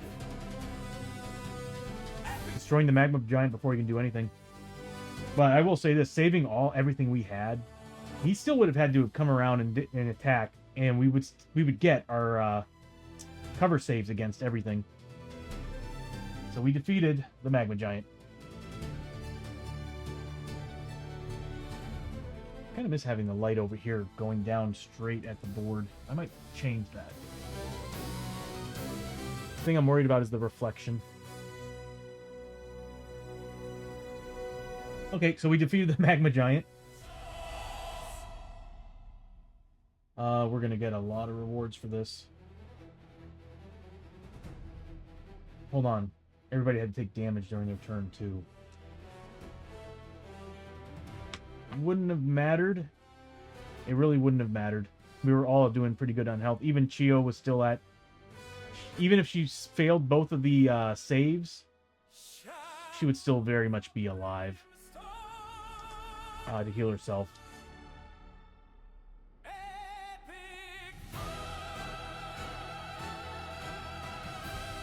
Yeah. Okay, so that's it.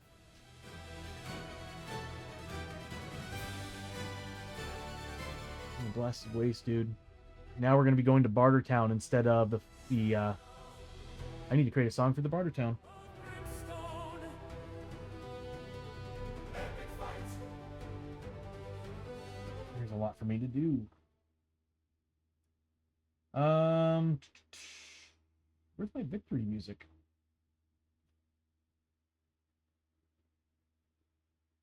There we go. End of adventure. There we go. Let's do the experience for Chio, and then we'll get into everything else like loot and all. We're gonna probably mutate because we don't have Tansu boxes, nothing. So we're looking at 9, so... Oh, I do need his card back. So, welcome back from the ad break, everybody. So we just defeated the... we defeated him. Deviants. We need to increase the difficulty. But another thing that happened was we didn't fight any monsters, so I saved all our once per adventure abilities and unloaded on him. He didn't stand a chance. Although what's funny is that like all the damage we did throughout this fight, the first round of fight, was just enough to take him down. So Chio was able to deal enough damage, just enough damage. Out of the 13, we did 13 points of damage. So he would have gone, and he probably would have hurt somebody, but next turn would have been a guaranteed. He would have been dead. So if he would have gotten the 3 on his elite ability, he would have gotten plus 20 health, and that would have made this much more tough.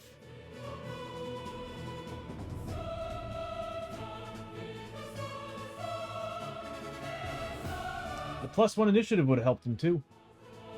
But yeah. Yeah, we took him down.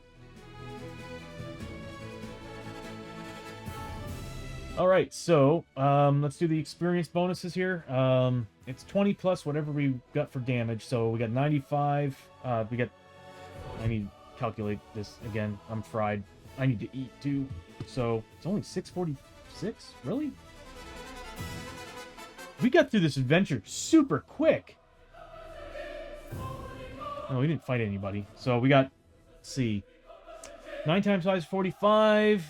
65 points of experience on the first attack. Next one we got 5 plus, we got 25 on that one.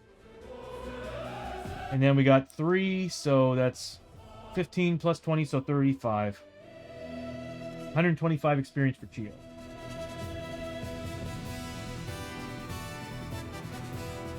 There we go. Let me get this where it belongs. There we go. Everybody's looking good on XP. Hosho is about 300 away from leveling. He is 300 away from leveling. Abby is about 500 away from leveling.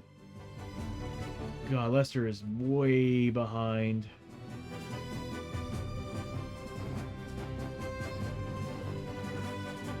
I mean, all these enemies we're fighting with no crits have been really a pain for the people who are wielding guns.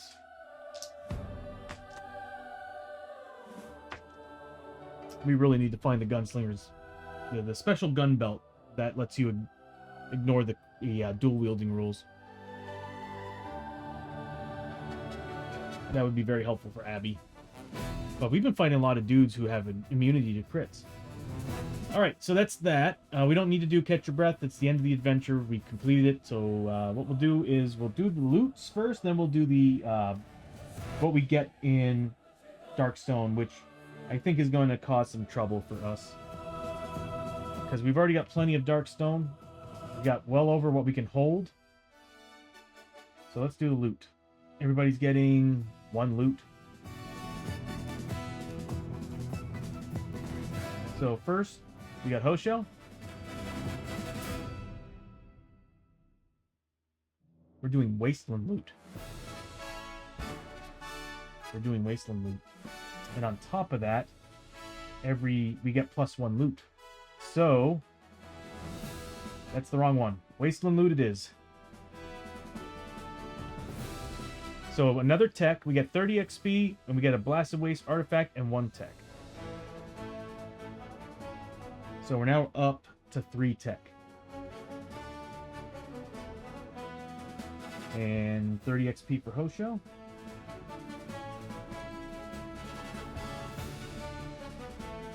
And a Blasted Waste artifact card.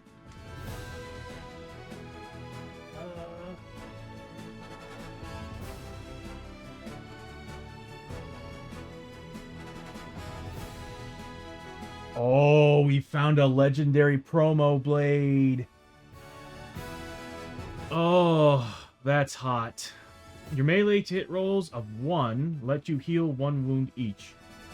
Your melee to hit rolls of 6+ add bleeding markers to the target on a d6 roll of 5+. That's pretty sweet. That drops their max health. That would be awesome on models that can regenerate. How much is it worth? I might just sell it. But we'll keep it here. That was pretty good. That was pretty good. Next is Abby.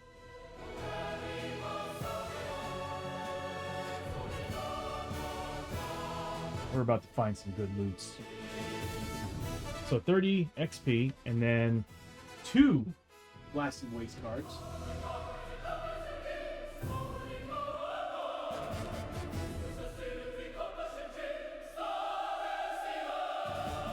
What we find is a Scavenger Rust Shield, so armor 5+. Oh, Hosho. I like your Trun Blaze, but armor 5+ can be helpful right now. You may ignore your... Hold on, I can't read that. Oh.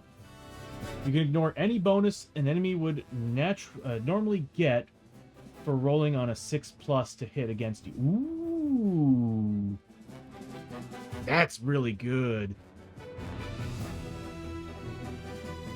That's really, really, really good. Yeah. And it's also got upgrade slots. Yeah. Then we got the Vento Warp Pistol.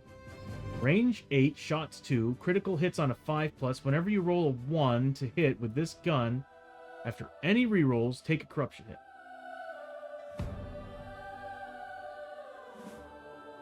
I mean, it's not bad. I mean, critical hits on a 5+, but we can't do it when we're dual wielding, so kind of useless. Next, Chio. Actually, would it be? We'll just go in order here. So Chio.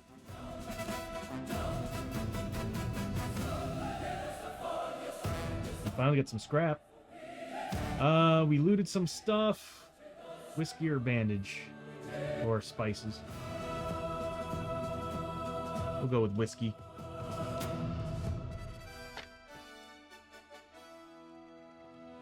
And we got one tech. Not one tech. We got one scrap.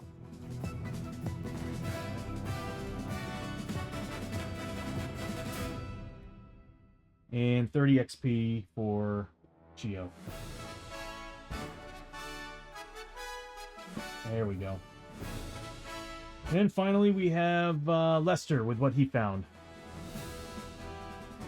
Nice. And an artifact. So 30 XP for Lester. We got... What is he gonna get? Lester... what do spices do? Let's take a look what spices do.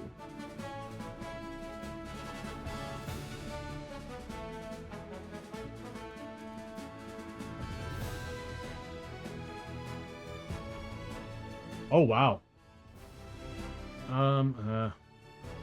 Discard, add D3 damage to a single hit. You also take 1 wound, ignoring you. That could be actually pretty good. Oh, I love flash tokens. Didn't we have a flash token? We do. And it happens to be on Lester. No, it's on Hosho. I might say the spice might be a good idea. So, spice 1. That extra damage could be nice, and I don't mind taking a wound.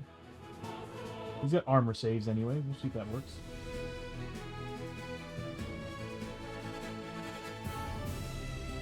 And a blasted waste artifact.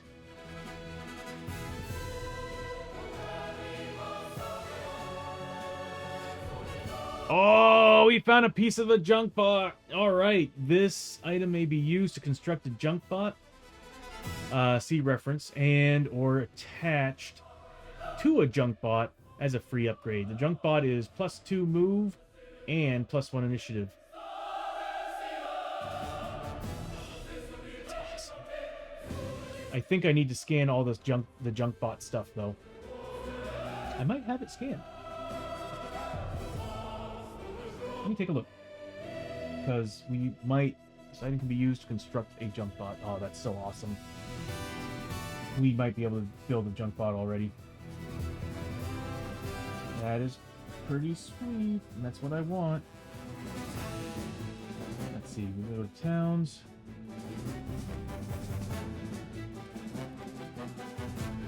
I'm going to have to look up the rules on how to construct a junk bot.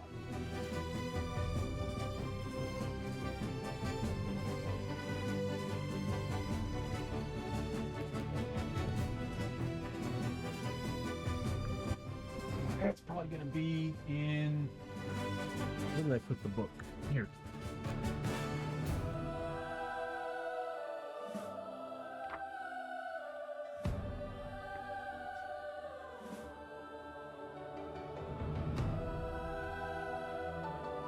Maybe it's after all the missions? Huh, interesting. I'm guessing I'm gonna have to look at the... Maybe there's a card that has how to build a robot.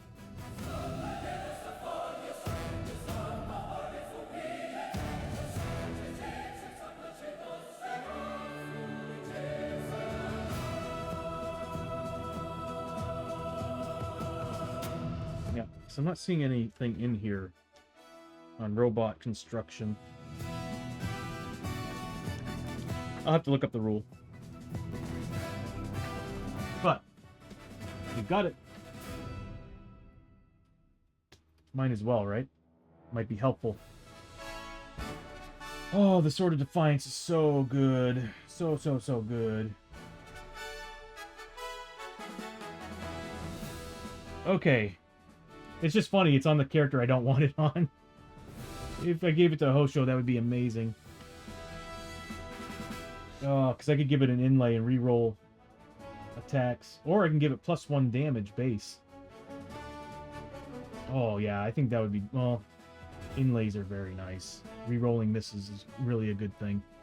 The problem is that he does so good with those Trun Blades. If I can get the hit rolls. Alright, so we did the loot. We're done with the loot. Sorry, I'm getting really hungry. We are done with that monster card. We can finally put that guy away. And let's move on to the mission rewards.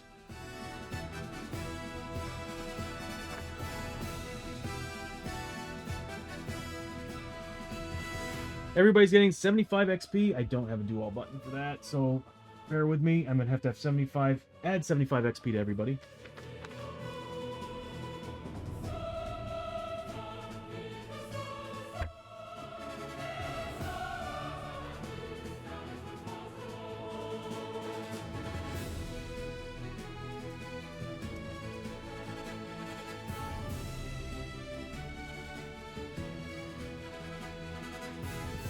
Oh, Hosho's so close to leveling. I'm still debating whether or not I want to keep going up the Journeyman tree. Sad truth is that's the only way to get the tier 4 ability. But I think the next one upgrade is getting a personal item, which could be very helpful. Could be very helpful. So on top of the 75 XP, we're all getting D3 plus 2 darkstone. Alright, we'll start with Hosho. He's getting... I mean, this is awesome, but at the same time, we're going to be taking a lot of hits. Corruption hits. So that's... that's 5. They better have... I swear, they better... We better be going into a town that has a blacksmith. Oh, God, no, we're going to... Barter Town. I don't think they have a blacksmith. I'll take a look. Oh, going to this world might cause some trouble. Next is Abby. She's getting 3.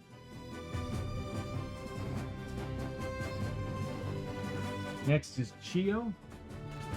Oh, she's getting 5. Well, at least we'll make some money.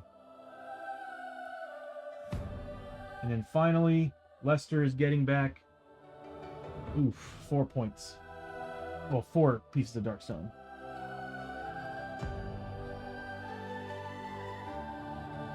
Yeah, we're in trouble.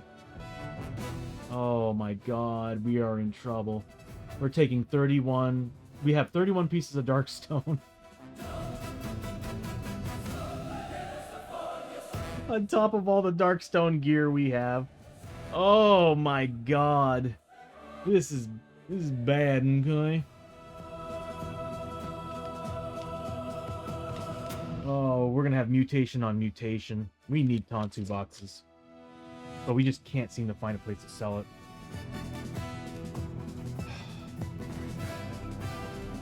Oh, no.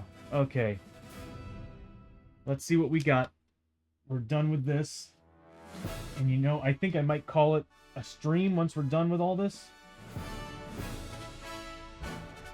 I mean, as much as I want to check out Bartertown, we'll do that on Thursday, question mark? Whenever we can. I think I might have things going on Thursday. Maybe Thursday night. We'll see. That's not really in effect anymore. I might actually build something before the next stream to work with this guy down here. Yeah, it'll be a lot of fun to build, actually. I'm pretty excited for it. I'll just have it randomize it on its own. Okay, so what we're looking at right now, we get them all in order.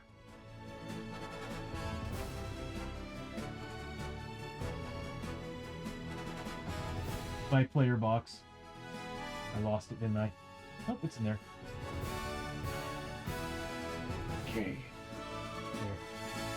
so y'all can see them. All right, what we're looking at is 7 on Hosho, 7 on Abby, 10 on Chio. Oh, this is not gonna go well for them. And then we got 7, especially Lester. Lester's in so much trouble. 7 on Lester. Oh, we're gonna see mutations for sure. For sure.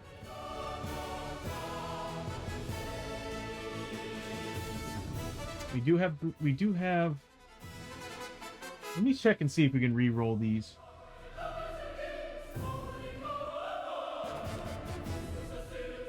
Oh, I feel myself getting weak. Yeah, I'm hungry.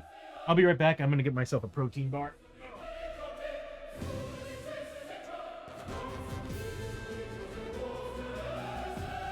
All right.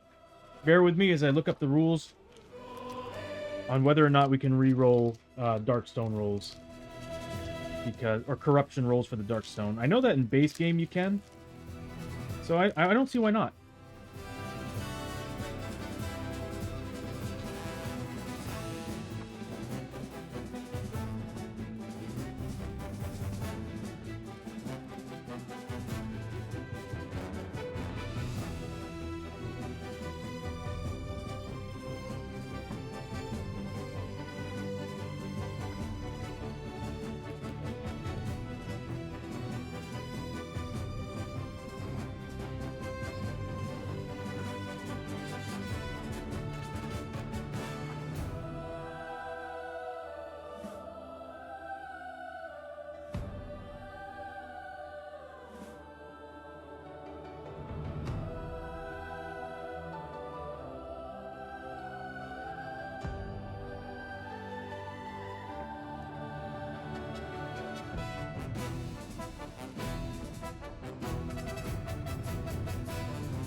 I might have to Google it.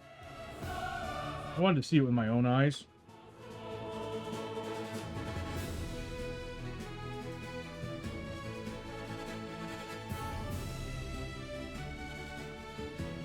But I'm not seeing anything.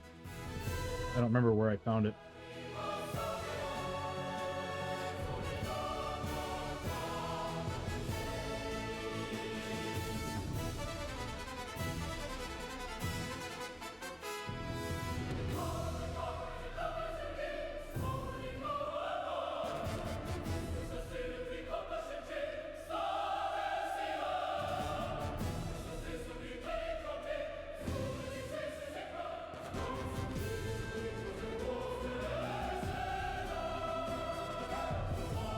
You would think it would be here under missions.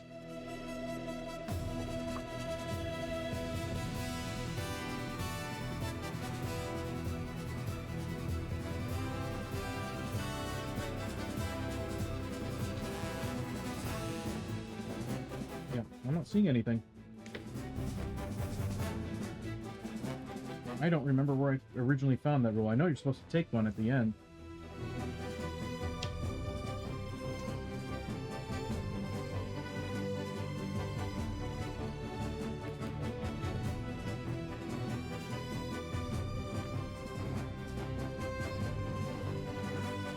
Well, I want to say they're just regular corruption hits, meaning you should be able to re-roll them.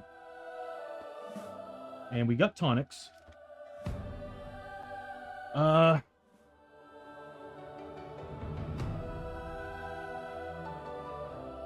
We do have tonics.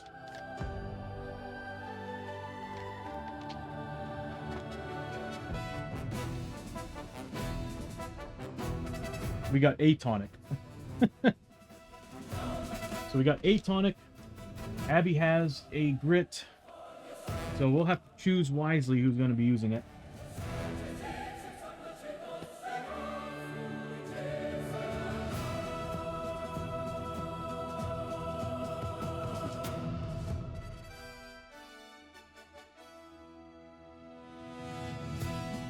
Okay.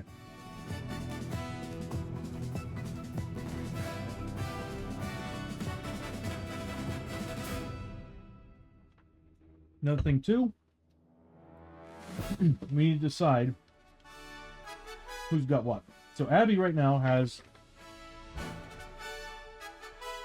one darkstone piece, so she's up to 7 now. Costa Rio has, I don't think he has any. Nope. Lester has one upgraded inlay. So he's up to 7 as well. Oh, he's up to... Hold on, that's 6. Duh. They're up to 8. And then we got Chio, who's holding on to... Oof. So, 2... 3... So, we're looking at... Oh my god, Chio.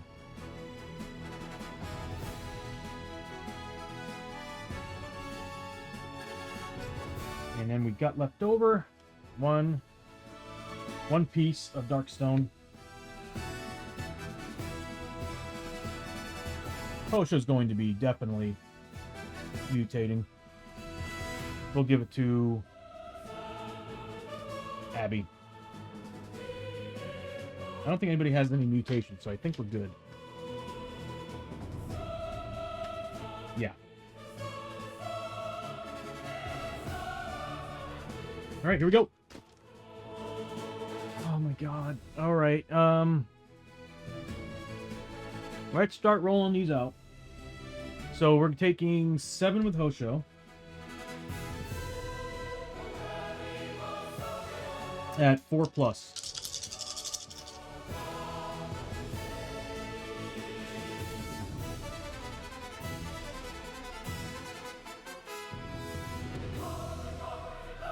It's a lot of 1s and 2s. You got a tonic.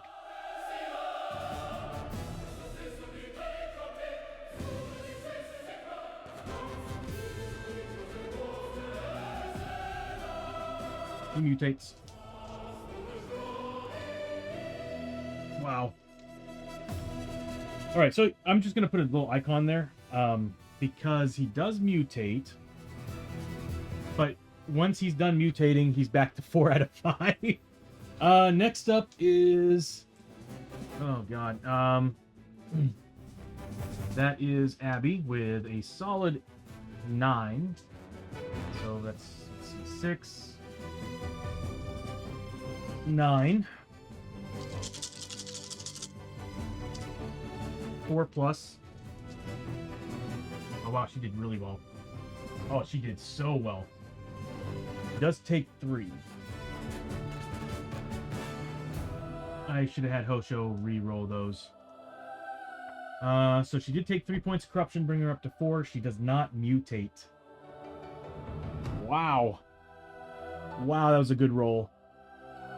Next is Chio with, oh my god, 13. So we're looking at 6, 10, 13. Oh man, I'm hoping to save that re-roll for, oh wow, that re-roll for Lester, because I don't need her rolling. She needs a 3+. Come on, Theo, you can do this. 3+. Wow, she did stupid good. Holy crap. Oh, she passed everything but 1. That is an insanely good roll. Look at that. Okay, she takes 1 point of corruption. All right, yeah, we needed this for Lester. Lester's taking a whopping 8. Yeah, he needs the reroll. 8 saves of 4+. If there's nothing in the next town, we're selling every bit of darkstone because we're not dealing with this again. Unless we can find some boxes to hold them into. I'll hold them in. Yeah, he's gonna have to reroll. He's gonna have to reroll. That is twice over mutation right there. So we'll spend that tonic.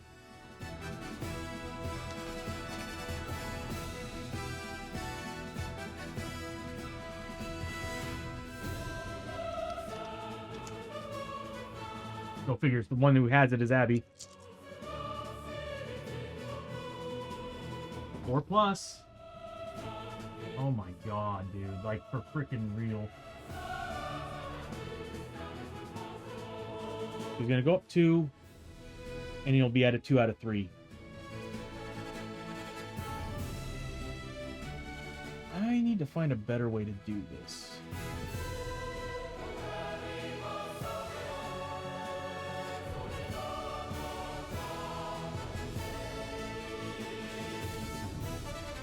Here's a question. An idea. Did I build it so that it caps? Let me take a look. This might be the answer I need. So you took 4 points. So if it exceeds, then this is all salt. No, okay. So I need to remove the cap. I need to remove the cap.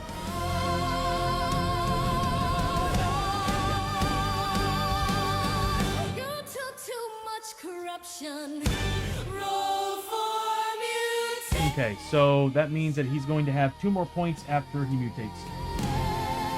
So we got 2 mutations. Posho and Lester. That could have gone a lot worse. Let's see what we get.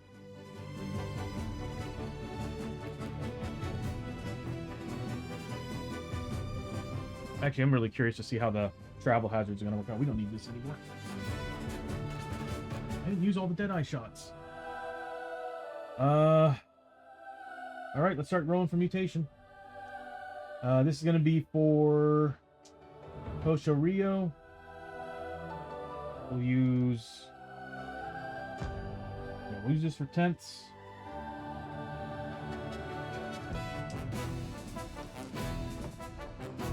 $63. It's pretty high. Fused fingers. Who is this for? Posho? Your fingers have fused together, making it impossible to do any fine manipulation. You may not use gun items unless it is an artifact. Not a big deal. Posho doesn't use guns.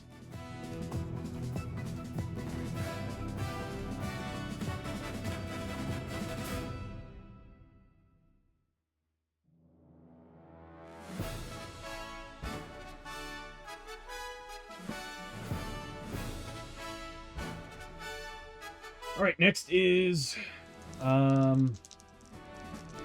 Lester. 34. Oh, not the tail with the mouth again. Okay, so tail with the mouth on Lester. Man, those two, that thing is spreading, dude. All right.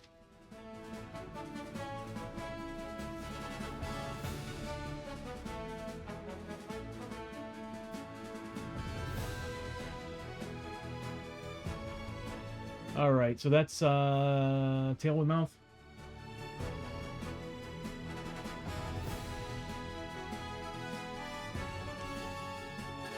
Because wasn't it Abby who got that last time? So does it just run in the family or something? Daughter got it, dad got it. Tail with mouth. Your tail nips and bites at you and any others that stay too close. Anytime you or another model adjacent to you rolls a 1 on a to-hit roll, that model takes 1 wound, ignoring defense. No XP gained. Anytime you or another model? Why would the tail want to kill itself? Alright, so to-hit rolls, all model at you and adjacent models.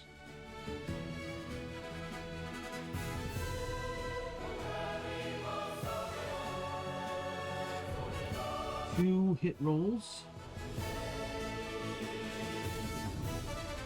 of 1. 1 mood, ignoring defense.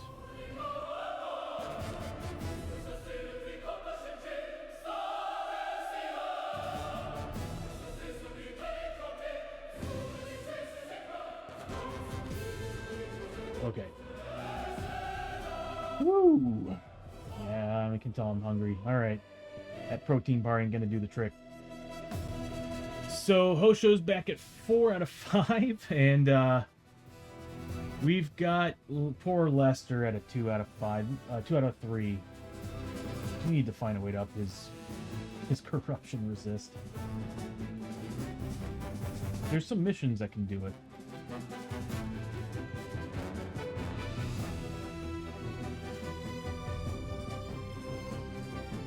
Alright, we're done with all that. These are gone. Whew, okay. I am either half tempted to keep going and just do the travel hazards. I might save that for the next event, the next day. I forgot Hosho would have done some extra attacks. He would have done Whirlwind. He would have gotten some Fury points for those attacks. Oh well. It's okay, we took him down. But anyway, so yeah, I'm gonna go ahead and probably, what time is it? See, we've been on later than that. I forgot that we had to restart the stream. Alright, so what I'm gonna do is I'm gonna turn off that guy there, and we're gonna call it a stream.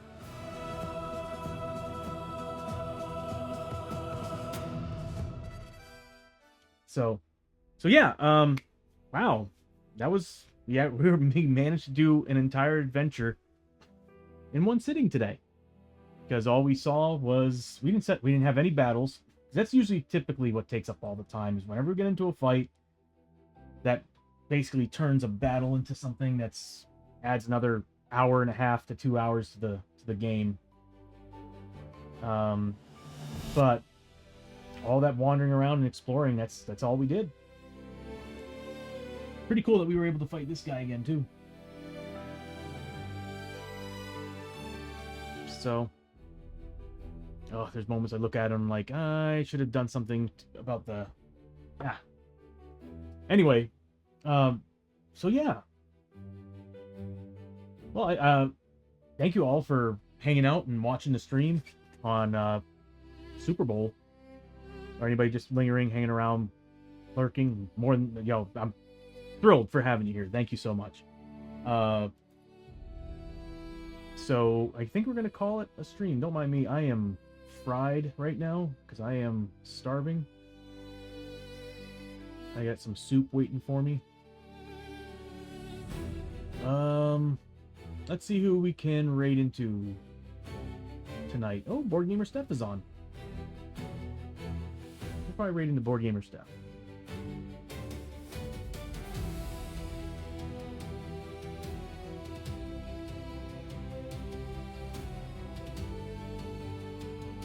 So yeah, I'm hoping. So Tuesday's a question mark. I would like to paint. I'm not 100% sure if it's going to happen, but I'll try to put up a poll. I should have done that like a week ago. I'll try to put up a poll for the paint session on Tuesday. Thing is, like I said, starting the week after, I'm going to be cutting down on how much I'm streaming because I'm moving. So yeah, I'm probably gonna be streaming twice a week, probably Friday and Sunday. And if I have extra time, I might jump on late. It'll be late at night. It won't be during the afternoon. It'll probably be like 7 o'clock, 8 o'clock at night, and it'll probably go on till 1 in the morning or something. Central time, of course. But this coming week, I'm gonna try my best to have the whole week normal. But the week after, like I said, I'm cutting down primarily because of the move. So category. I didn't set this right, did I? Board Game Steph. There we go. Board Gamer Steph. We're gonna go ahead and raid into Board Gamer Steph. Again, thank you all so much for hanging out with me on this out of everything Super Bowl Sunday, and I hope you have a wonderful rest of your day. And I'll see you all on. Hopefully, I'll see you all on Tuesday. If not, I'll see you all on Thursday. If not, I'll see you all on Friday. So until then, you all take care and enjoy your the rest of your Sunday.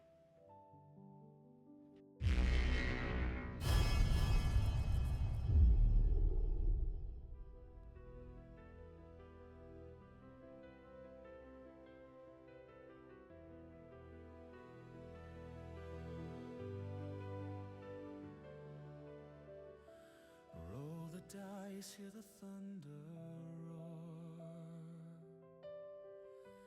knocking on fate's unsteady door. Maps unfurl and kingdoms rise in this world where legends lie. 1,000 voices call the tune. Under the stars, under the moon. TNT tabletop, where dreams collide, where time won't stop.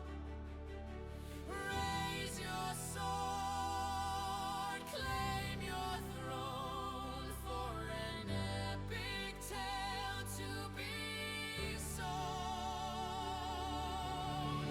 Miniatures march, armies clash, imagination burning like a flash.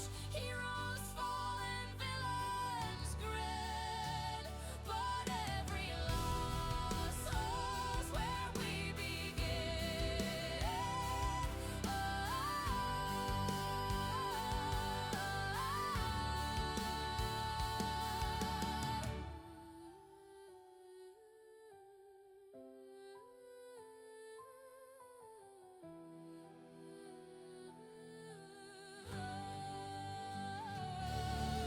Through the fog, through the flame, we write our story. We stake our claim. TNT tabletop, Where dreams collide, where time won't stop. Raise your sword, claim your throne, for an epic tale to be sown.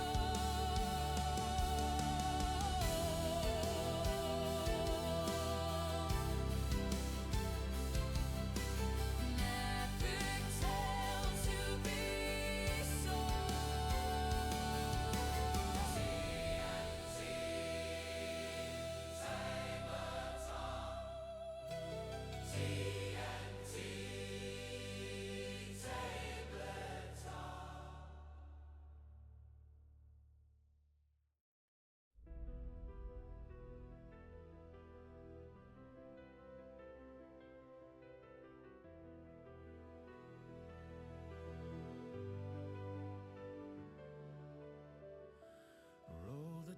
eyes hear the thunder roar,